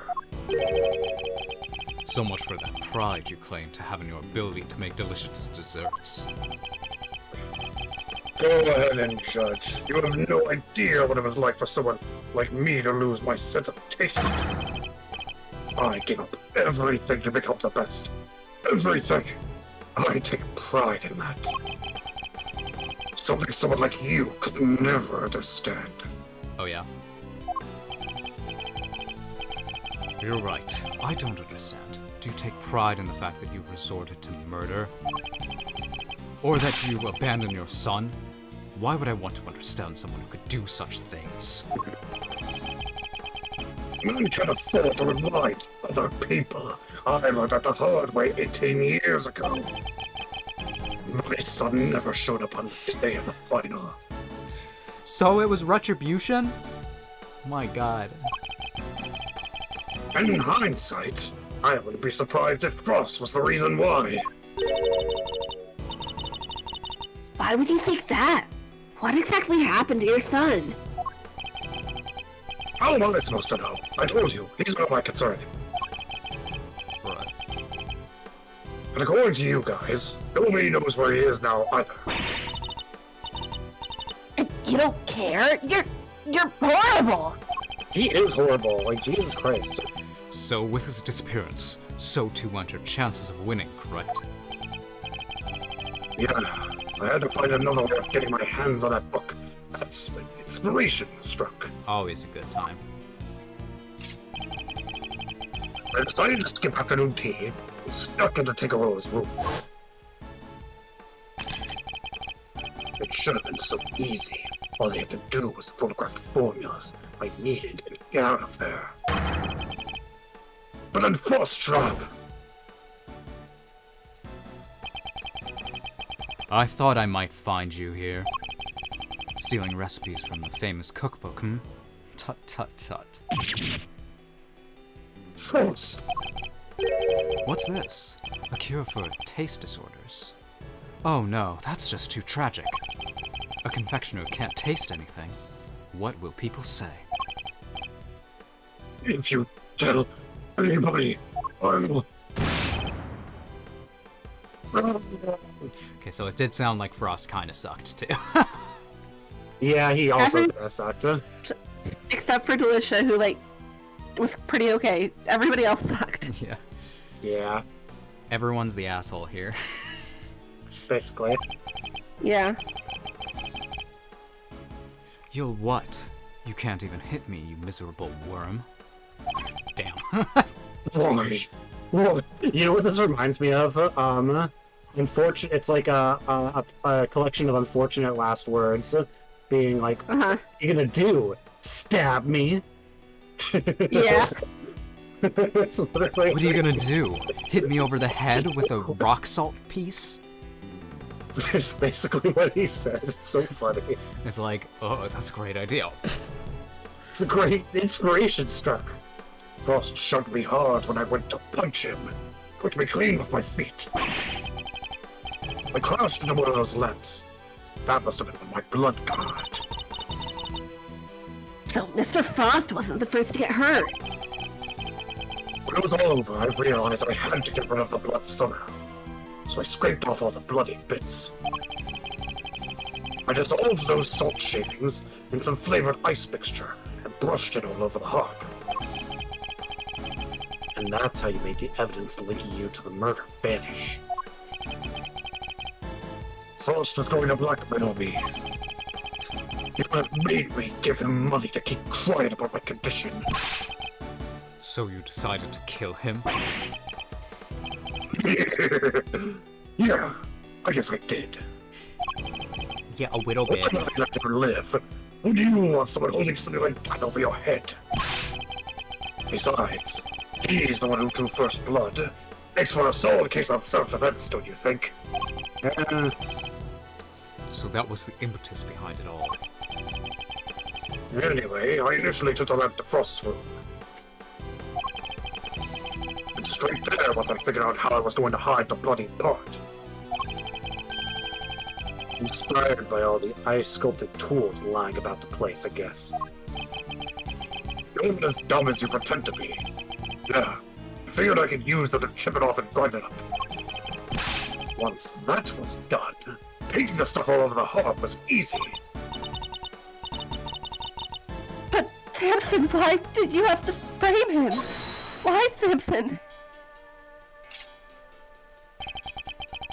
I never meant for the cops to pin it on him. That was your fault. You and the rest of them. What do you think I went to the trouble of placing the lamps and cloth back in Stone's room? There was only one reason to plant the murder weapon in the room of another contestant. And that's to cast suspicion on that person. What? You tried to find me, Gussie Pants!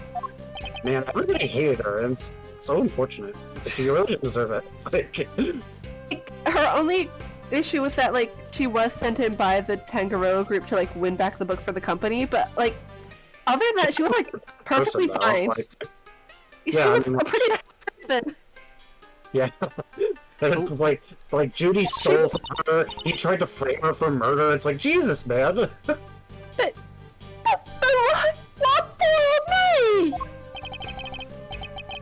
I respected Tangaroa. He was the best. True champion. I would never have wanted him to take the fall. But you're a fraud. Your work wasn't even real. You have no respect for our craft at all. Look down on her. You deserve to be punished for what you did. Alright. That's kind of rich killing them now, huh? How can you? See, I feel like my thought is, like, she must have, like, known at least a little bit, so I'm sure that, like, maybe she was, like, just a really good She would've- homemaker. I mean, she would have had to, like, gulp Yeah, some yeah. of that stuff on her own. Yeah. But, like, Had you refrained from eating Tangaroa's work, Frost's body wouldn't have been found. My plan was to wait until Tangaroa was judging your room. That's when I'd sneak in the corpse in the Frost's room and freeze it. But thanks to you, Bound here found it before I had a chance to retrieve it.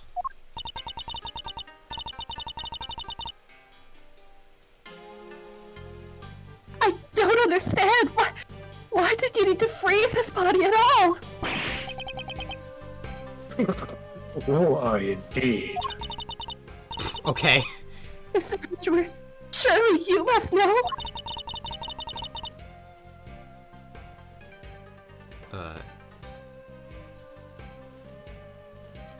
You know, any of these could be accurate. I believe the only one Duncan is correct, correct. Huh? unless you want Dan to figure it out. Do you have an inkling, Dan? Well, I mean, it was passed off as an ice sculpture. Right, but without why. But is that why he needed to freeze the body, though? It would obscure the time of death. I feel like hide the true crime scene doesn't. Well, but was When- the body supposed to have the been true moved from crime the scene time was, huh? screen? What? You guys talked over each other. Well, we know where the true crime scene was because Judy had a picture of it, so could it have been hidden? Yeah. Okay. It's a process of elimination, huh?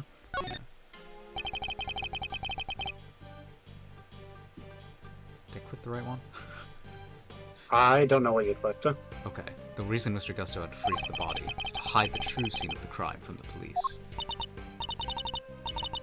So, he wanted to confuse them over where it really happened? I don't think I clicked the right one. That's one heck of an ace you learned from Judge Gaval, Mr. Edgeworth. Alright, message received. Tell us the truth this time.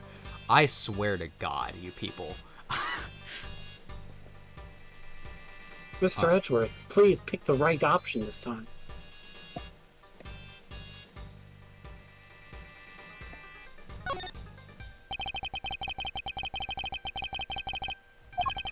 If they determined that the murder occurred during afternoon tea, it would have been obvious suspect. Okay, that makes sense. Bingo.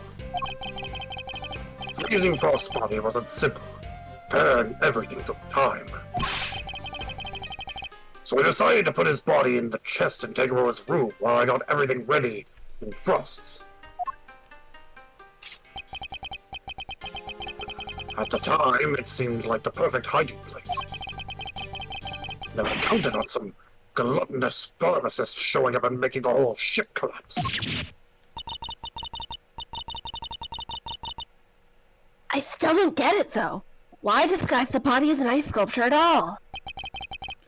The sooner it was found, the smaller the effect of freezing it would have had on masking the time of death. Therefore, he needed to disguise it at least until it fully froze. How awful! You say Mr. Frost's own work to help you cover up the truth behind his murder! Ironically, Tangerol would have been just fine if the body hadn't been thrown before I got it out of his room. If only things had gone to plan, he wouldn't even have been arrested, let alone convicted. You mean it was my fault? Everything that happened to Samson? It was all because I found the body? Don't let him get inside your head, Shoots.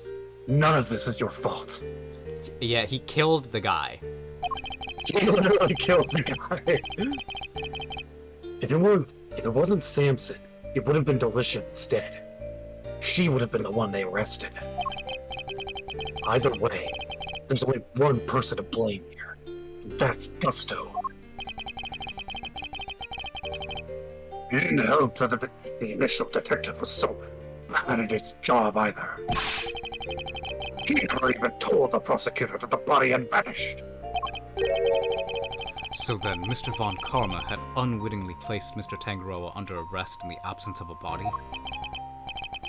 I mean, I guess it would explain why he was so keen to wrap things up. Well, you think you'd notice something as big as that if you'd taken a look at a few reports, right? Not if someone had been deliberately distorting the facts of the case, though. Either way, it seems that Mr. Von Karma didn't know about the body until after the arrest had been made. But admitting that would have spoiled his perfect record. So he kept to himself and proceeded to prosecute Mr. Tangaroa regardless. Can this really be true? Yeah, I'm telling you, he sucked. He fucking sucked. You don't feel bad at all? Someone spent 18 years in prison because of you. He abandoned his son.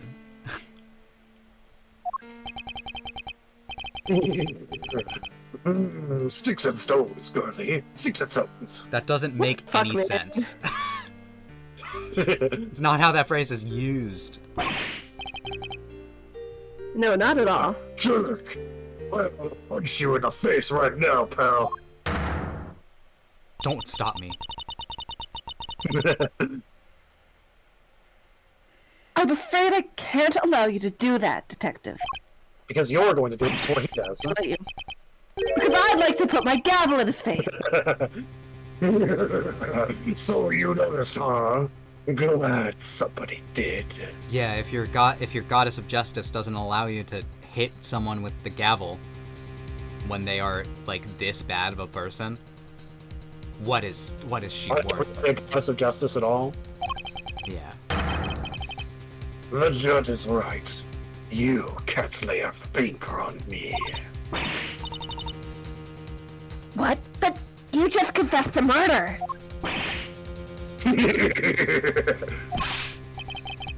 No idea, huh? I guess I better lay it all out for you. I like the title of this right here. I mean, isn't it the case that murder trials can be retried Yes. if new information comes out? But He's about to explain it. I killed Frost 18 years ago. The statute of limitations for murder in this country is 15 years. So you can only retry within that amount of time? yeah. Okay. I just wasn't sure about that. You do the math, you can arrest me. Math! You think I'd have confessed otherwise?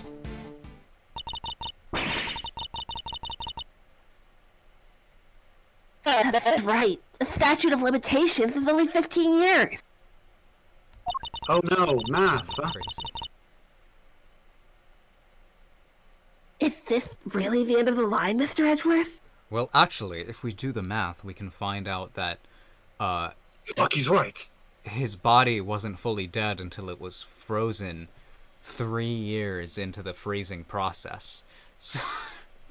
So technically, he wasn't dead until 15 years ago. Once the statute has expired, he can't be charged, so... But... Can we charge him for a new crime? Let's Like create a new abandoning crime his son? just for him. A new crime just for him.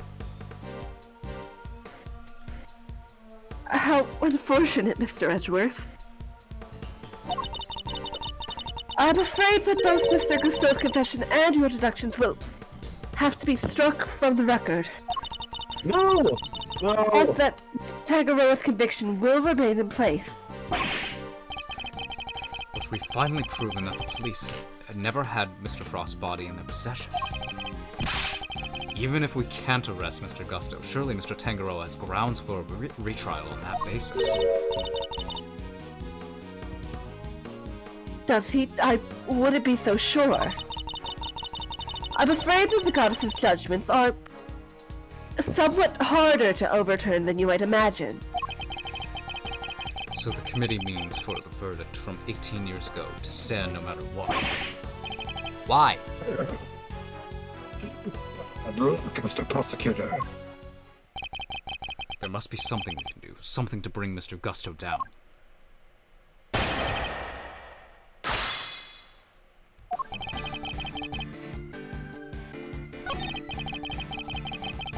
Press him. Hold it! Depending on your actions over the last 18 years, the statute may not have expired yet. This ought to be good. Alright. I got nothing to hide. If there's something you want to ask it. Hold on. Can I actually read this? What does it say? The statute is suspended should the suspect flee to a foreign country. Ah. Reading helps. When the statute is suspended, something accomplice too. I don't know how much it applies. Statute So we have suspended from the time of any accomplice's indictment to the end of their trial. Okay, got it. Okay, so that helps with the fact that So I know how it works. Tangaroa, quote unquote, was accessory. Yes. And he You did. got it, Dan. And he did leave the country to go to Zhangfa. Like a dumbass. Yeah, very well. Tell us where you've been and what you've been doing since the incident. Oh, do tell. Not long after the contest, I was able to cure my taste disorder thanks to the formula for that book. And not so long after that, I went to Zhangfa to really buckle down and hone my craft. That explains a lot. We tried to contact you after the fact. I guess you were long gone by then, huh? Could be. I left, let's see... about a year after the murder. It was before Tangaroa's last day in court. I was going to Zhangfa. Going to Zhangfa was the best thing I ever did. Flavor, design. I'm the full package now. Look, it's Shi Long. I know. She long on my lang. She longed on his lang. Objection! Till he attorney. And all on the backs of those whose lives you destroyed. What's an omelet on a few eggs, hmm? Like Mr. Prosecutor, it's like... Dude, you suck. I like that line. It's just like, true. And dies. Sticks and stones, Girly. Doesn't. Girly is pretty funny though. Sticks and stones, girly hot. Really. Judging of Alvin, permission to kick him in the balls. You catalyst me, and that's all that matters. He says sticks and stones. K grabs a stick and a stone. Alright, which one do you want to be? Actually, no, you said sticks and stones. I'm gonna use both. I need more to work with. There has to be something I can get out of him. Maybe I can push him further on the statements he's just made. Is there anything I should follow up on? I would go over the training bubbles. just far. Like, how long was he there? Yeah. How long was he there? I'd like you to tell us more about your training in Zhangfa, if you would. How long did it last? When'd you get back? Fine. I later went on for the train. I finally came back to be the best in the world. Is there another statement? Can I press this? Well, we know what to do now. Present the thingy. Yeah. Because he fled to a foreign country. Objection! You dumbass. Man, when people break the laws, they don't even know what laws they're breaking. Because they're stupid. The statute of limitations for murder is subject to the following condition. The statute is suspended should the suspect flee to a foreign country, which means that the time you spent abroad doesn't count toward the total time under the statute.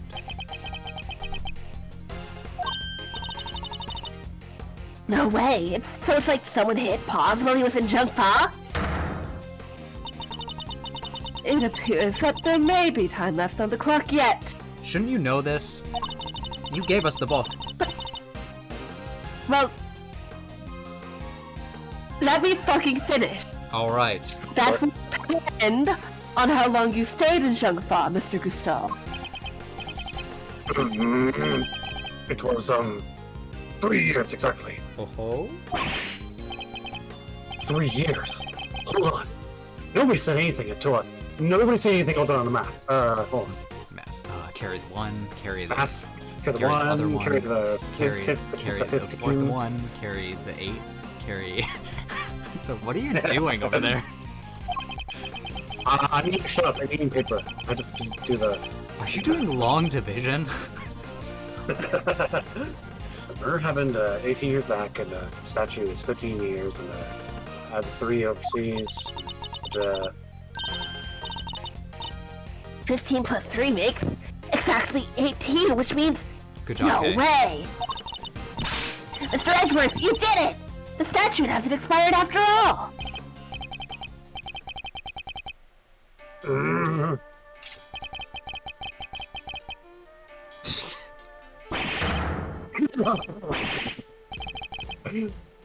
There you go. 18 years exactly. Glad you worked it out for yourselves. So it, like, expires today. Literally today, basically. He's just been stringing us along this whole time. Why is he laughing? We're good, aren't we? We can arrest him now. I hate to break it to you, little sis, but IS-7 went down at the end of December. It's April now, which means, strictly speaking, it's been 18 years and 4 months since Frot's murder. So not exactly. If Gusto's stay in Zhangfa really lasted 3 years on the nose, it's not enough. We're a few months short. Not enough, but... What did I tell you? You can't touch me.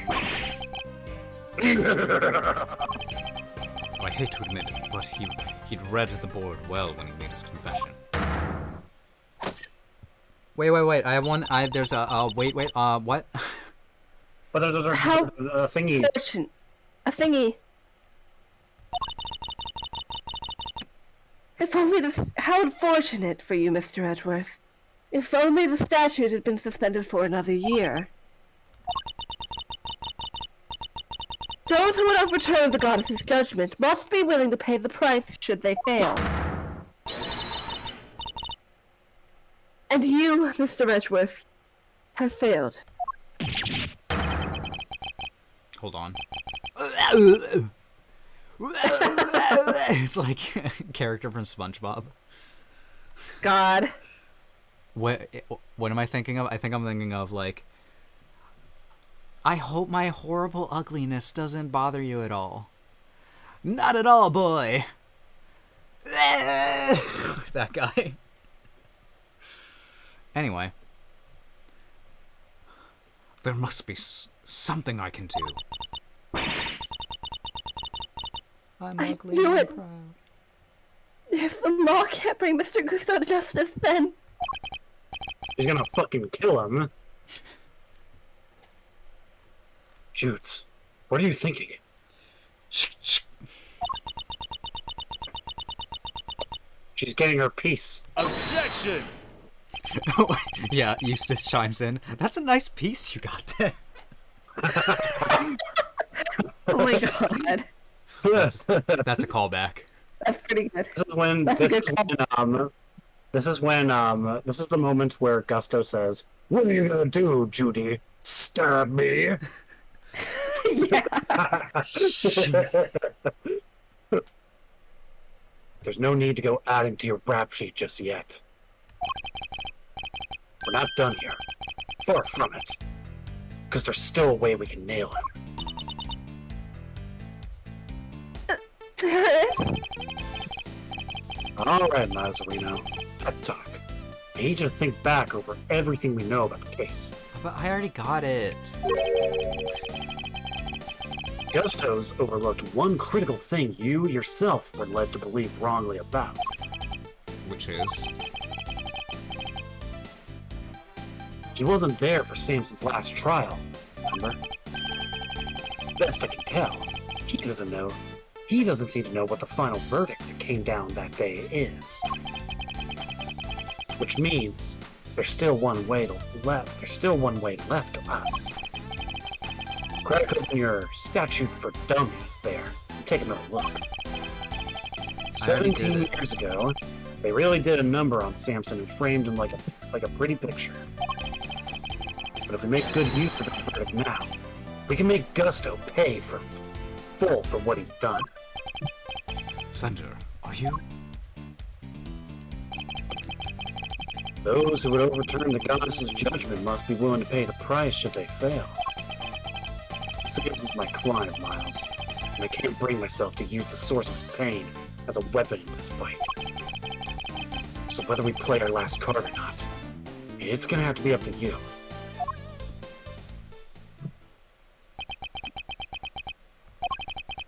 Bringing Mr. Gusto to justice can only happen if I use the outcome of that hard-fought trial. So should I raise an objection and play that card or not? Raise an objection. No. I give up. It's like the scene in Lord of the Rings. I'm Cast going it into the home. fire! Destroy it! No. God. Isildur!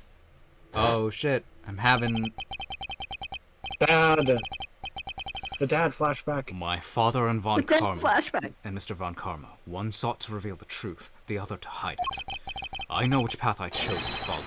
The one that seeks to reveal the truth. Yeah, let's go. This court has reached its final verdict. The record will state that Mr. Gusto has been found not guilty on all counts. Objection! No, Your Honor. Mr. Carmelo Gusto is absolutely guilty, and I refuse to let him walk away. His crimes are too unspeakable to go unpunished. Do you mean to suggest that you have grounds upon which to call for his arrest? I do. Yeah. Now to show Judge Gavelle something that proves the statute of limitations hasn't. What if he showed her the badge? What do you think about this? What is... We never used this blowtorch. No, we never really did. Take that! Consider this piece of evidence, if you will. The court rules the evidence inadmissible, on the grounds that it appears to be entirely irrelevant. Okay, It's something else, huh? Yeah. I will fight you. Believe me, Mr. Edgeworth, I understand your frustration. It isn't easy giving up on a lost cause. I will not give up yet. I I will see that justice is done! This tank trial last year. I thought it ended with a verdict that couldn't have been more wrong. That very verdict may be what finally sees Mr. Gusto arrested. Now to show Judge Cavell something that proves I know! It's in this, isn't it? It's, yeah. Verdict, What was it, Eric? convicted as an accomplice. Yep, convicted as an accomplice. That's it. Take that! Very well. Is there a particular page of the IS-7 file you would like to refer to? Suspect data. Suspect data. I'd like to direct your attention to the page concerning the suspect. As you can see, Samson Tangaroa was convicted as an accomplice, and it took around 1 year from his indictment for the verdict to be reached. Yes, that does seem to be the case. The book you gave us details certain conditions pertaining to the statute of limitations for murder. One of them, as I mentioned, is that the statute is suspended if the suspect flees the country. And another states that the statute is suspended from the time of any accomplice's indictment to the end of their trial. Tangaroa was convicted as an accomplice. Yep. Guess you were in Zhangfa when the verdict came down. Samson was convicted as an accomplice, not as the main perpetrator. Which is clearly news to you. And not good news either, am I right? But, how could it be? Tangaroa wasn't an accomplice to anyone. He was innocent, and you know it. Oh, we know it. It's what we've been trying to prove all along. And in a pleasing twist of fate, his wrongful conviction will be the very thing that sets him free. If you spent 3 years in Zhangfa, and your accomplice, Samson Tangaroa, was on trial for 1 year, it means you can still be charged with Mr. Frost's murder up to 19 years after the fact. In other words, the statute of limitations hasn't expired at all. What an epic line. What a That's pretty good. just like a Goddess's judgment is infallible. But that of her servants, it appears, is not. It seems the prosecutor in charge of this case may have erred. Unbelievably, we have no choice but to instigate a full inquiry. No. How could Objection! you were supposed to... 18 years. That's a long time to let somebody else suffer for your crimes. Time to pay the piper, Gusto. And not a moment too soon. Miles, pull my punch him. Eustace. That's a nice piece. But I'm finally the greatest. My brilliance has been recognized. Yeah, now all people will remember you for in the future is that guy who Murder. murdered, abandoned his son, and let another guy rot in jail for his crime. And he has Yeah. no taste. He cured that. Well, he gets that cute now. Yeah. I gave up everything for this. Everything! Even my son, who I don't care about. Yeah, that's why frickin' Thanos did. What did it cost? Everything.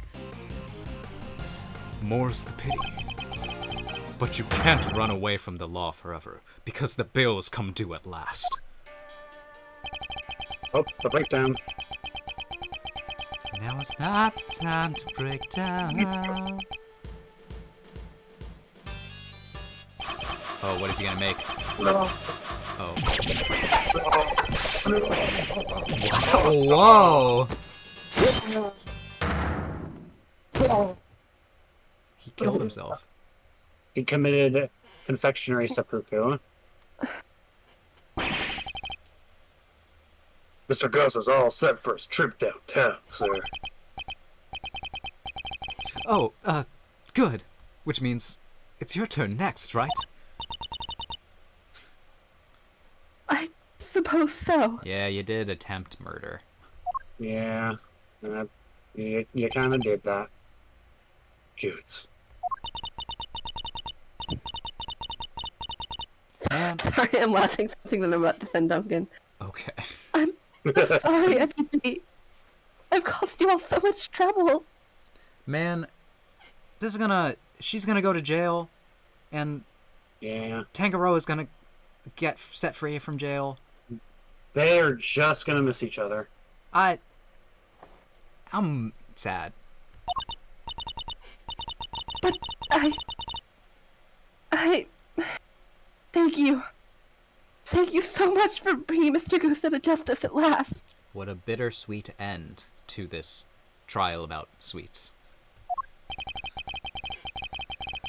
I'm afraid there's no escaping the consequences of your actions, Miss Bound. Almost did it again.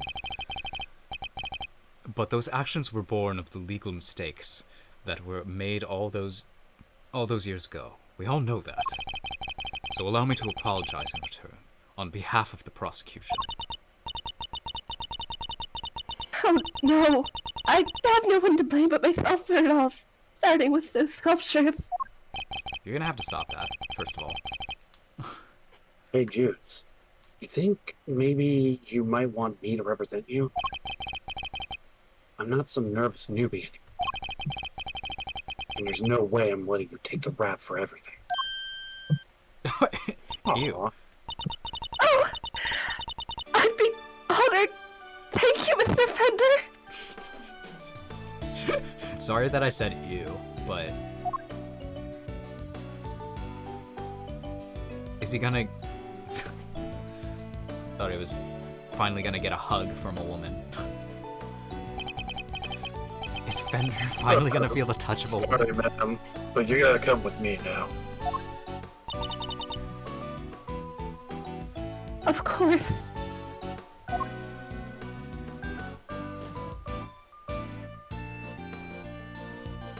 So long. Farewell. Avitas and goodbye. Judge Gavel, why did you lie to us? What is wrong with you? Lie? What are you talking about? I swear to God, this next case better be about what you've been doing. What's your dealio? You implied that there was no case for a retrial, but as we've proven, that wasn't true. Surely anyone truly committed to seeing justice done would have called one as soon as the body was found. I am under no obligation to answer such questions. And you clearly have no intention of doing so either. Truly, you are proving to be quite the threat to the Committee for Prosecutorial Excellence. The cope. As such, you give me little choice but to report back on your continued transgression. No doubt you will be called to appear before the committee in due course. Cool. Now, I must be on my way.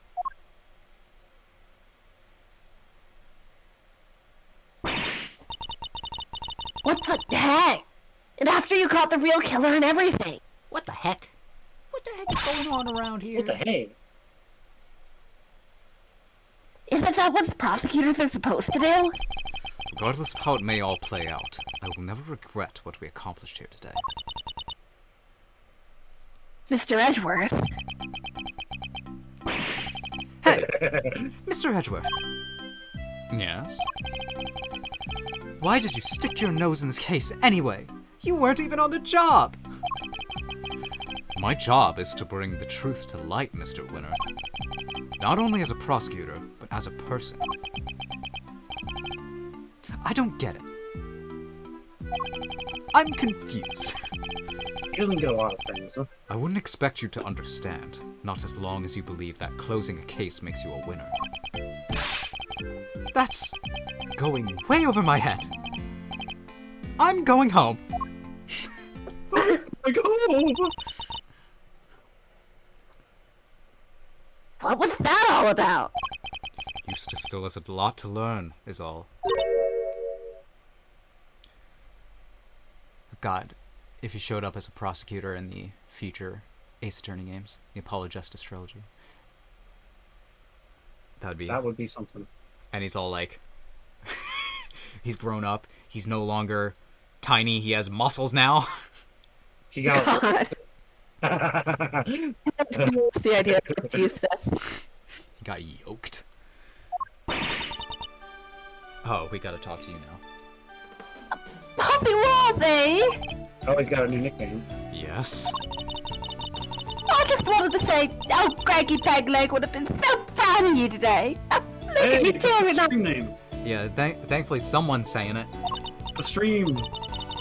And thanks for helping poor Sammy Boo Boo. Of course. Oh god. Hey, Edgy. Remember, I exist. I was... Look. I was drawing a picture the entire time. Looks pretty good, huh? Look! I drew you naked.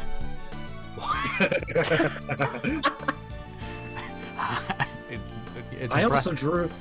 also drew Judy stabbing Mr. Gusto because it looks like she really wanted to do it. Now Is that he gonna one... be... Cause Yeah, that one's a good one. that's a good one. So, what happened exactly? Oh my god, he actually was sketching. Yeah, well... What happened? I was busy sketching. Wait, where did Judy and Verity go? What happened? Wow, you really weren't paying attention, were you? Though I am loath to admit it, Larry's sketches did come through for us on more than one occasion. Not that I'm about to tell him that. With the glaring, will ya? Whatever I did, I'm sorry. As long as you acknowledge that. Calm down, Larry. I wasn't glaring at you. You totally were. You're just like your pop. He was a terrible liar, too. He was? Listen, I'm gonna head out. I need to fill Samson in on what went down today. Want to come with? Yes, of course. Great, I'm coming too. Yippee! Yippee! We get to tell him the good news. Huh? Yay. Yay!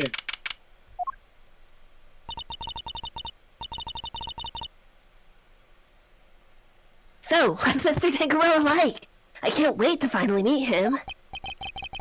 Oh, he's a real sweetheart. You'll love him. Even while locked up, he can't help but make all sorts of cookies and cakes for him. Great. It's why 3 p.m. cake extravaganza, a thing for prisoners and guards alike. That actually sounds kind of nice for prison. Yeah. Really? That sounds awesome. Do you think there'll be any left for us to try? That sounds awesome. I want to go to prison, Miles. I'm gonna go to prison too. Oh my gosh. Didn't we find a few slices of chocolate cake at the prison the other day? They've been some of Mr. Tangero's baked goods. God, the brownies, they're back with a vengeance. Please. Tubby, what are you doing here? Oh my god, did they arrest you? I heard you were all coming to see. Yeah, I got arrested just so I could be part of the cake extravaganza. No, I heard you were all coming to see Mr. Tangerell, so I volunteered to escort him. Oh, he's old. He's old now. Yeah, His it's afro been got 18 bigger. years. He aged. Hello, new Age of the friends. thing. I'm Samson Tangero. Prosecutor Miles Edgeworth at your service. And I'm Mr. Edgeworth's trusty sidekick, Kay Faraday. It's very nice to meet you both. Miles here is Gregory's son. Is that so? Your father was very kind to me and fought so hard for my case. But in the end, I betrayed him. I made a false confession and... Don't worry, Mr. Tangeroa. Mr. Fender has explained everything to me. They're dead. And now we're here to tell you the truth about what happened 18 years ago. The truth. And then we play the whole case again. All over again. Get ready for 5 more hours. We even explained the part where he ate where he ate paper like 5 different times. Judy did all that for me. Crazy kid racked her brain for 18 years until she finally figured out how to set you free. What can I say? Turns out she really would do anything for you. Oh, Judy, I never did anything to deserve such a devotion.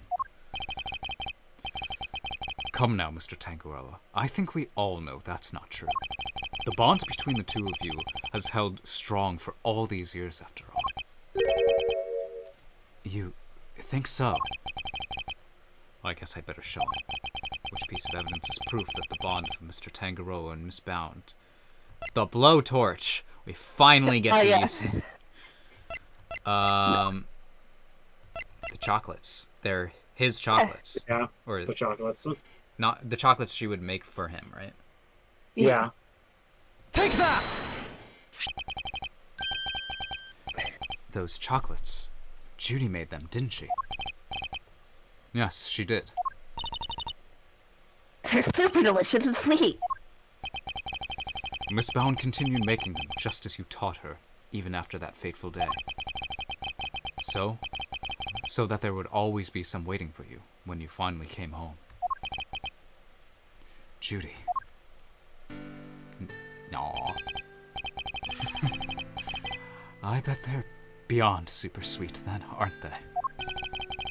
Very much so, I'm afraid. I only wish we could hand them to you. Don't worry, sir. I'll make sure he gets them later. Which would be a clear breach of prison policy. Not that I have the authority to stop him anyway. Thank you very much. You know, Detective, something about you reminds me of Detective Bad. Really, pal? 'Cause, I look up to him a lot. He's like my role model. Really? Aw. It's the code. You don't say. It seems like fate. It seems fate likes to bring people of all sorts together. You hang in there, Samson. Just a little longer. I should be able to get you out soon. I'm sorry it's taken so long. Nobody should have to wait 18 years to get justice. There are some people in our court systems that have waited like 60 years. I don't know what the maximum is. Nobody, but the point is nobody should, huh? Yeah. So, Nobody should. Don't be silly, Eddie. I'm the one who should be saying sorry. Or rather, thank you. Truly. There's a lot of good sprites in this case. Yeah. there it is, huh? Well, I guess it's my turn to wait for Judy to come home now. I better make sure there's something delicious on the table for her when she finally walks through that door. Don't let me down, Eddie. Well, the lucky thing is, at least for her, it'll only be attempted murder. So, hopefully she won't be in prison as long. Yeah. Leave it to me, big guy. I'm so glad Tangaroa is just like the nicest man in this He universe. is the nicest guy. Like, Like, name a nicer man in Ace Attorney. I'll wait. I mean, I haven't played them all yet, but Yeah. the IS-7 incident. It's been 18 long years, but this case we'd inherited from my father is finally coming to a close. We made him proud. hey, Miles. Thanks for the day. And, sorry for forcing you to make the final call like that. Not at all. I simply made the call that felt right to me. Huh? What are you guys talking about? You know how Samson was wrongfully convicted? We had to pretend that he wasn't in order to nail Gusto. But to use his false conviction against him, even to save him. As his lawyer, I just couldn't bring myself to do it. Yeah, well, I can see that. But now that Gusto's behind bars, I can finally start to get that wrongful conviction overturned. Yes, and I'm sure you will. Wait a minute. Does this mean that even if you were only doing what's right? If the false conviction had been overturned before today, Mr. Gusto would have gotten away scot-free?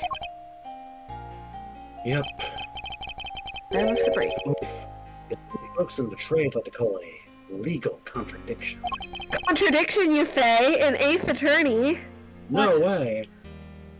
Crazy. The law is far from perfect. Because of things like legal contradictions, right?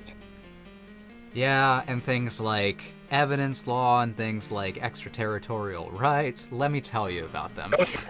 Edward's like, don't even give me an extraterritorial rights. Kay was all like, oh, I was there for the extraterritorial rights. I remember. Right. Kay's standing there having war flashbacks over the extraterritorial rights, and so am I. Yeah, but you never know. Things might change. The law's always evolving, just like us humans. Your Uncle Eddie and Miles of Reno included, right? The potential for growth and change in people and the law, huh? That's like a big thesis of Ace Attorney. This potential for growth and change in the people and the law. I feel like I feel like another character said that. Maybe. I can't remember. So, Miles. Are you gonna keep fighting crime as a prosecutor? Or help people as an attorney? Something tells me you've got a big decision ahead of you. One only you can answer. I know. Well, let's just say I won't complain if you showed up at my office one day. And on that note, it's time to skedaddle. I owe you big time, and I always repay my debts, but for now...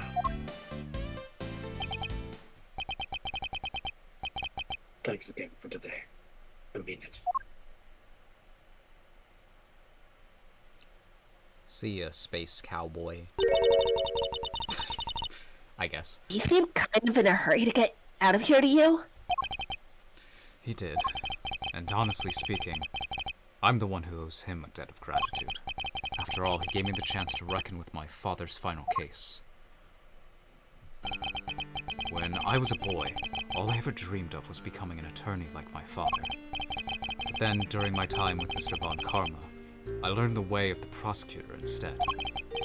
Eventually, with the help of some good friends, I found my own voice and a new way to live. But now my career as a prosecutor is at risk of being taken away from me. It may be time to take another long, hard look at how I want to live my life, whether I like it or not. Ooh. Will Miles become the Ace Attorney? Does he finally get to jerk off? Did he finally what? Get to jerk off in his office. Oh, I guess this is not his office. This is Eddie's office. Dang it. He's going to jerk off in his dad's office. It's an express thing.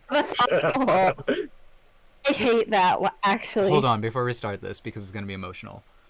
Think about this. If Edgeworth became a defense attorney, he would have his own office. He has his own office Yeah, now. but he would have it in a separate building away from the courthouse. People would come in less. I guess. He would set the rules. True. And he could be like, all right, we are closed Everybody out. from this time to this time.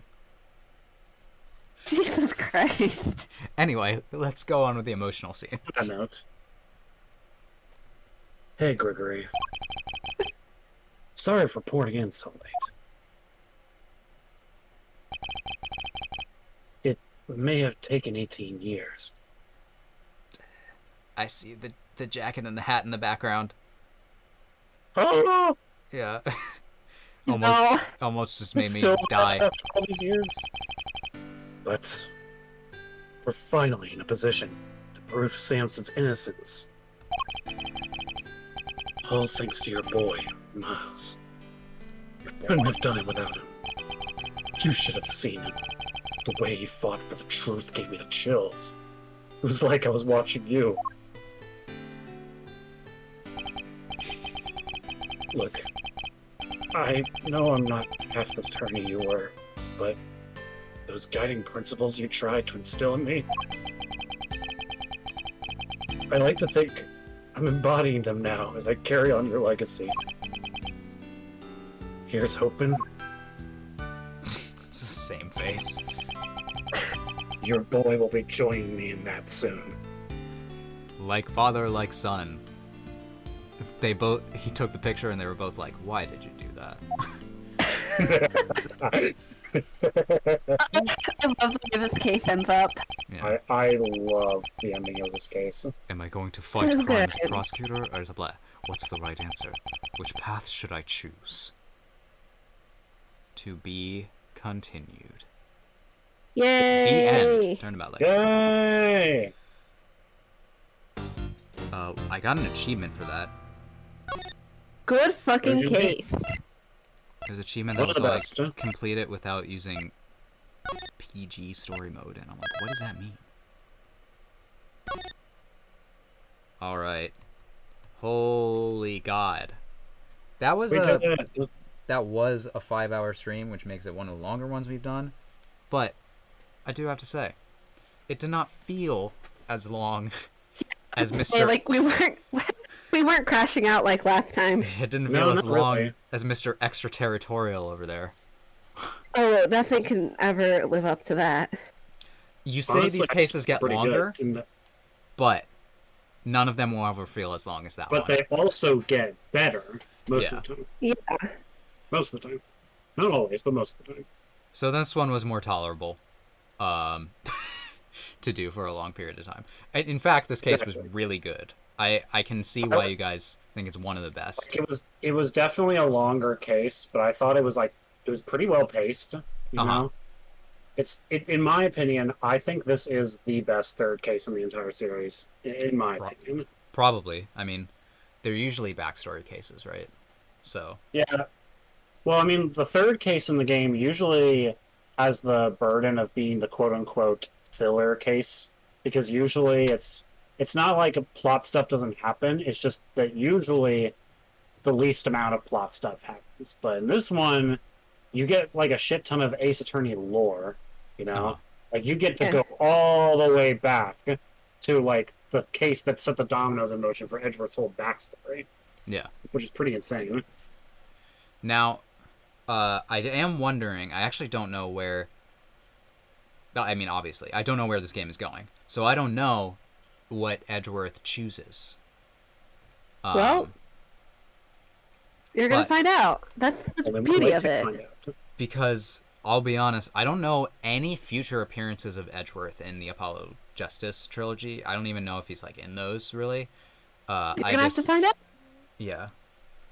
I will say, Dan, that the fan translation name for this game was Prosecutor's Path. Yeah. It's not Prosecutor's Gambit, but I think you can see why they named it Prosecutor's Path, Yeah. since it's kind of it's definitely a big core theme of the game. Yeah. Like deciding should Miles Edgeworth's future really even be as a prosecutor, basically. Yeah. Is that truly the best path to walk? Well, I know I walk a lonely road. The only road that I have ever known. Other lyrics. I don't know the other lyrics. We'll see y'all not next week. But the week after for the final case, right? Yep. Of No, not the fun case. never mind. The fourth case. The second to last. Which is just as exciting as the last one, as we all know. But yeah, we'll be back in 2 weeks to continue with this. We just really wanted to finish this case here since we knew that we were gonna not be able to do it next week. Yeah. This is definitely a good place to take a break, especially after a Yep. long stream. We hope We you will all- be at Fan Expo Philadelphia Philadelphia. To meet Phoenix Wright. to meet Phoenix Wright. Yep. You're allowed to meet us, but you're not allowed to meet Phoenix Wright in our place. We want our spot. I keep meaning to, I want to draw a little picture to give Phoenix Wright, but Yeah. I have to get on that now because Yeah, You we got a only week. have a few days. it's ticking. But that's fine. I can do that. Well, I hope you all enjoyed the stream. If you did, leave a like, and hope to see you all next time. What is your Yay. favorite Miles Edgeworthism or Eddie Fenderism? Tell Leave us in the that- comments. Yeah, comment what your favorite thing that Miles Edgeworth says. Take it easy, Woo. everyone.